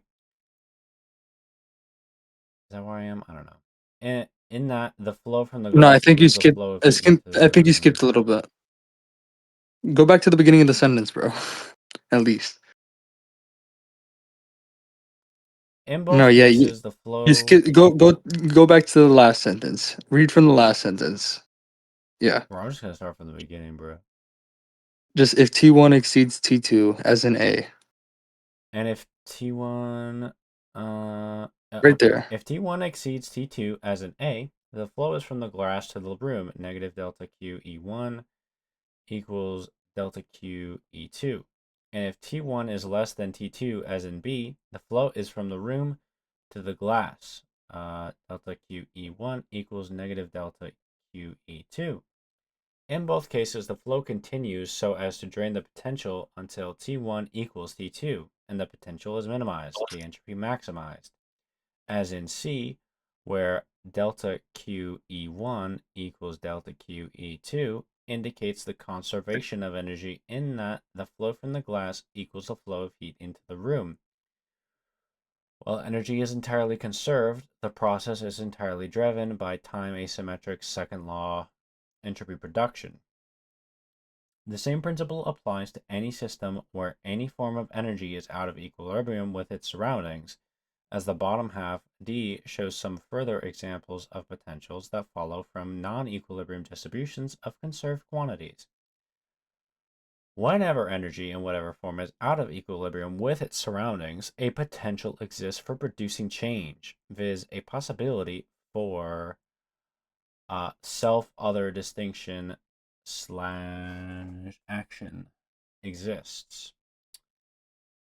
That following the second law is spontaneously minimized. That is, at the appropriate rate or timescale of the potential. As for any spontaneous ordering, the rate of entry to production must go up. Per the Carnot-Clausius inequality or balance equation of the second law, the change in entropy must always be delta S is greater than 0, where delta S equals 0, thermodynamic equilibrium, indicates that the system does not Yeah, that's exist. okay. Never mind. Yeah, that's right. For any spontaneous ordering, the rate of entropy production must go up. Note that such discontinuous change, and thus creative change, is excluded from the Newtonian world.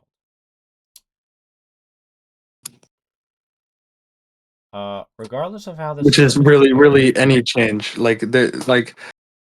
They treat change as continuous, which is really homogeneous, which is really static, which is really not change. So right, and that's like the 0 is like it's static, it's nothing, because you can't differentiate it, right? yeah. Regardless of how the system is prepared, as shown in the top half, so that the conserved quantity may be distributed in any number of ways, e.g. to flow from the liquid to the air or from the air to the liquid, the dynamics are always driven irreversibly by the symmetry condition specified by the second law. When potentials are unavailable to be minimized, entropy is maximized. There is no macroscopic change when potentials are available to be minimized. Entropy is not maximized. Open quote. The appropriate dynamics are spontaneously produced as drains until it is. Note that since the energy has remained unchanged throughout, it is only its distribution throughout the field, a measure of the entropy a measure of the entropy of the system that determines whether any change is produced. This was the profound insight of Clausius and Thomson. If energy is conserved, it cannot itself be the cause of change, which is instead the spontaneous action of nature to maximize the entropy.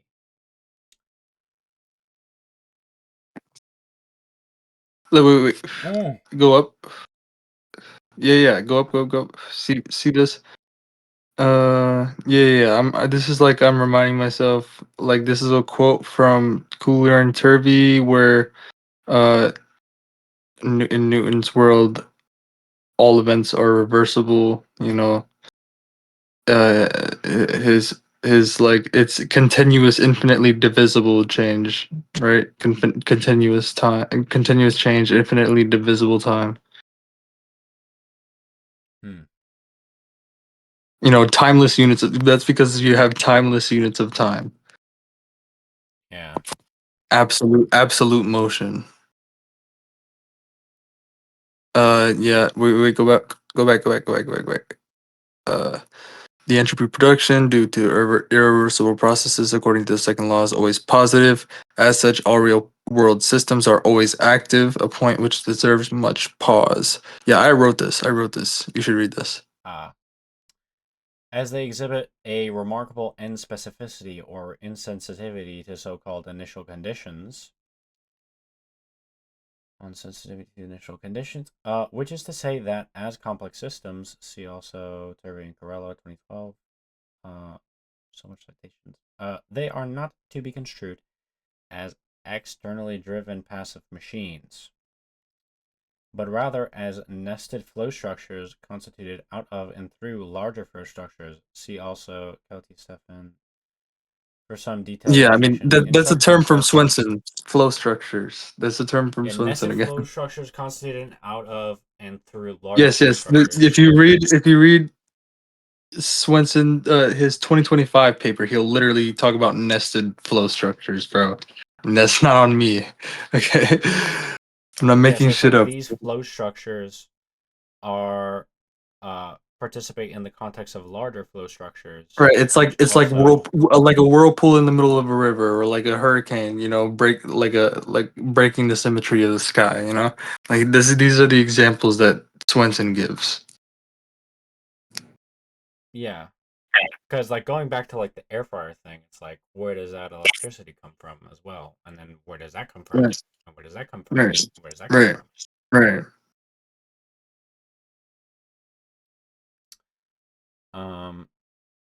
In sharp contrast to the Newtonian worldview, wherein systems cannot self-organize, nature is self-organized all the way down.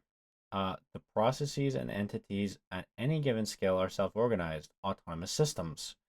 Furthermore, the constituent parts of these self-organized autonomous systems are themselves self-organized, autonomous systems.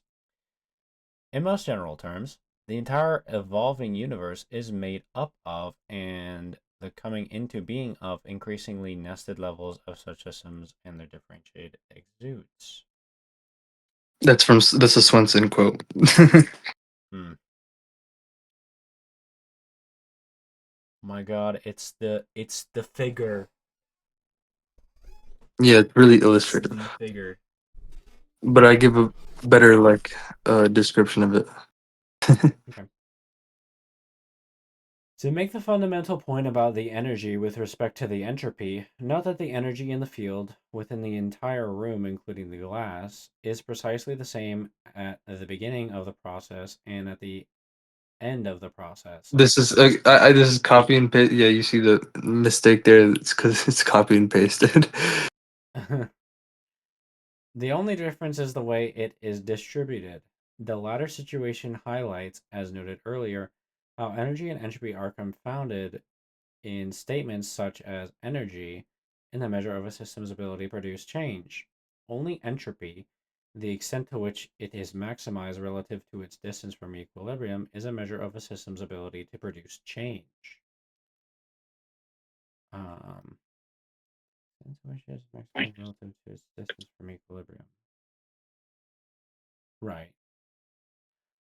This measure of the ability to produce change is precisely the notion of Carnot's availability, and Wysocki, 1912, called the second law the law of availability. As Carnot first realized, the difference or field potential determines a force, proportional in magnitude to the size of the difference. That drives and orders the flow. The further the system from equilibrium, the greater the force. Right. That's going back to that whole Big Bang thing. At the equilibrium, there are no field Right? Yeah, that's potentials. crazy. Like that's just like people like would think. People think like, oh, the fucking universe is just like that's the closest the universe is getting to equilibrium, right? Like but the universe is not a system. It's not equilibrating. You know, it's Mm. the farthest from equilibrium. The end of the aeon. It's literally the farthest from equilibrium. And you have this fucking huge fucking potential that create like that spontaneously, you know, needs a big bang and another aeon to dissipate it. At equilibrium, there are no field potentials, there are no flows, and there is no system. Figure 15.7 below provides a useful illustration for this discussion of different types of distributions of energy. As entropy increases, as energy becomes more evenly spread across a system plus its surrounding, it is not that energy disappears, but it is that the geometry of these potentials becomes increasingly flattened. As entropy increases, as systems approach equilibrium, where the difference or gradient fades, it is the usefulness of energy, its gradient, that diminishes. Energy stays the same and things persist only through minimizing its availability to do work, increasing entropy. To go through transformations, as in a system plus environment context, and just as entropy is only measured over the whole system plus environment context, so too is energy. This is why the Newtonian model of treating systems as isolated, context independent billiard balls with intrinsically energized masses or environments as intrinsically energized forces breaks down. It should be clear by now the way entropy is inextricably related to energy, but the way energy is inextricably related to entropy might not be so obvious, especially starting from a static Parmenidean view of the first law. The important thing to understand about energy is that, just as we have stressed before, that form is always directional, energy, in whatever form, as it is never formless, exists only insofar as there exists somewhere else for it to go or flow into. Some non equilibrium distribution of a conserved quantity, viz., the unfulfilled symmetry, that motivates and directs all flows or dynamics, just as a warm body has thermal energy, only with respect to cooler surroundings or a spring defined relative to the surrounding structure that resists it. And this is, remember what I said before? I was talking to Zetetic about this. Remember, I think you were there in the VC, right? Hmm. I think it was Zetetic, or maybe it was somebody else, right? They were I mean, asking why, like it's like, oh, it's intuitive that, like, something can't come from nothing, but why is it also that something can't pass into nothing? Right? You remember that? no. I was only You here when didn't? you guys were talking about the first human No. theory. Okay. So my answer to that, like, I had to explain that literally, like, something coming from, like that it came from somewhere is identical to going somewhere. Coming from somewhere is identical to going somewhere. There's a symmetry here. That's what the first law is saying. Right. Coming from It's something is identical to goofiness. going into It's the something, goofiness. Yeah, passing it's into the something. goofiness. That's like that was a big integration too. Coming from somewhere is identical to going somewhere. I mean, it's already what you said, right? There's no symmetry without asymmetry. There's Because no. coming from somewhere is going somewhere. And going Yeah. somewhere is coming from somewhere.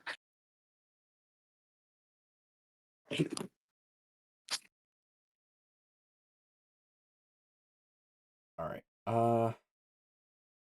Where was I? Right. As it is never formless, exists only insofar as there exists somewhere else for it to go or flow into.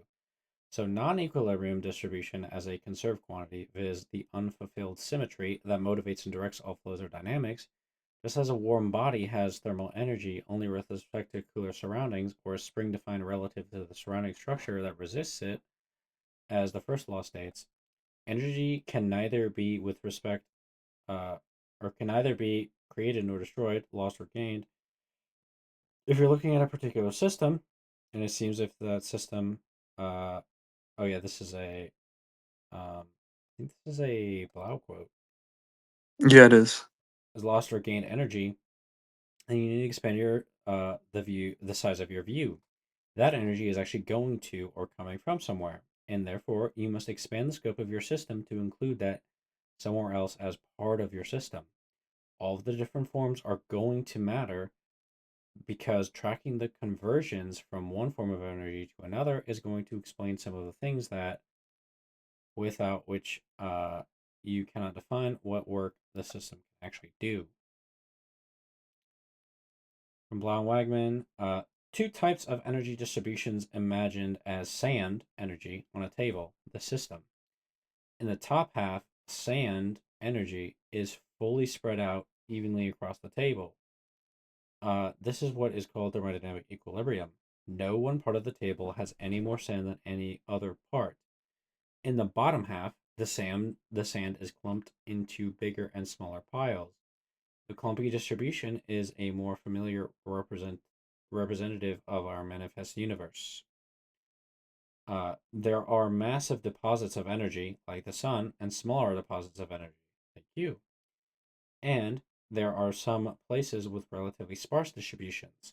Clumpy energy means it is available for doing macroscopic work, a physical change in the world as the energy moves into other forms. Energy that is evenly distributed cannot do work because it can't move from a clump to a not clump, where the sand is evenly distributed across the sand or across the table in the top half. None of the energy is available for work and entropy as a measure of the unavailability of energy for doing work. is maximized because none of the energy is available for work. Crucially, you cannot focus on one particular pile of sand and understand its behavior. You have to view the entire system, the entire table, understand the flow of energy.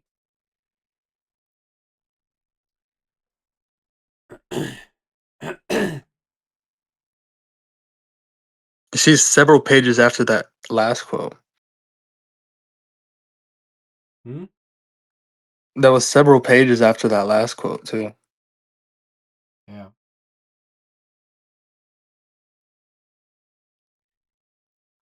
Yeah, that is, yeah. So, I guess like what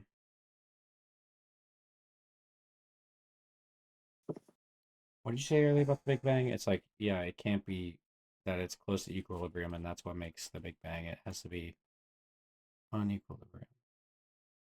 Mm-hmm. I mean, it's just like the next aeon is like the sink.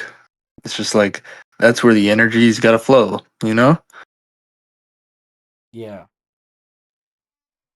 which I do, because yeah, like ecological psychology uses flow a lot, like optic flow and perception action flow or whatever, and stuff like that. Yeah, yeah. If you look in Kugler and Turvey, 1987, where I cited here for something, I remember I said go look there for why things flow or whatever. Hmm. Like they have a chapter on why things flow, and they say like Gibson's approach, right, is a primacy of flow, right? They say something like that. Primacy of flow, Yeah, primacy of something like that. Yeah. existence. Hell no, we need Primacy of flow. Yeah. Uh, like yeah, they literally say that in there. I forget what they like. I forget the full sentence. I mean, if you want to pull it up, we could do that. You can Are search you primacy of reviewing flow. it? I can link the paper here. I mean, it's not a paper. It's a book. It's a whole point book. Here we go. Easy text. Ah, this one. Yeah, they don't mean Uh, like in a existential sense. Primacy like with in a specific respect. I forget the whole sentence. Here we go.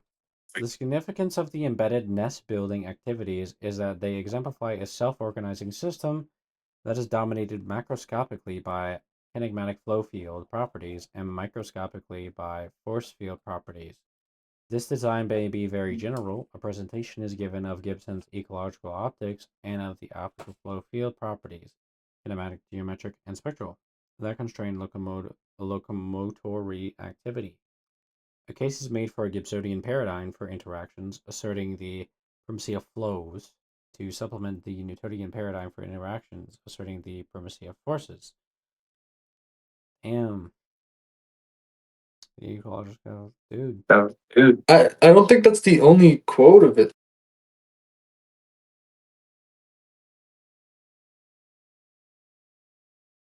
I mean,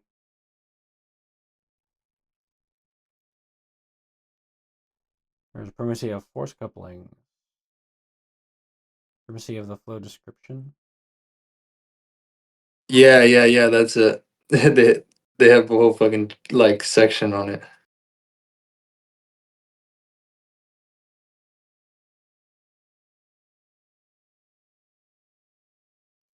Gibsonian The paradigm, primacy Gibsonian of the flow. flow.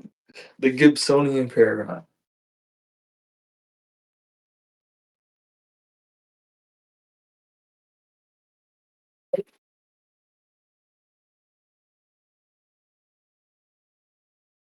Yeah, I mean, yeah, it's all just a flow. Okay.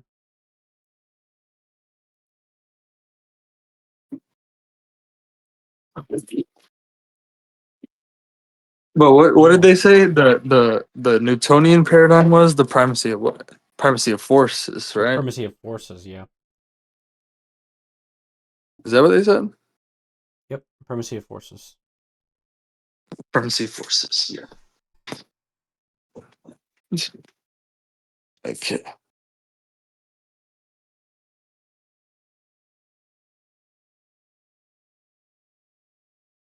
I guess I'll also link the Dabari paper because I was quoting the Dabari paper.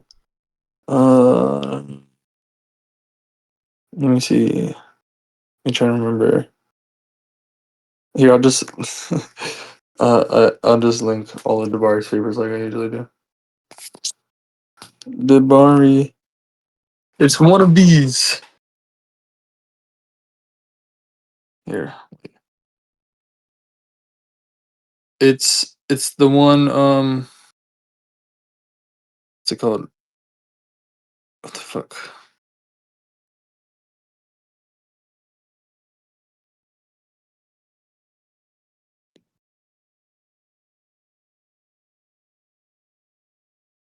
Why the fuck isn't here it is. Yes. This one. BC text. Yeah, if you like click on where I got that from also. Like where I where I forwarded that from, you could see like I literally put all of Dabari's papers there where I forwarded that from. And there's a video, there's like a video there. There's some videos there from him too. There's an interview from him that's actually really really good. And he like mentioned Swenson in it.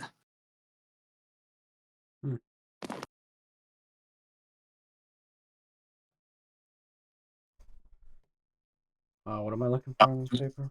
Or are you just No, I was just linking it. Yeah, it's a 2020 paper. Like the fucking book from Kugler and Turby is from like 1987, dude.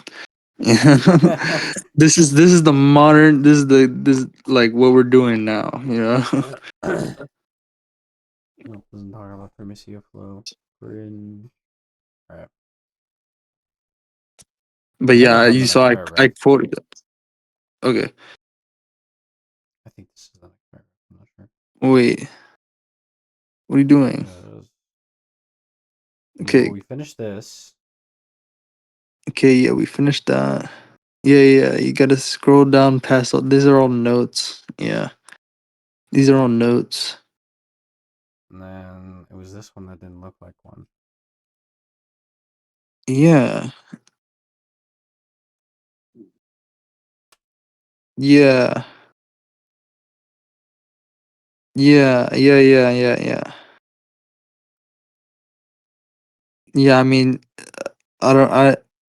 Yeah, this is some stuff from Swenson, like 2025, 2024. We can read through it. It's a little bit.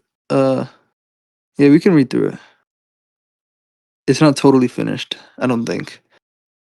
It's like everything here is like. I had a lot more notes on it in form function split balance. You know the form function split balance note in my vault. So this is what it's going to talk about. It's going to talk about that stuff. So The total amount of energy always remains constant, and so, following the but overarching this would be the symmetry. last. This would be the last bit. Right after this, I would like fucking. I went all the way back to the start, and I started doing the start, rewriting the start over and over again. You know, Wait, and after then I this just paragraph or after these paragraphs?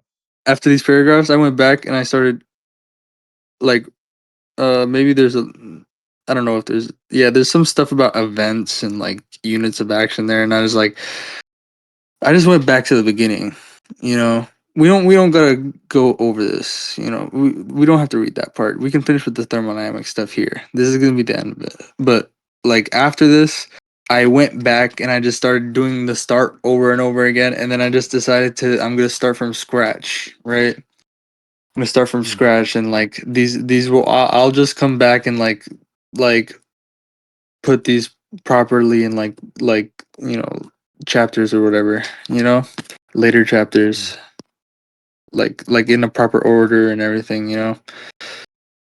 Just start from scratch. The And that's total in amount of the energy. and then note you want if you want to look for what I was doing to start from scratch, you can look at the new note NEWW. Like it's all caps. NEWW. No. Okay, too many W's. Just two. Yeah. Like probably want to close that heading. Like you can close all the headings. You should just close all the headings. Like there's a lot of stuff here, just like writing, figuring out what I'm gonna do, right? And there's a lot of notes from Rosen in there and all that stuff, like it's like basically stuff on philosophy of science, that I'm trying to work on. Morality. Yeah. Nice. It's a lot of stuff about value and all that. Like lots of cool stuff that I want to, like make very, very like simple to understand.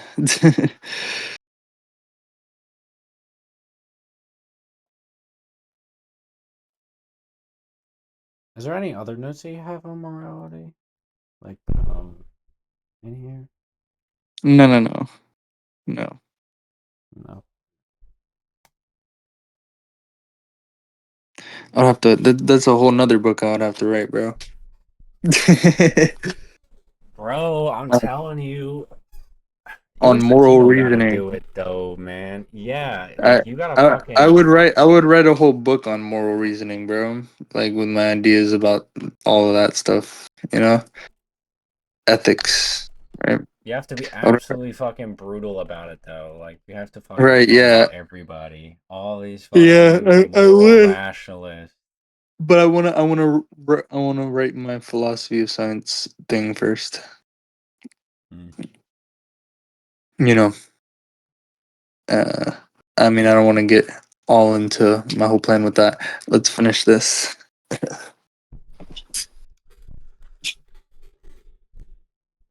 The total amount of energy always remains constant, and so, following the overarching symmetry condition of the second law, what differentiates unitary events or constrains their unfolding is not their energy content, not anything given by the first law, but the constant function or specific ends to be invariantly realized over the change or dynamics at any event and its form of realization. That minimally differentiates it as a unit.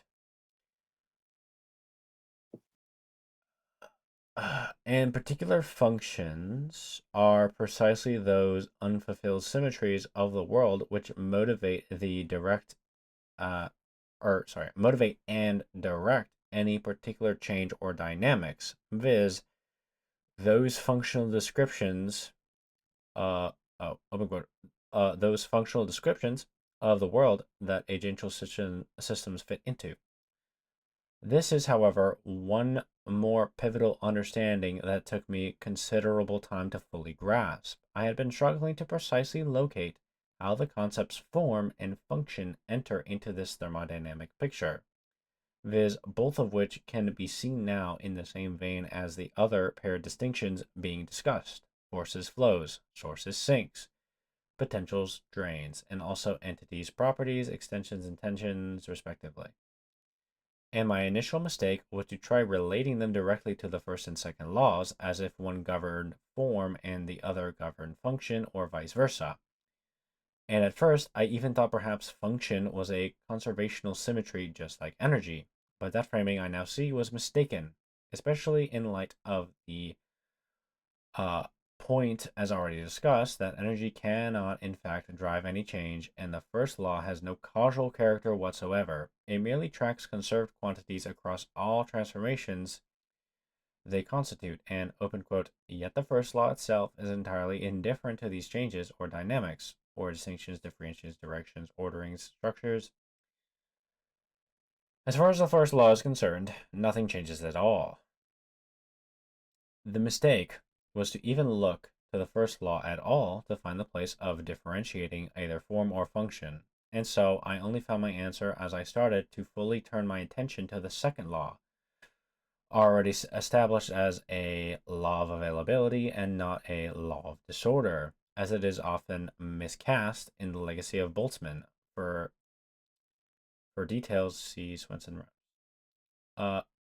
The deeper clue came from the Carnot-Clausius inequality or balance equation of the second law that the system's total change in entropy delta S must always be positive due to the irreversible nature of real processes, and its historical development in particular from the original inequality to the split form it took in the mid-20th century and then on to Swenson's. Long overdue admonition for an entire theoretical script flipping of its assumed causal structure, right side up, inspired not by traditional causal misconceptions, but instead by repeatable experimental and other empirical observations, such as how it is we empirically start with this self-evidencing fact, meaning unavoidable by observation of a visible universe characterized by the progressive generative production of increasingly more highly ordered and differentiated systems. So, was this a while ago that you had this thought? Yeah. Yeah, yeah. Like before I fucking like really like wrote most of this, you know? Yeah, because I know you said, that like the second law is what's giving us a lot of the differentiation. You know? Mhm. Uh,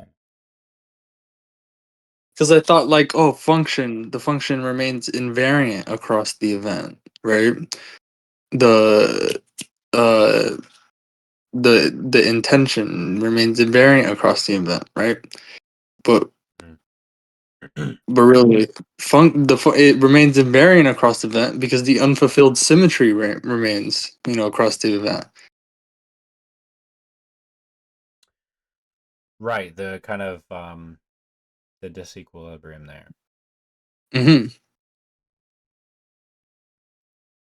and so we can, directly perceive that disequilibrium. Right, and like you'll see. Go. Keep going.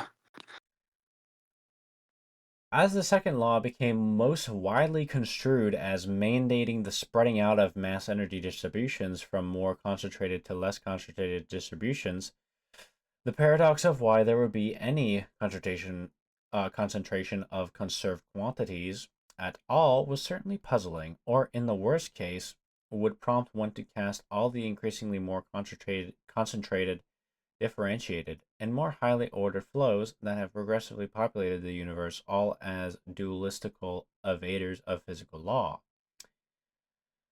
In any case, the physical question of the universal ordering that characterizes the world was left completely begged and unanswered. Uh,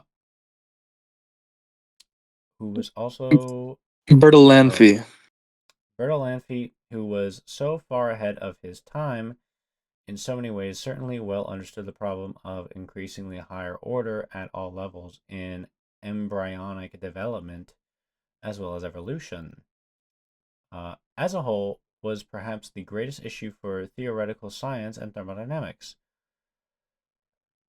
By the middle of the 20th century, he and others then were starting to take seriously the challenge and try to make sense of how ordered flows and living things in particular can exist without violating the second law.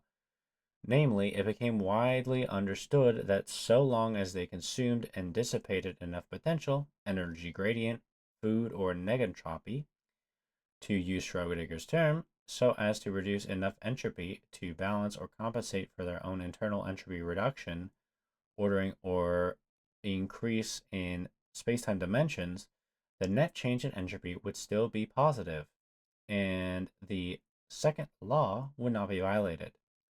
As Bertalanffy showed under the rubric of open systems and Prigogine, I don't know, Prigozhin. later, Prigozhin. Prigogine, later showed under the rubric of dissipative structures, the balance equation or scalar inequality for total change in entropy could be thus split into two distinct terms.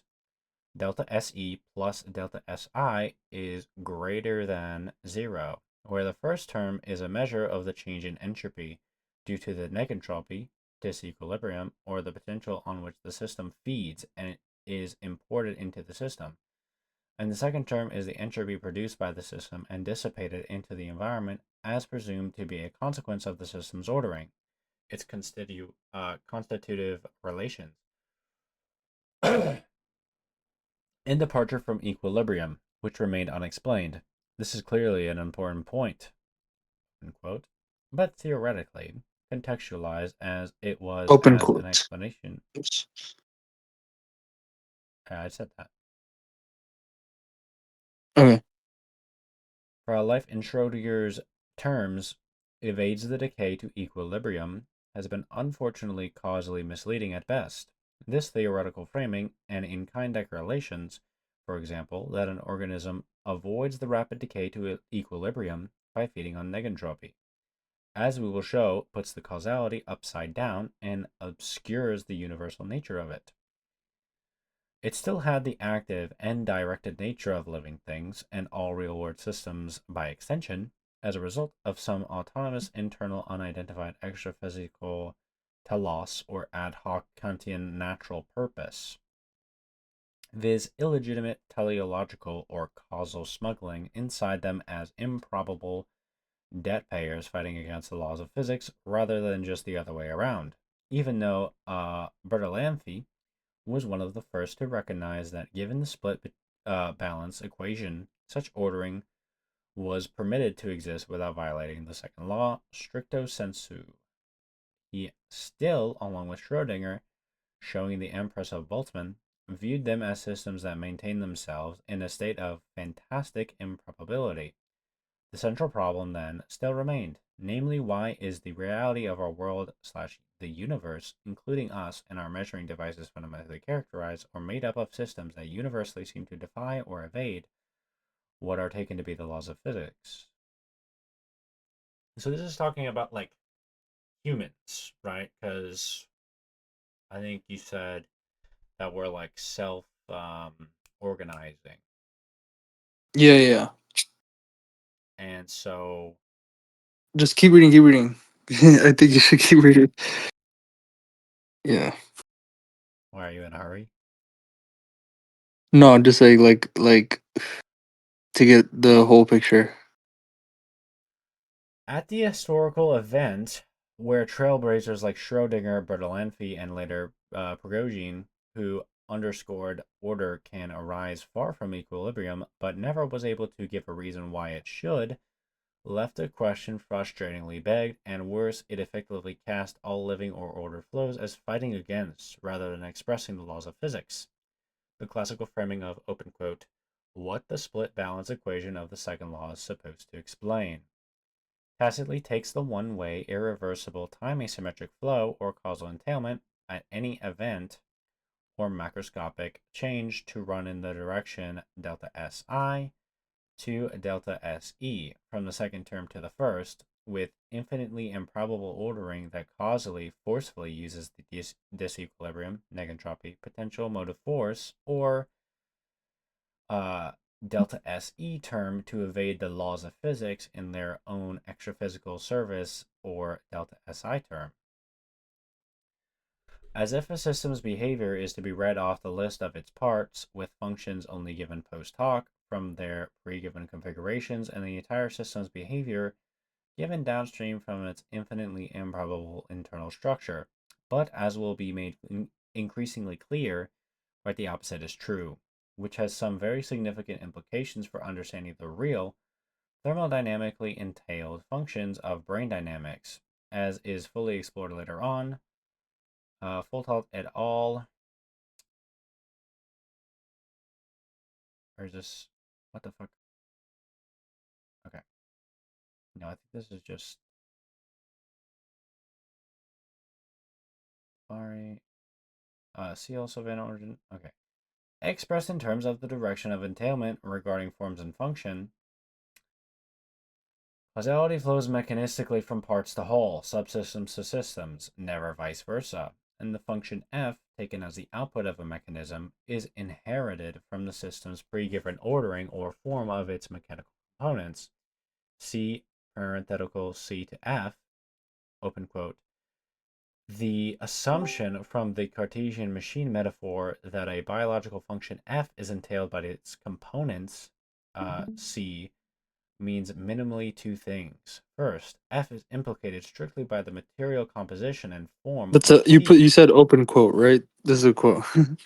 Yeah, Okay. not impredicatively in reference to the larger system. Second, c is absolute. Its existence does not depend on the machine being operative, and it continues to exist as a circumscribed entity when extracted from the machine.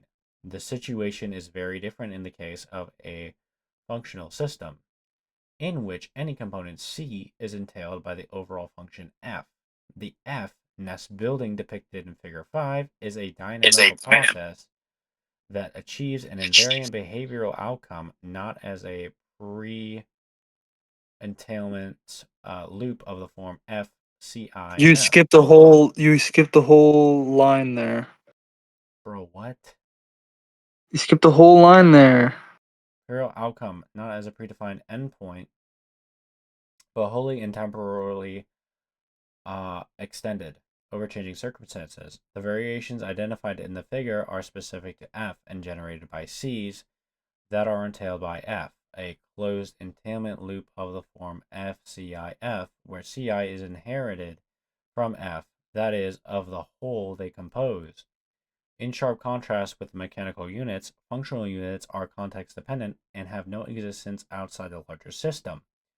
While on the other hand, open quote, this approach to mechanistic explanation already presupposes the existence of individual a priori context independent absolute entities, i.e., existing or capable of existing independently of the mechanism of which they are part.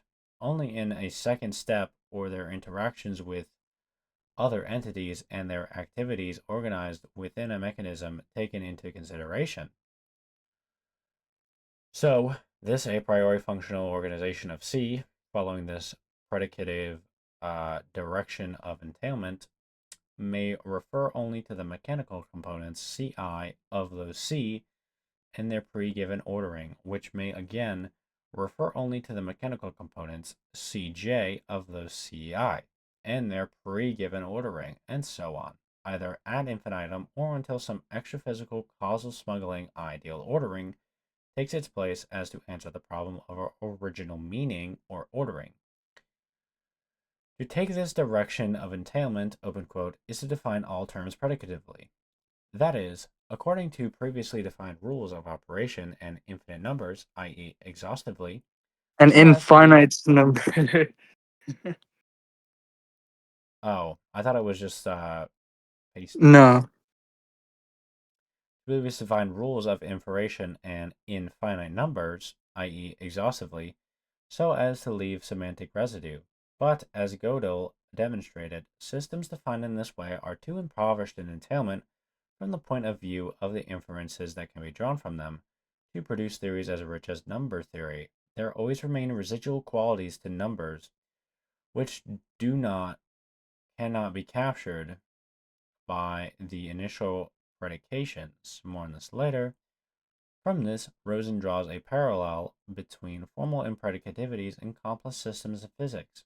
Circularity, not of the linear cybernetic kind, but between structure and process or stress and flow, is what defines a physical impredicativity.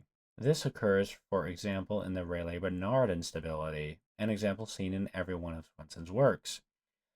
When a fluid such as oil is placed on a heat source, E1, the fluid will find itself far from thermodynamic equilibrium, E2, and will attempt to dissipate this potential as quickly as possible. The thermal gradient is the difference in temperature between the lower part of the liquid and near the heat source and the upper part further away. When the gradient is below a certain critical value, the simple conduction, that is, the individual movement of particles, and their collisions, is enough to transport heat from the bottom where the source is located to the top, which is colder. However, when the gradient value exceeds a certain critical value, a dynamic structure forms in the fluid such that the particles are spontaneously ordered into convention cycles to dissipate the heat faster, forced to exist in a two-possibility regime.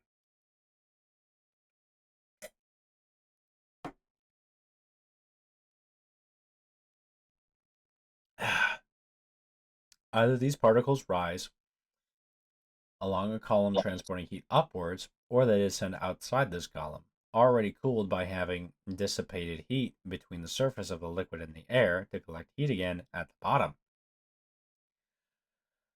This convection regime is characterized by cells that appear on the surface of the liquid as tiles or hexagons.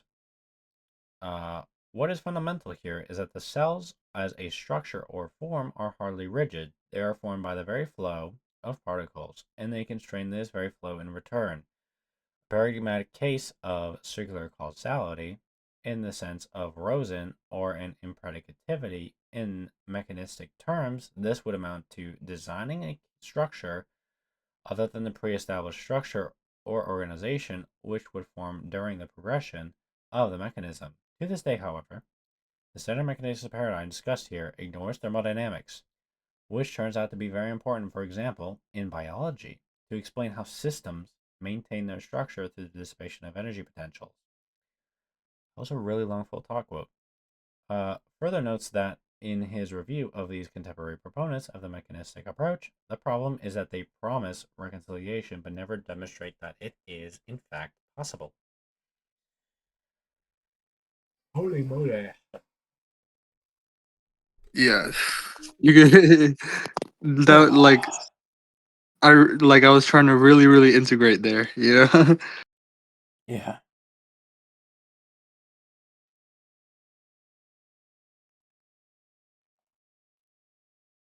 Turby 2003. I thought they said Turby 2023.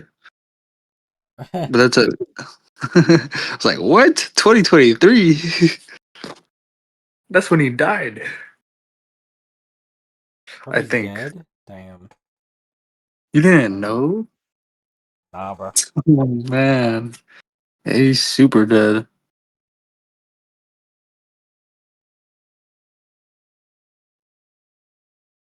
So yeah. What do you think?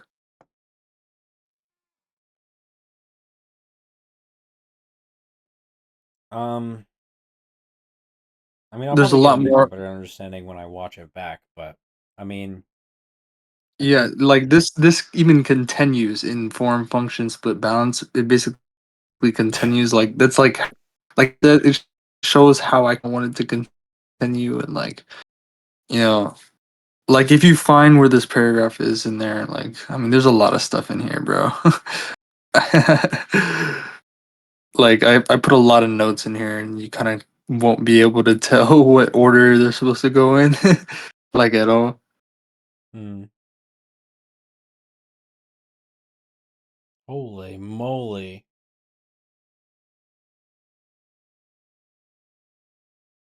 That's I think that's like That's a from really long note.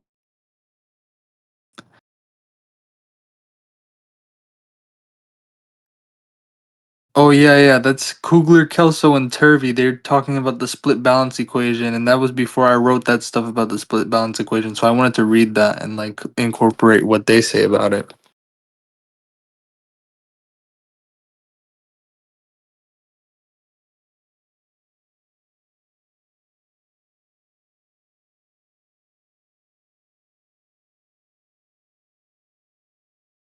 I mean, this would be it, right? Yeah, it might be even a little bit different. Might be a little bit edited. I don't know, but scroll down. Yeah, there's like a lot of stuff here. Holy crap. Yeah, you see, some of these are like finished. You know, like it's like ideas like I finished. You know.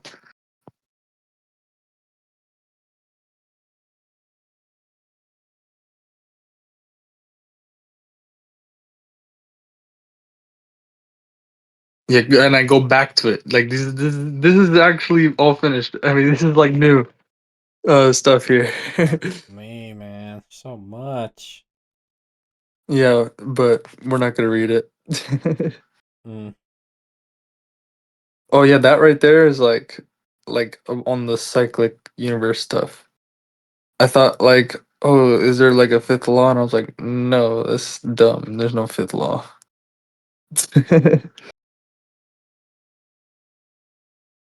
Well, yeah, But apparently like, there's a third and a fourth though. yeah, but like, what the fuck? Oh, cat. Uh, fuck, my cat just knocked something over. No, but like, all there's a lot of notes in here about that, like the cyclic stuff, about literally like what we were talking about, the like potential, being like the Big Bang, like search Big Bang in here,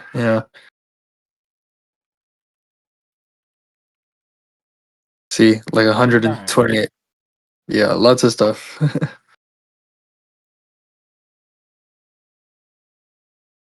And how the universe is not negative sum, it's a positive sum. Right.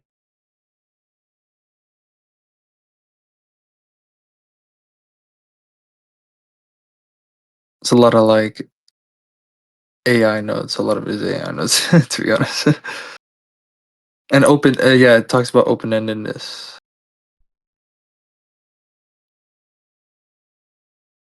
You see how fucking you know how detailed my prompts are, I just fucking Mm. throw everything in my prompts.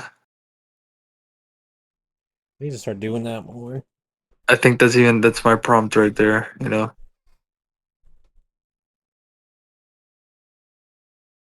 But yeah, like you could scroll off of this.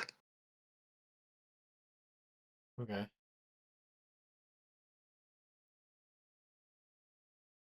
But the form function split balance note has a lot of stuff. And also the fourth law violation note. There's a bunch of stuff in there too. Is there anything on the Like, third? What's the third law? I mean, third law is like just the unattainability of absolute zero, like the unattainability of zero. Oh. Basically the unattainability of equilibrium. I see. Equilibrium reversibility, right? uh it's basically saying reversibility is impossible.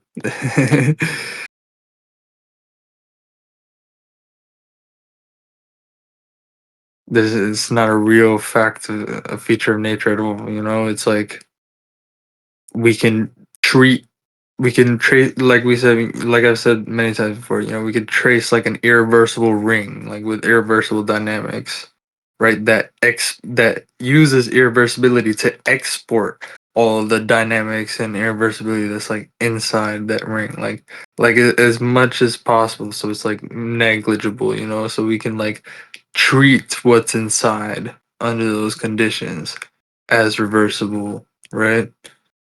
Mm.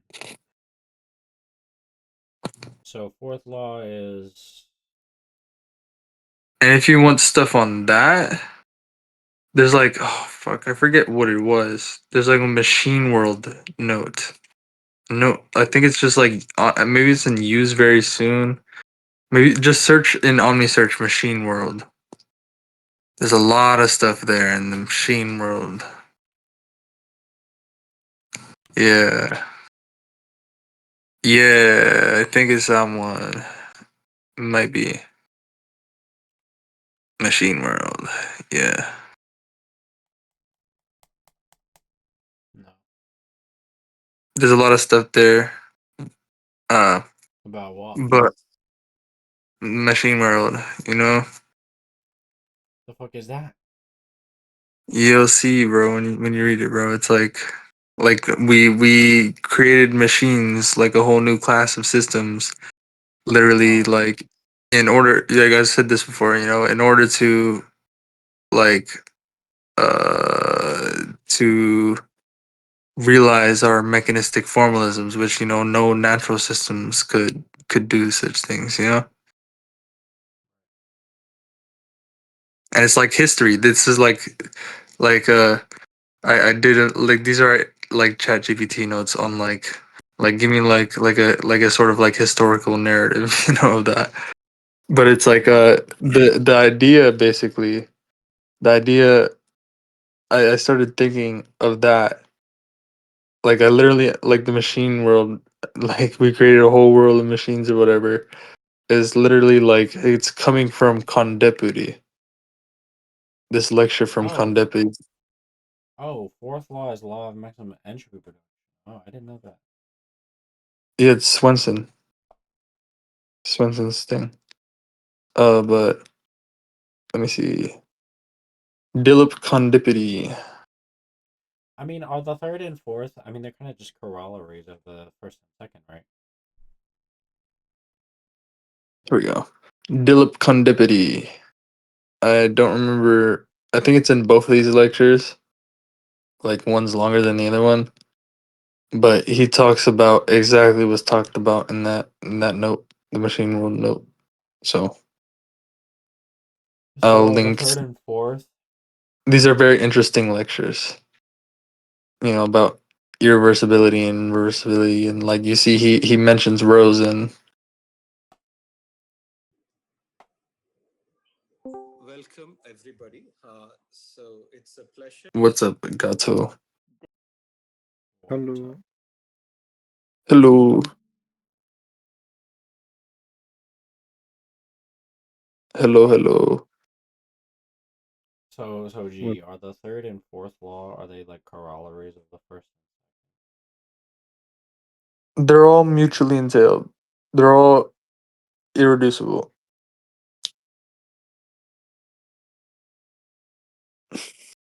They're not derived from one another. They're all universal.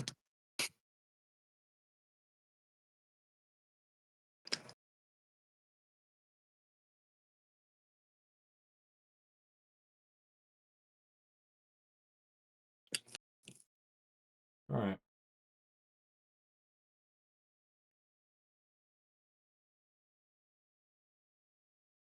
Yeah, I mean, the third law is like, you know, probably the most weak sauce out of all of them, but like, it's actually, I mean, it's still really important, you know? It's just like Yeah, it just seems you like can it's say, clarifying on the yeah, other one. it's like you can say it. You can say what the third law is saying when you're just talking about the other laws. Hmm. But like, not really. I mean, the fourth is also kind of implied in the second. No, not really. The second law says nothing about rates or paths, and the fourth law, the law of maximum entropy production, is the system selects the path or arrangement of paths, uh, or it self organizes. Like I forget the statement this Swenson gives with the fourth law, but or arrangement of paths that uh produces entropy at the fastest rate given the constraints. Hmm.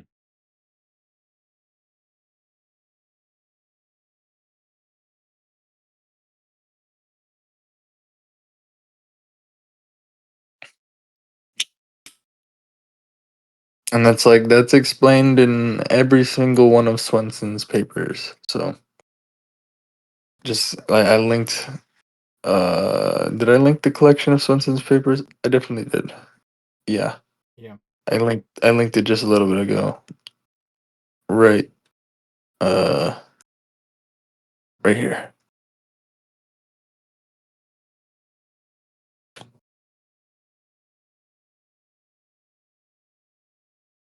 And you can see all the quotes that I quoted Swenson for in my notes. They're all the papers are there, you can look at them.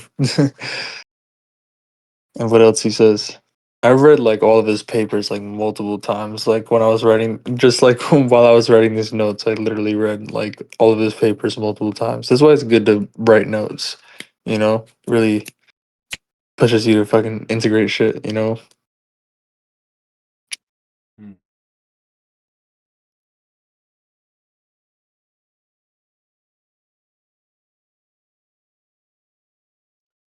Yeah, no, I mean, Because yeah, when I was trying to learn, because when I was trying to figure out like the laws of thermodynamics in terms of like, I honestly think like the heat exchange stuff is like, I mean, it's like the easiest way you can really grasp it, you know?